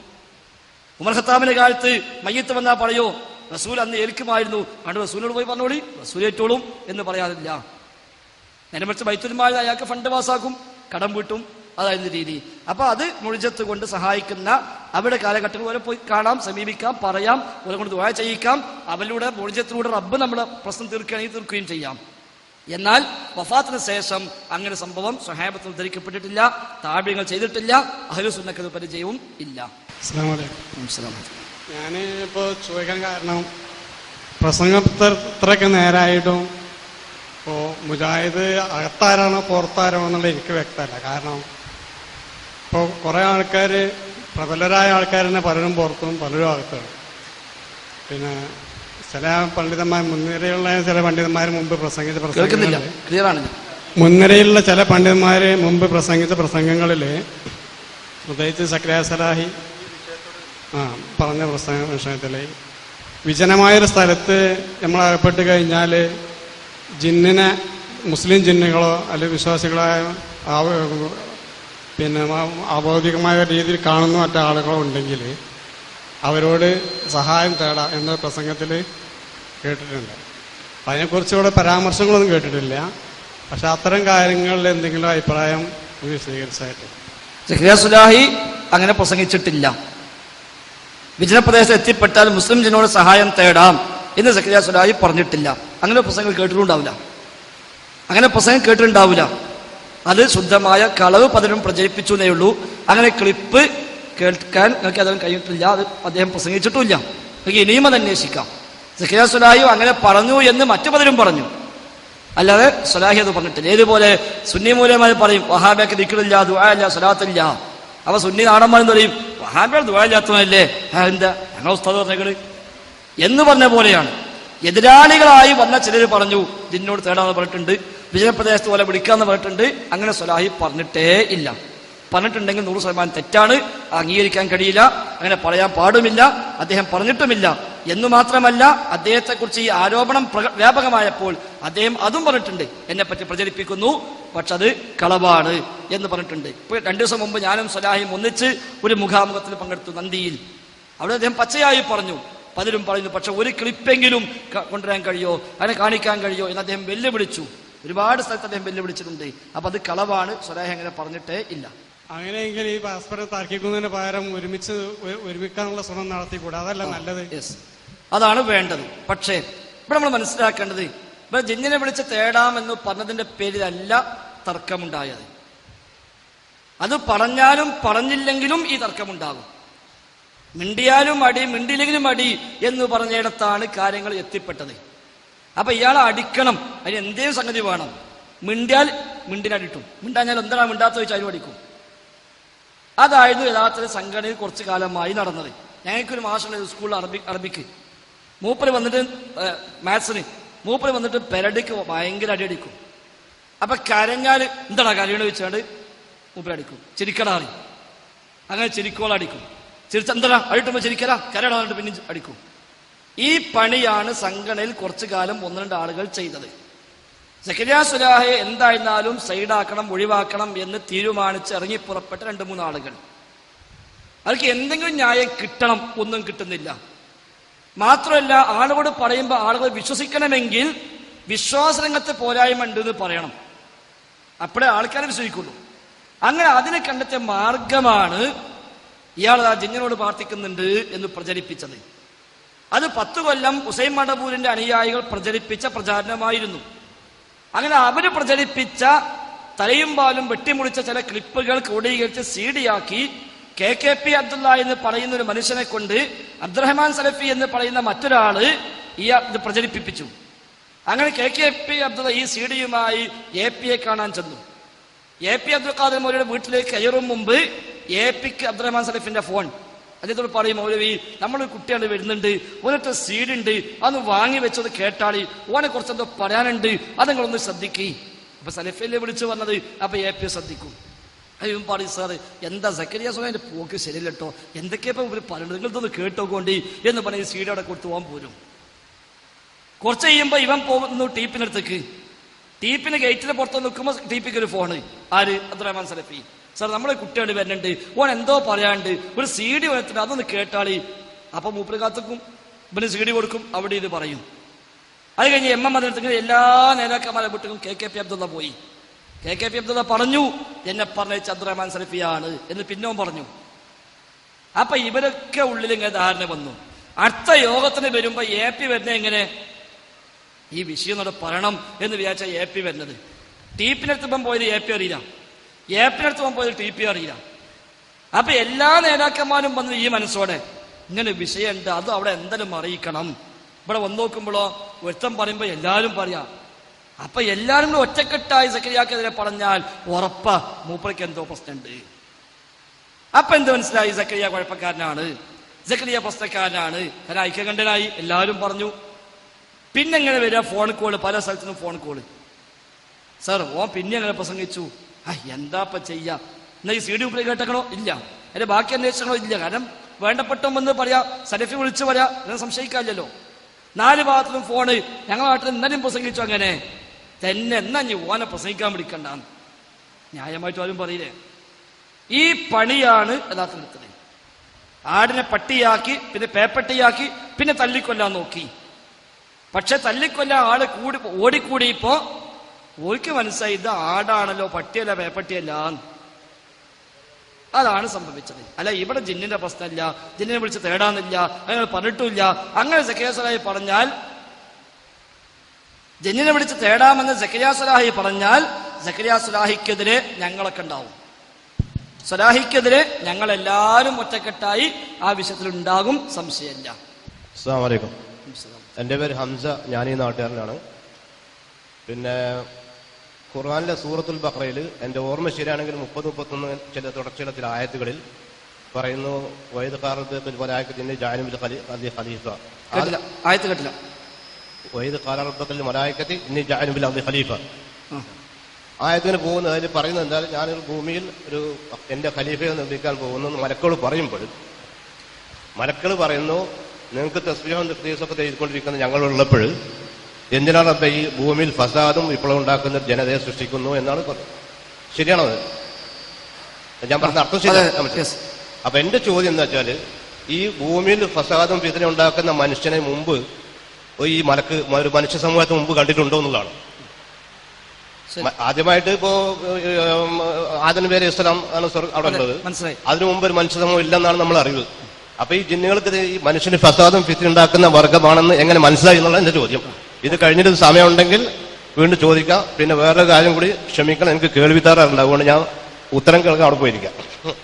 നമ്മളെ വിഷയവുമായി നേർക്ക് നേരെ ബന്ധമുള്ളതല്ല, എന്നാലും ചോദിച്ച സ്ഥിതിക്ക് പറയാം. വിഷയവുമായി ബന്ധപ്പെട്ട ചോദ്യം ശേഷം കഴിഞ്ഞിട്ടുള്ള അർത്ഥം, അതായത് മലക്കുകളോട് അല്ലാഹു തആല പറഞ്ഞു മനുഷ്യനെ സൃഷ്ടിക്കാൻ പോകുന്നു.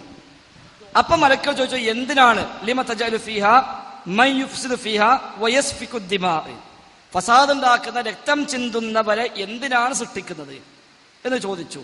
അപ്പൊ ഈ വരാൻ പോണ മനുഷ്യന് ഫസാദ് ഉണ്ടാക്കുന്ന രക്തം ചിന്തുന്ന മലക്കുകൾ എങ്ങനെ അറിഞ്ഞു? ഇതാണ് വിഷയം.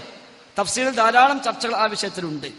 അതിൽ ഒട്ടുമിക്ക മുഫസ്സിറുകളും പറഞ്ഞ ഒരു വ്യാഖ്യാനം, ഒരു പക്ഷേ മനുഷ്യർക്ക് മുമ്പ് ലോകത്ത് ജീവിച്ച മറ്റു പല സൃഷ്ടികളും ഉണ്ടായേക്കാം.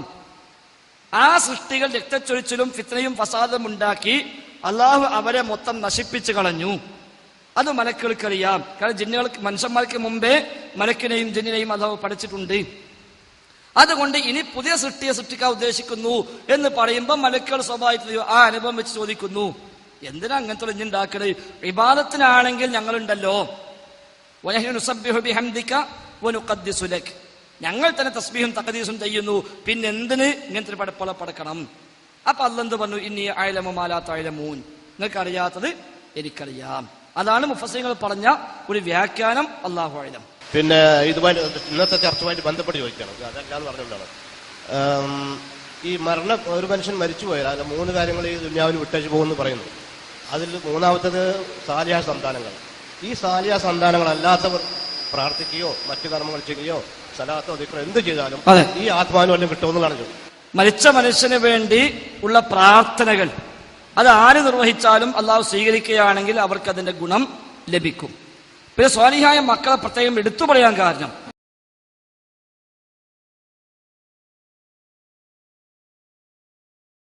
ാണ് ഓന്റെ മക്കള്. അതുകൊണ്ടാണ് മക്കളെ പ്രത്യേകം എടുത്തു പറഞ്ഞത്. മലക്കളുടെ പ്രാർത്ഥന കിട്ടും, അല്ലാത്ത പ്രാർത്ഥനയും കിട്ടും. കാരണം നമ്മോട് പ്രാർത്ഥിക്കാൻ അല്ലാഹു നിർദ്ദേശിച്ച പ്രാർത്ഥന എന്താ? റബ്ബനാ ഇഗ്ഫിർ ലനാ വലിഇഖ്വാനിനാ അല്ലദീന സബഖൂനാ ബിൽ ഈമാൻ, മുമ്പ് കഴിഞ്ഞു പോയ മുഅ്മിനീങ്ങളായ ആളുകൾക്ക് നീ പുറത്തു കൊടുക്കണേ എന്ന് പ്രാർത്ഥിക്കാൻ നമ്മോട് അല്ലാഹു നിർദ്ദേശിച്ചിട്ടുണ്ട്. അപ്പൊ ദുആ എല്ലാവരുടെയും കിട്ടും. മക്കളുടെ മാത്രമല്ല, മക്കളുടെ പ്രത്യേകതയുണ്ട്. കാരണം മക്കളെ സ്വാലിഹായി വളർത്തിക്കഴിഞ്ഞാൽ അത് ഇവന്റെ സമ്പാദ്യമാണ്. അതുകൊണ്ടാണ് പ്രത്യേകം എടുത്തു പറഞ്ഞത്. ഇവിടെ സക്കരിയ സ്വലാഹിയെ ഇപ്പോൾ സംഘടനയിൽ നിന്ന് പുറത്താക്കിയ വിഷയം ജിന്നിനോട് പ്രാർത്ഥിക്കാൻ പറഞ്ഞതിന്റെ പേരിലല്ല എന്ന് മുസ്ലിർ പറയുണ്ടായി. അങ്ങനെ ആയിരുന്നു പൊതുവെയുള്ള ചർച്ച ഉണ്ടായിരുന്നത്. ഇപ്പോൾ മുസ്ലിർ പറഞ്ഞത് സംഘടനയിലെ മറ്റു പല കാരണങ്ങൾ കൊണ്ടാണ് അദ്ദേഹത്തെ പുറത്താക്കിയത്. പുറത്ത് ചർച്ച ചെയ്യുന്നുണ്ട്, അധികാരത്തിന്റെ പ്രശ്നത്തിലാണ്, അദ്ദേഹത്തിന് അധികാരം കൊടുക്കാത്തതിന്റെ പേരിലാണ് എന്നൊക്കെയാണ് പുറത്തുള്ള ചർച്ചകൾ. അങ്ങനെയാണെങ്കിൽ ഇപ്പോൾ അങ്ങനെ അദ്ദേഹത്തെ മാറ്റി നിർത്തിയെന്ന് പറയുന്നുവെങ്കിൽ 2002 ബഹുമാനരായ മടവൂറിനെ എന്തുകൊണ്ടാണ് സംഘടനയിൽ നിന്ന് മാറ്റി നിർത്തപ്പെട്ടത്? ഹുസൈൻ മടവൂരിനെ സംഘടനയെ മാറ്റി നിർത്തിയത് തീർച്ചയായും ആദർശ രംഗത്ത് അപകടകരമായ വ്യതിയാനങ്ങൾ സംഭവിച്ചുകൊണ്ട് തന്നെയാണ്. അതിന് പുറമെ പല കാര്യങ്ങൾ ഉണ്ടാവാം. ഈ പറഞ്ഞ പോലുള്ള ഒരു പക്ഷേ ആ തരത്തിലുള്ള ഈഗോ ഒക്കെ ചിലപ്പോൾ അവിടെ ഉണ്ടാവാം, നമുക്കറിയില്ല. പക്ഷെ ആദർശ രംഗത്ത് ഒരുപാട് വീഴ്ചകൾ പറ്റിയിട്ടുണ്ട്. അതുകൊണ്ടാണ് അന്ന് കേരള ജംഇയ്യത്തുൽ ഉലമ രണ്ടു ഭാഗത്തുമുള്ള 10 വീതം പണ്ഡിതന്മാരെ വിളിച്ചു വരുത്തി 2 ദിവസം ഒന്നാകെ ചേർന്ന് ഓരോ വിഷയം ചർച്ച ചെയ്ത് ആ വിഷയത്തിൽ തീരുമാനം പറഞ്ഞ് ആ തീരുമാനത്തിലേക്ക് തിരുത്തേണ്ടവ തിരുത്തി ഒപ്പിട്ട് ഞങ്ങൾ ഇത് അംഗീകരിക്കുന്നു എന്ന് പറഞ്ഞ് സ്നേഹത്തോടെ കെട്ടിപ്പിടിച്ച് പിരിഞ്ഞുപോയി. പിന്നെ അതിന് വിരുദ്ധമായി 2ാമത്തെ ദിവസം ഒരു നീല പുസ്തകം ഇറങ്ങി. അപ്പൊ ഈ ഒപ്പിട്ടത് ന്യായപൂർവമല്ല, അത് മനസ്സറിഞ്ഞിട്ടല്ല എന്ന് തെളിവായി. അത് അന്വേഷിക്കാൻ കമ്മീഷനെ വെച്ചു. ആ കമ്മീഷൻ അന്വേഷിച്ചു. അതിന്റെ അന്വേഷണത്തിന്റെ റിസൾട്ട് സമർപ്പിച്ചു. അതുപ്രകാരം അവർക്ക് വിശദീകരണം നൽകാൻ സമയം കൊടുത്തു. ആ സമയം തീരുന്നതിന് മുമ്പ് വിശദീകരണം കൊടുത്തില്ലെന്ന് മാത്രമല്ല ധിക്കാരപരമായി പെരുമാറി. അങ്ങനെയാണ് 35 ആൾക്കെതിരെ നടപടിയെടുത്തത്. മറ്റുള്ളവരെ ഒഴിവാക്കിയിട്ടില്ല. 35 ആൾക്കെതിരെ നടപടിയെടുത്തു. എന്നിട്ട് ഓർക്ക് പറഞ്ഞു തെറ്റിദ്ധരുത്തി തിരിച്ചു വരാൻ എപ്പോഴും സ്വാഗതാർഹമാണ്. അത് ഇതുവരെയും ഉണ്ടായില്ല. എന്നാൽ സ്വലാഹിയുമായി ബന്ധപ്പെട്ട വിഷയത്തിൽ 2 ഭാഗത്തുള്ള പണ്ഡിതന്മാർ ഒരുമിച്ചിരുന്ന് ചർച്ച ചെയ്ത് പ്രബന്ധം തയ്യാറാക്കുന്ന ഒരു നടപടിക്രമം ഉണ്ടായില്ല. ഉണ്ടായിന്ന് വരുത്താൻ ചില പണികൾ ചെയ്തു എന്നല്ലാതെ യഥാർത്ഥത്തിൽ ആ നിലയ്ക്ക് ആത്മാർത്ഥമായ ശ്രമം ഉണ്ടായിട്ടില്ല. അതിന് തീരുമാനം രേഖപ്പെടുത്തിയില്ല. ആ തീരുമാനം KJUവിലെ ഉത്തരവാദപ്പെട്ട മെമ്പർമാരെ വിളിച്ചു ചേർത്ത് അവിടെ അവതരിപ്പിച്ചില്ല. പിന്നീട് KJU ഈ വിഷയത്തിൽ പ്രബന്ധം തയ്യാറാക്കാൻ വേണ്ടി ഹനീഫ് കായക്കുടിയെയും എന്നെയും ചുമതലപ്പെടുത്തി. ഞങ്ങൾ ഒരുമിച്ച് കൂടി 18 പേജുള്ള പ്രബന്ധം തയ്യാറാക്കി KJUവിന് മുമ്പാകെ സമർപ്പിച്ചു. ആ പ്രബന്ധമാണ് ഇത്. പക്ഷെ ഈ പ്രബന്ധത്തിൽ പറഞ്ഞതുപോലും ആ പറയപ്പെടുന്ന നേതാക്കന്മാർ പിന്നീട് അംഗീകരിച്ചില്ല. ഇതിന് വിരുദ്ധമായ തീരുമാനം വന്നത്. അതിന് പിന്നെ വിശദീകരണം ഉണ്ടായില്ല. ആ തീരുമാനം അംഗീകരിക്കാത്ത ആൾക്കെതിരെ എല്ലാം നടപടി വന്നു. MSM ISM മൊത്തം പിരിച്ചു വിട്ടു. അതേപോലെ ധാരാളം പ്രഭാഷകന്മാർക്കെതിരെ നടപടി വന്നു. അപ്പൊ ഇത് സ്വലാഹിയുടെ മാത്രം പ്രശ്നമല്ല. ഈ പറയപ്പെട്ട എല്ലാവരും ജിന്നെ വിളിച്ച് തേടിയിട്ട ഒരിക്കലുമല്ലല്ലോ. അപ്പൊ അത് തീർച്ചയായും പ്രശ്നം അത് തന്നെയാണ്. ഹുസൈൻ മടവൂരിന്റെ വിഷയത്തിൽ വിശ്വാസ രംഗത്തും ആചാര രംഗത്തും സുന്നത്തിനുള്ള കണിശയുടെ കാര്യത്തിലും തൗഹീദിന്റെ ദഅവത്തിന്റെ മേഖലയിലുമെല്ലാം കാതലായ പ്രശ്നങ്ങൾ, വ്യതിയാനങ്ങൾ സംഭവിച്ചിട്ടുണ്ട് എന്ന് ബോധ്യമായ അടിസ്ഥാനത്തിൽ അത് പഠിച്ച് ചർച്ച ചെയ്ത് അവസാനം അവരൊക്കെയും എഴുതി ഒപ്പിട്ടു തെറ്റുപറ്റി എന്ന് പറയേണ്ട സ്ഥലത്ത് തെറ്റുപറ്റി തന്നെ പറഞ്ഞു. ന്യായമായ തീരുമാനം അംഗീകരിക്കുന്നു എന്ന് പറഞ്ഞു. അങ്ങനെ ഒപ്പിട്ട് പിരിഞ്ഞു. എന്നിട്ട് അതിനെതിരെ രംഗത്ത് വന്നു. അപ്പോഴാണ് 35 ആൾക്കെതിരെ നടപടി വന്നത്. എന്ത് ആശയ വ്യതിയാനമാണ് ഹുസൈൻ മടവൂരിൽ അന്ന് ആരോപിക്കപ്പെട്ടത്? 1-2 ഉദാഹരണങ്ങൾ പറഞ്ഞു. ധാരാളമുണ്ട്. ധാരാളം ഉദാഹരണം ആ വിഷയത്തിലുണ്ട്. ഈമാൻ അല്ല തൗഹീദ് അല്ല ഈമാൻ എന്ന ആരോപണം വന്നു. ചർച്ച ചെയ്തു. KJU തീരുമാനം പറഞ്ഞു അങ്ങനെ പറയാൻ പാടില്ല, തെറ്റിദ്ധരുത്തുന്നു എന്ന് പറഞ്ഞു. അതേപോലെ ദഅ്വ രംഗത്ത് തൗഹീദ് ദഅ്വത്തിന്റെ മേഖലയിൽ തൗഹീദിനുള്ള 1ാം സ്ഥാനം അത് അട്ടിമറിച്ചു. അവിടെ മറ്റു പലതിനെയും മേൽക്കോയ്മ കൊണ്ടുവന്നു. അത് ശരിയല്ല എന്ന് പറഞ്ഞു. പൊതുവായ പരസ്പരം ധാരണയുള്ള പൊതു താല്പര്യ മേഖല കണ്ടെത്തണം തൗഹീദ് പറയാനെന്ന് പറഞ്ഞു. അത് ശരിയല്ല എന്ന് KJU പറഞ്ഞു കൊടുത്തു. അതേപോലെ തറാവീഹ് വിഷയത്തിലുള്ള അഴകുഴമ്പൻ നിലപാട് അദ്ദേഹത്തിന്റെ പുസ്തകത്തിൽ വന്നു. അത് KJU ബോധ്യപ്പെടുത്തി കൊടുത്തു. ഇങ്ങനെ തുടങ്ങി പല രംഗത്തും പ്രശ്നങ്ങൾ വന്നിട്ടുണ്ട്. പുറത്താക്കിയതിന് ശേഷമാണെങ്കിൽ പറയേണ്ടതില്ലാത്ത വിധം വന്നു.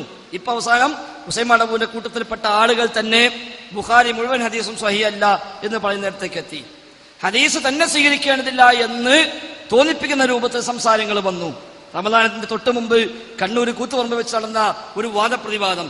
മടവൂർ പക്ഷത്തിൽ നിന്ന് വന്ന ഡോക്ടർ അബ്ദുൽ മജീദ് അയാൾ പറഞ്ഞത് ഹദീസാണ് പ്രശ്നം, ഖുർആൻ എടുത്താൽ കുഴപ്പമില്ല, അവിടെ ഖുർആൻ എടുത്താൽ മതി, എന്തിനാ നമ്മൾ ഹദീസിക്ക് പോണ് എന്ന് അയാൾ ചോദിച്ചത്. സ്വഹീഹായ 60 ഹദീസുകളെ ഞാൻ ദഈഫാക്കിയെന്ന് അബ്ദുസ്സലാം സ്വലമി പറഞ്ഞു. തൗഹീദ് രംഗത്ത് ജിന്നും മലക്കും അഭൗതികമാണ് എന്ന അത്യധികം അപകടമായ വാദം കൊണ്ടുവന്നു. ജിന്നും മലക്കും മനുഷ്യരെ സഹായിക്കുകയോ ഉപദ്രവിക്കുകയോ ചെയ്യുമെന്ന് വിശ്വസിച്ചാൽ തന്നെ ശിർക്കാകും എന്ന് സലാം സുല്ലമിയുടെ തൗഹീദ് നവയാഥാസ്ഥിക വ്യതിയാനം എന്ന പുസ്തകത്തിന്റെ 11ാമത്തെ പേജിൽ ആളെ എഴുതി വെച്ചു. അവിടെ ഇങ്ങോട്ട് എണ്ണിയാൽ ഒടുങ്ങാത്ത നൂറുകണക്കായ ആദർശ വ്യതിയാനങ്ങൾ അവർക്കുണ്ടായി. അതുകൊണ്ട് തന്നെയാണ് അവരെ തീർച്ചയായും മാറ്റിനിർത്തൽ ന്യായമാണ് എന്ന് നമ്മൾ പറയുന്നത്. ഇനിയുണ്ടോ? പക്ഷെ ബഹുമാനനായ ഫൈസൽ മുസ്ലിയാർ, ഈ ആരോപണങ്ങളൊന്നും ഇത്ര രീതിയിൽ ഇപ്പൊ നിങ്ങൾ ഈ പറഞ്ഞ രീതിയിലുള്ള ആരോപണങ്ങളൊന്നും അന്ന് പൊതുവേദിയിലോ അല്ലെങ്കിൽ ഇന്ത്യയുടെ വേദിയിലോ ചർച്ച ചെയ്തതായിട്ട് ഞങ്ങൾ ആരും കേട്ടിട്ടില്ലല്ലോ. 2 മുജാഹിദിന്റെ ഭാഗത്തു നിന്നും അന്ന് അങ്ങനെ ഫൈസൽ മുസ്ലിയാർ പറഞ്ഞു തൗഹീദ് അല്ല ഈമാൻ എന്ന്. ഒരിക്കൽ പോലും അങ്ങനെ ഒരു ചർച്ച പോലും ഇന്ന് വരെ ഞാൻ കേട്ടിട്ടില്ല. ഒരിക്കൽ പോലും പ്രബന്ധങ്ങളിലൊന്നും ഉണ്ട്. 2002 ജൂൺ മാസത്തിൽ പുളിക്കലിൽ ചേർന്ന 2 ദിവസത്തെ യോഗത്തിൽ KJUവിന്റെ പ്രതിനിധികളായി 2 ഭാഗത്തും 10 പേർ വീതം പങ്കെടുത്തു. ചർച്ച ചെയ്തു. ഈ വിഷയം പ്രത്യേകം എടുത്തു പറഞ്ഞു. അതിൽ തെറ്റാണെന്ന് ബോധ്യപ്പെടുത്തി. ചെറിയ മുണ്ടമാണ് എഴുതിയെന്ന് അദ്ദേഹം പറഞ്ഞു. അത് ഞാൻ സ്വന്തം വക എഴുതിയാണ്, ഞാൻ തിരുത്തുന്നു എന്ന് പറഞ്ഞു. അങ്ങനെ എഴുതി രേഖപ്പെടുത്തി ഒപ്പിട്ട് പിരിഞ്ഞു. ഒപ്പിട്ട് പിരിഞ്ഞു മാത്രമല്ല, ആ തീരുമാനങ്ങൾ 18 തീരുമാനങ്ങൾ, അന്ന് KJ എടുത്ത 18 തീരുമാനം, ആ 18 തീരുമാനം ബുക്കാക്കി എല്ലാ യൂണിറ്റിലേക്കും അത് വിതരണം ചെയ്തു. നമ്മളൊക്കെ യൂണിറ്റിൽ വന്നു. യൂണിറ്റിൽ യോഗം വിളിച്ച് ഇത് വായിച്ചു കേൾപ്പിക്കാൻ പറഞ്ഞു. അങ്ങനെ എടുത്തും വായിച്ചു കേൾപ്പിച്ചു. പക്ഷെ ഈ ഒപ്പിട്ട് പിരിഞ്ഞ് 2ാമത്തെ ദിവസമാണ് നീലപുസ്തകം വാങ്ങിയത്. ആ നീലപുസ്തകത്തിൽ KJയുടെ നേതാക്കന്മാരെയും പണ്ഡിതന്മാരെയും ഈ തീരുമാനങ്ങളെയും വളരെ മോശമായി ചിത്രീകരിച്ചുകൊണ്ടാണ് ആ പുസ്തകം ഇറങ്ങിയത്. എന്നിട്ടും പുറത്താക്കിയില്ല. ആ പുസ്തകം ഇറക്കിയ ആളുകളെ അന്വേഷിച്ച് കണ്ടെത്തി വേണ്ട നടപടി സ്വീകരിക്കാൻ ഒരു സമിതി നിശ്ചയിച്ചു. ആ സമിതി അന്വേഷിച്ചു. അതിന് പിന്നിൽ പ്രവർത്തിച്ച ആളുകളെ കണ്ടെത്തി. അത് റിപ്പോർട്ട് സമർപ്പിച്ചു. അത് ചർച്ച ചെയ്തു. ഇവർക്ക് വിശദീകരിക്കാനുള്ള സമയം കൊടുത്തു. അതിനകം തെറ്റുതിരുത്തി ന്യായമായ വിശദീകരണമായി വന്നാൽ നടപടി ഒഴിവാക്കാമെന്ന് പറഞ്ഞു. പക്ഷേ അവർ ധിക്കാരപരമായി പെരുമാറി. അങ്ങനെ 35 ആൾക്കെതിരെ നടപടിയെടുത്തു. ഈ 35 ആൾക്കെതിരെ നടപടിയെടുത്തപ്പോൾ ഈ ടീം ഒന്നാകെ പറഞ്ഞു ഞങ്ങളും പോവാണ്. അങ്ങനെയാണ് ഒന്നിച്ചു പോയത്. 35 ആൾക്കെതിരെ അല്ലാതെ വേറെ ഒരാൾക്കെതിരെയും അന്ന് നടപടി എടുത്തിട്ടില്ല. ബാക്കി നബീൽ പറയും. നബീലാണ് ആവശ്യത്തിൽ കുറച്ചുകൂടി നല്ലത്. ഈ 4 പ്രബന്ധം എൻ്റെ കയ്യിലുണ്ട്. ജമിയത്തുൽ ഉലമ. അതായത് അങ്ങനെയാണെങ്കിൽ അന്ന് ISM-നെ പിരിച്ച് ഹുസൈൻ മടവൂർ അന്ന് ISM-ൽ ഇല്ലല്ലോ, പിന്നെ എന്തിനാണ് ISM-നെ പിരിച്ചുവിട്ട് ഒരു അഡ്ഹോക് കമ്മിറ്റി ഉണ്ടാക്കിയത്? അതിന്റെ കൂടി ഉത്തരം പറഞ്ഞാൽ മതി. അന്ന് ഈ 4 പ്രബന്ധങ്ങൾ അവതരിപ്പിച്ചു.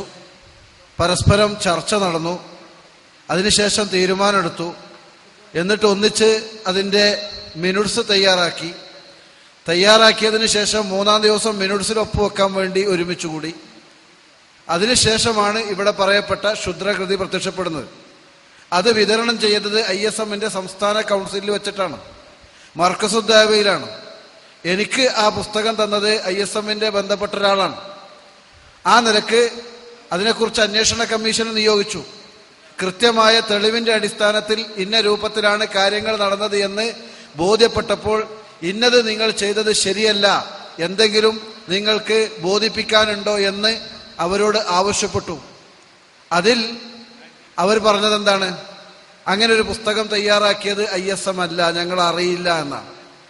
പിന്നീട് കോട്ടക്കൽ വെച്ച് നടന്ന മുജാഹിദുകളുടെ സമ്മേളനം എന്ന രൂപത്തിലുള്ള ഒരു സമ്മേളനത്തിൽ ഒരു സൊവനീർ ഇറങ്ങി. അതിൽ അസ്ഹർ അലി സാഹിബ് എഴുതിയ ഒരു ലേഖനമുണ്ട്. ആ ലേഖനത്തിൽ പറയാണ്, നീല പുസ്തകം അതും സംഘടനയും എന്ന് പറഞ്ഞിട്ടുള്ള ഹെഡിങ്ങിൽ പിന്നീട് കുറെ കഴിഞ്ഞിട്ട് പറയുന്നു ആ പുസ്തകം ഇറക്കിയത് സംഘടനയിൽ പെട്ട ചില ആളുകൾ മാത്രമായിരുന്നു. അതിൻ്റെ കോപ്പിയും എൻ്റെ കയ്യിലുണ്ട്. വിശദമായിട്ട് നമുക്ക് വേണമെങ്കിൽ അത് നേരിട്ട് കണ്ട് തന്നെ ബോധ്യപ്പെടാം. ഹുസൈൻ മടവൂരിനെ കേരള നദുവത്തുൽ മുജാഹിദിൽ നിന്ന് പുറത്താക്കിയിട്ടില്ല. ഈ പണികളൊക്കെ ചെയ്ത ISM-ന്റെ നേതൃത്വത്തിലുള്ള 35 ആളുകളെ തൽക്കാലം മാറ്റി നിർത്തി തെറ്റ് തിരുത്തി നിങ്ങൾക്ക് തിരിച്ചു വരാനുള്ള സാവകാശവും കൊടുത്തു. ആ യോഗം തീരുമാനമെടുത്തപ്പോൾ 9 ആളുകൾ, 35 അംഗ കേരള നദുവത്തുൽ മുജാഹിദിന്റെ എക്സിക്യൂട്ടീവിലുള്ള 9 ആളുകൾ അതിന് എതിര് നിന്നു. അവരെന്ത് ചെയ്തു? നേരെ പോയിട്ട് ഞങ്ങൾ KNM-നെ പിരിച്ചുവിട്ടിരിക്കുന്നു എന്ന് മർക്കസുദ്ദാവയിൽ നിന്ന് KNM-ന്റെ ലെറ്റർ പേഡിൽ KNM-ന്റെ സംസ്ഥാന general secretary AP Abdul Khader മൗലവിക്ക് കത്തെഴുതി. നിങ്ങൾ ബാങ്ക് അക്കൗണ്ടും മിനിറ്റ്സ് ബുക്കും സാധനങ്ങളും എല്ലാം ഞങ്ങളെ ഏൽപ്പിക്കണം എന്ന് പറഞ്ഞ് അവർ സ്വയം സംഘടന പ്രഖ്യാപിക്കുകയാണ് ചെയ്തത്. നേരത്തെ തന്നെ പൂളപ്പോയിൽ ബേസ് ചെയ്തുകൊണ്ട് നദുവത്തുൽ മുജാഹിദീൻ കേരള എന്ന പേരിൽ ഒരു സംഘടന രജിസ്റ്റർ ചെയ്യുകയും ചെയ്തു. ഈ നടപടികളുമായി മുന്നോട്ട് പോയപ്പോഴാണ് പിന്നീട് നമ്മൾ തിരിച്ചറിയുന്നത് കേരള നദുവത്തുൽ മുജാഹിദിന്റെ പോഷക ഘടകമല്ല ISM. 2000-ൽ തന്നെ ഈ നടപടി എടുക്കുകയും മറുപടി ചോദിക്കുകയൊക്കെ ചെയ്യുമ്പോൾ മറുപടി തന്ന ISM-ന്റെ നേതാക്കന്മാർ പറയുന്നു ISM എന്ന് പറയുന്നത് KNM-ന്റെ പോഷക ഘടകമല്ല, ഇത് സ്വതന്ത്രമായ ഒരു എൻറ്റൈറ്റി ഉള്ള എല്ലാ നിലക്കും സ്വതന്ത്രമായ ഒരു സംഘടനയാണ്. 2 സംഘടനകളും ഒരേ ലക്ഷ്യത്തിന് വേണ്ടി പ്രവർത്തിക്കുന്നതാണെങ്കിലും രണ്ടും 2 സംഘടനയാണ് എന്ന് പറഞ്ഞുകൊണ്ട് ISM-നെ നേരത്തെ തന്നെ സ്വതന്ത്രമായി രജിസ്റ്റർ ചെയ്തു എന്നുള്ള വിവരവും 2002-ലാണ് പുറത്തു വരുന്നത്. അത് 2000-ൽ തന്നെ രജിസ്റ്റർ ചെയ്തു വെച്ചിട്ടുണ്ട്. ഈ പ്രോസസ് ഒക്കെ നടക്കുന്ന സന്ദർഭത്തിലും ഈ കാര്യങ്ങളൊക്കെ മൂടി വെച്ചു, ISM-നെ സ്വതന്ത്രമാക്കി. അവസാനം നദ്വത്തുൽ മുജാഹിദീൻ എന്ന സംഘടന ഞങ്ങളുടെ കൈപ്പിടിയിൽ ഒതുങ്ങുകയില്ല എന്ന് നേരത്തെ ബോധ്യപ്പെട്ടപ്പോൾ നദ്വത്തുൽ മുജാഹിദീൻ കേരള എന്ന സംഘടന ഉണ്ടാക്കുകയും അതിന്റെ പ്രവർത്തന പരിധി കേരളം മുഴുവനാക്കുകയും ചെയ്തു.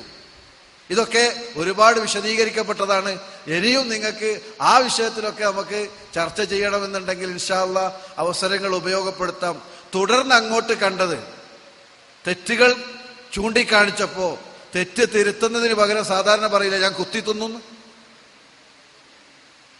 അങ്ങനെ ഉണ്ടല്ലോ, നിങ്ങള് കാഷ്ടിക്കരുന്ന് എടുത്തുനിന്ന് തിന്നരുതെന്ന് പറഞ്ഞ കുട്ടിനോട് പറഞ്ഞ് ഞാൻ കുത്തി തിന്നു. അതേപോലെയുള്ള ഒരു രീതിയാണ് കണ്ടത്. അള്ളാഹിന്റെ റസൂല് പഠിപ്പിച്ച ഹദീസുകളെ പൂർണ്ണമായും തള്ളി. ഒരാൾ പറഞ്ഞു 60 ഹദീസിനെ തള്ളുന്നു. മൊയ്തീസുല്ലൈഹി പറഞ്ഞു 60 അതാ 110 ഉണ്ട്. തുടർന്ന് അങ്ങോട്ടും ഇങ്ങോട്ടും പിന്നെ പരിശോധിച്ചു നോക്കിയാൽ പിന്നെ പൂർണ്ണമായ അബദ്ധമാണ്. സിറാത്തിനെ നിഷേധിച്ചു, ദജ്ജാലിനെ നിഷേധിച്ചു. അതേപോലെ തന്നെ ഏത് വിഷയം എടുത്ത് പരിശോധിച്ചു നോക്കി പിന്നെ അതിലൊക്കെ ഒരു നിഷേധാത്മകമായ നിലപാട് ഹദീസുകളിൽ വന്നതിനെ കുറിച്ച് കാണാൻ പറ്റും. ഈ ഒരു അവസ്ഥ ഉണ്ടായപ്പോ മടവൂർ സാഹിബ് തന്നെ സമ്മതിച്ചതാണ്, പ്രശ്നം വെറും സംഘടനാപരമല്ല, ഡിഫറൻസസ് ആർ ഐഡിയോളജിക്കൽ എന്നവര് കോടതിയിൽ കൊടുത്ത സത്യവാങ്മൂലത്തിലുണ്ട്. അതേപോലെ തന്നെ പിന്നെ ഖത്തറിൽ പോയി അദ്ദേഹം കൊടുത്ത നേരിട്ടുള്ള ഇന്റർവ്യൂവിൽ ഇംഗ്ലീഷ് പത്രത്തിൽ വന്നതുമുണ്ട്. ഇങ്ങനെയൊക്കെയാണ് കാര്യം. ആ ഒരു വിഷയത്തിൽ ഇപ്പോൾ നമ്മൾ എടുത്ത് പരിശോധിച്ചു നോക്കിയാൽ ഏതൊരു രൂപത്തിലുള്ള ആദർശ വ്യതിയാനത്തിലേക്കാണ് അവർ നയിച്ചിരുന്നത്, അതേ ഒരു അവസ്ഥ ഇന്ന് നമുക്ക് നിർബാധം കാണാൻ സാധിക്കും. അവർ അന്ന് ഉന്നയിച്ച ഒരുപാട് പ്രശ്നങ്ങൾ ഇന്ന് ചില ആളുകൾ ഏറ്റെടുത്തുന്നുള്ളൂ. സിഹറുണ്ട് എന്നുള്ളത് അന്ധവിശ്വാസമാണ് എന്ന് അവർ പറഞ്ഞു. കണ്ണേറുണ്ട് എന്നുള്ളത് അന്ധവിശ്വാസമാണ് എന്ന് പറഞ്ഞു.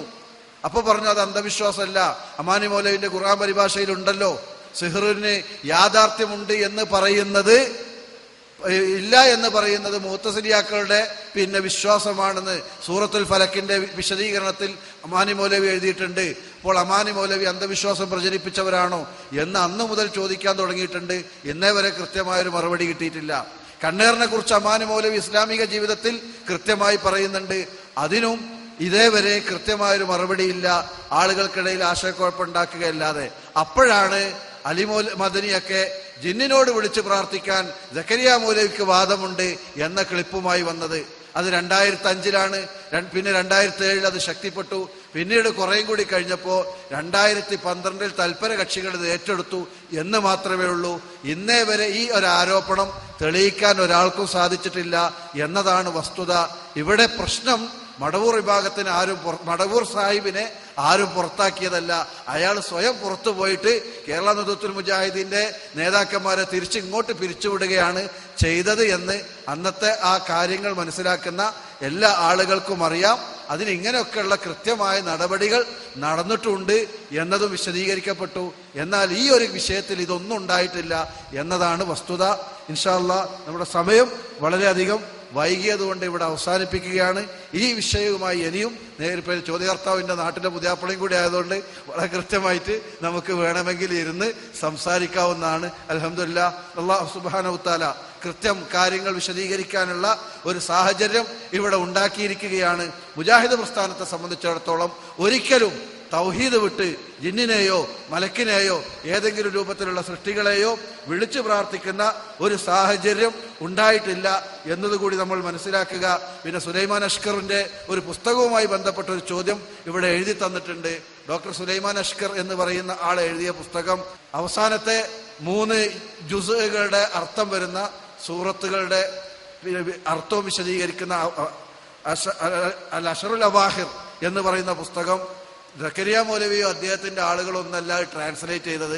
ചുരുങ്ങിയ നിലക്ക് മനസ്സിലാക്കേണ്ടത് പിന്നെ സൗദിയിലെ മടവൂർ വിഭാഗത്തിന്റെ ദായിയായ KM ഫൈസി തരിയോട് എന്ന് പറയുന്ന ആളാണ് അത് ട്രാൻസ്ലേറ്റ് ചെയ്തിട്ടുള്ളത്.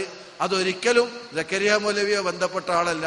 ആ പുസ്തകത്തിന്റെ ട്രാൻസ്ലേഷൻ മലയാളത്തിൽ മാത്രമല്ല ഇംഗ്ലീഷിലും അതേപോലെയുള്ള മറ്റുള്ള ഭാഷകളിലൊക്കെ ഉണ്ട്. അത് പിന്നെ ട്രാൻസ്ലേറ്റ് ചെയ്തിട്ടുള്ളത് KM ഫൈസി തരിയോട് എന്ന് പറയുന്ന മനുഷ്യനാണ്. അല്ലാഹു സുബ്ഹാനഹു വ തആല ഈ ഒരു പ്രോഗ്രാം ഏറ്റവും നല്ല പ്രോഗ്രാമായി സ്വീകരിക്കുമാറാകട്ടെ. വാഖിറു ദഅവാനാ അൽഹംദുലില്ലാഹി റബ്ബിൽ ആലമീൻ. അസ്സലാമു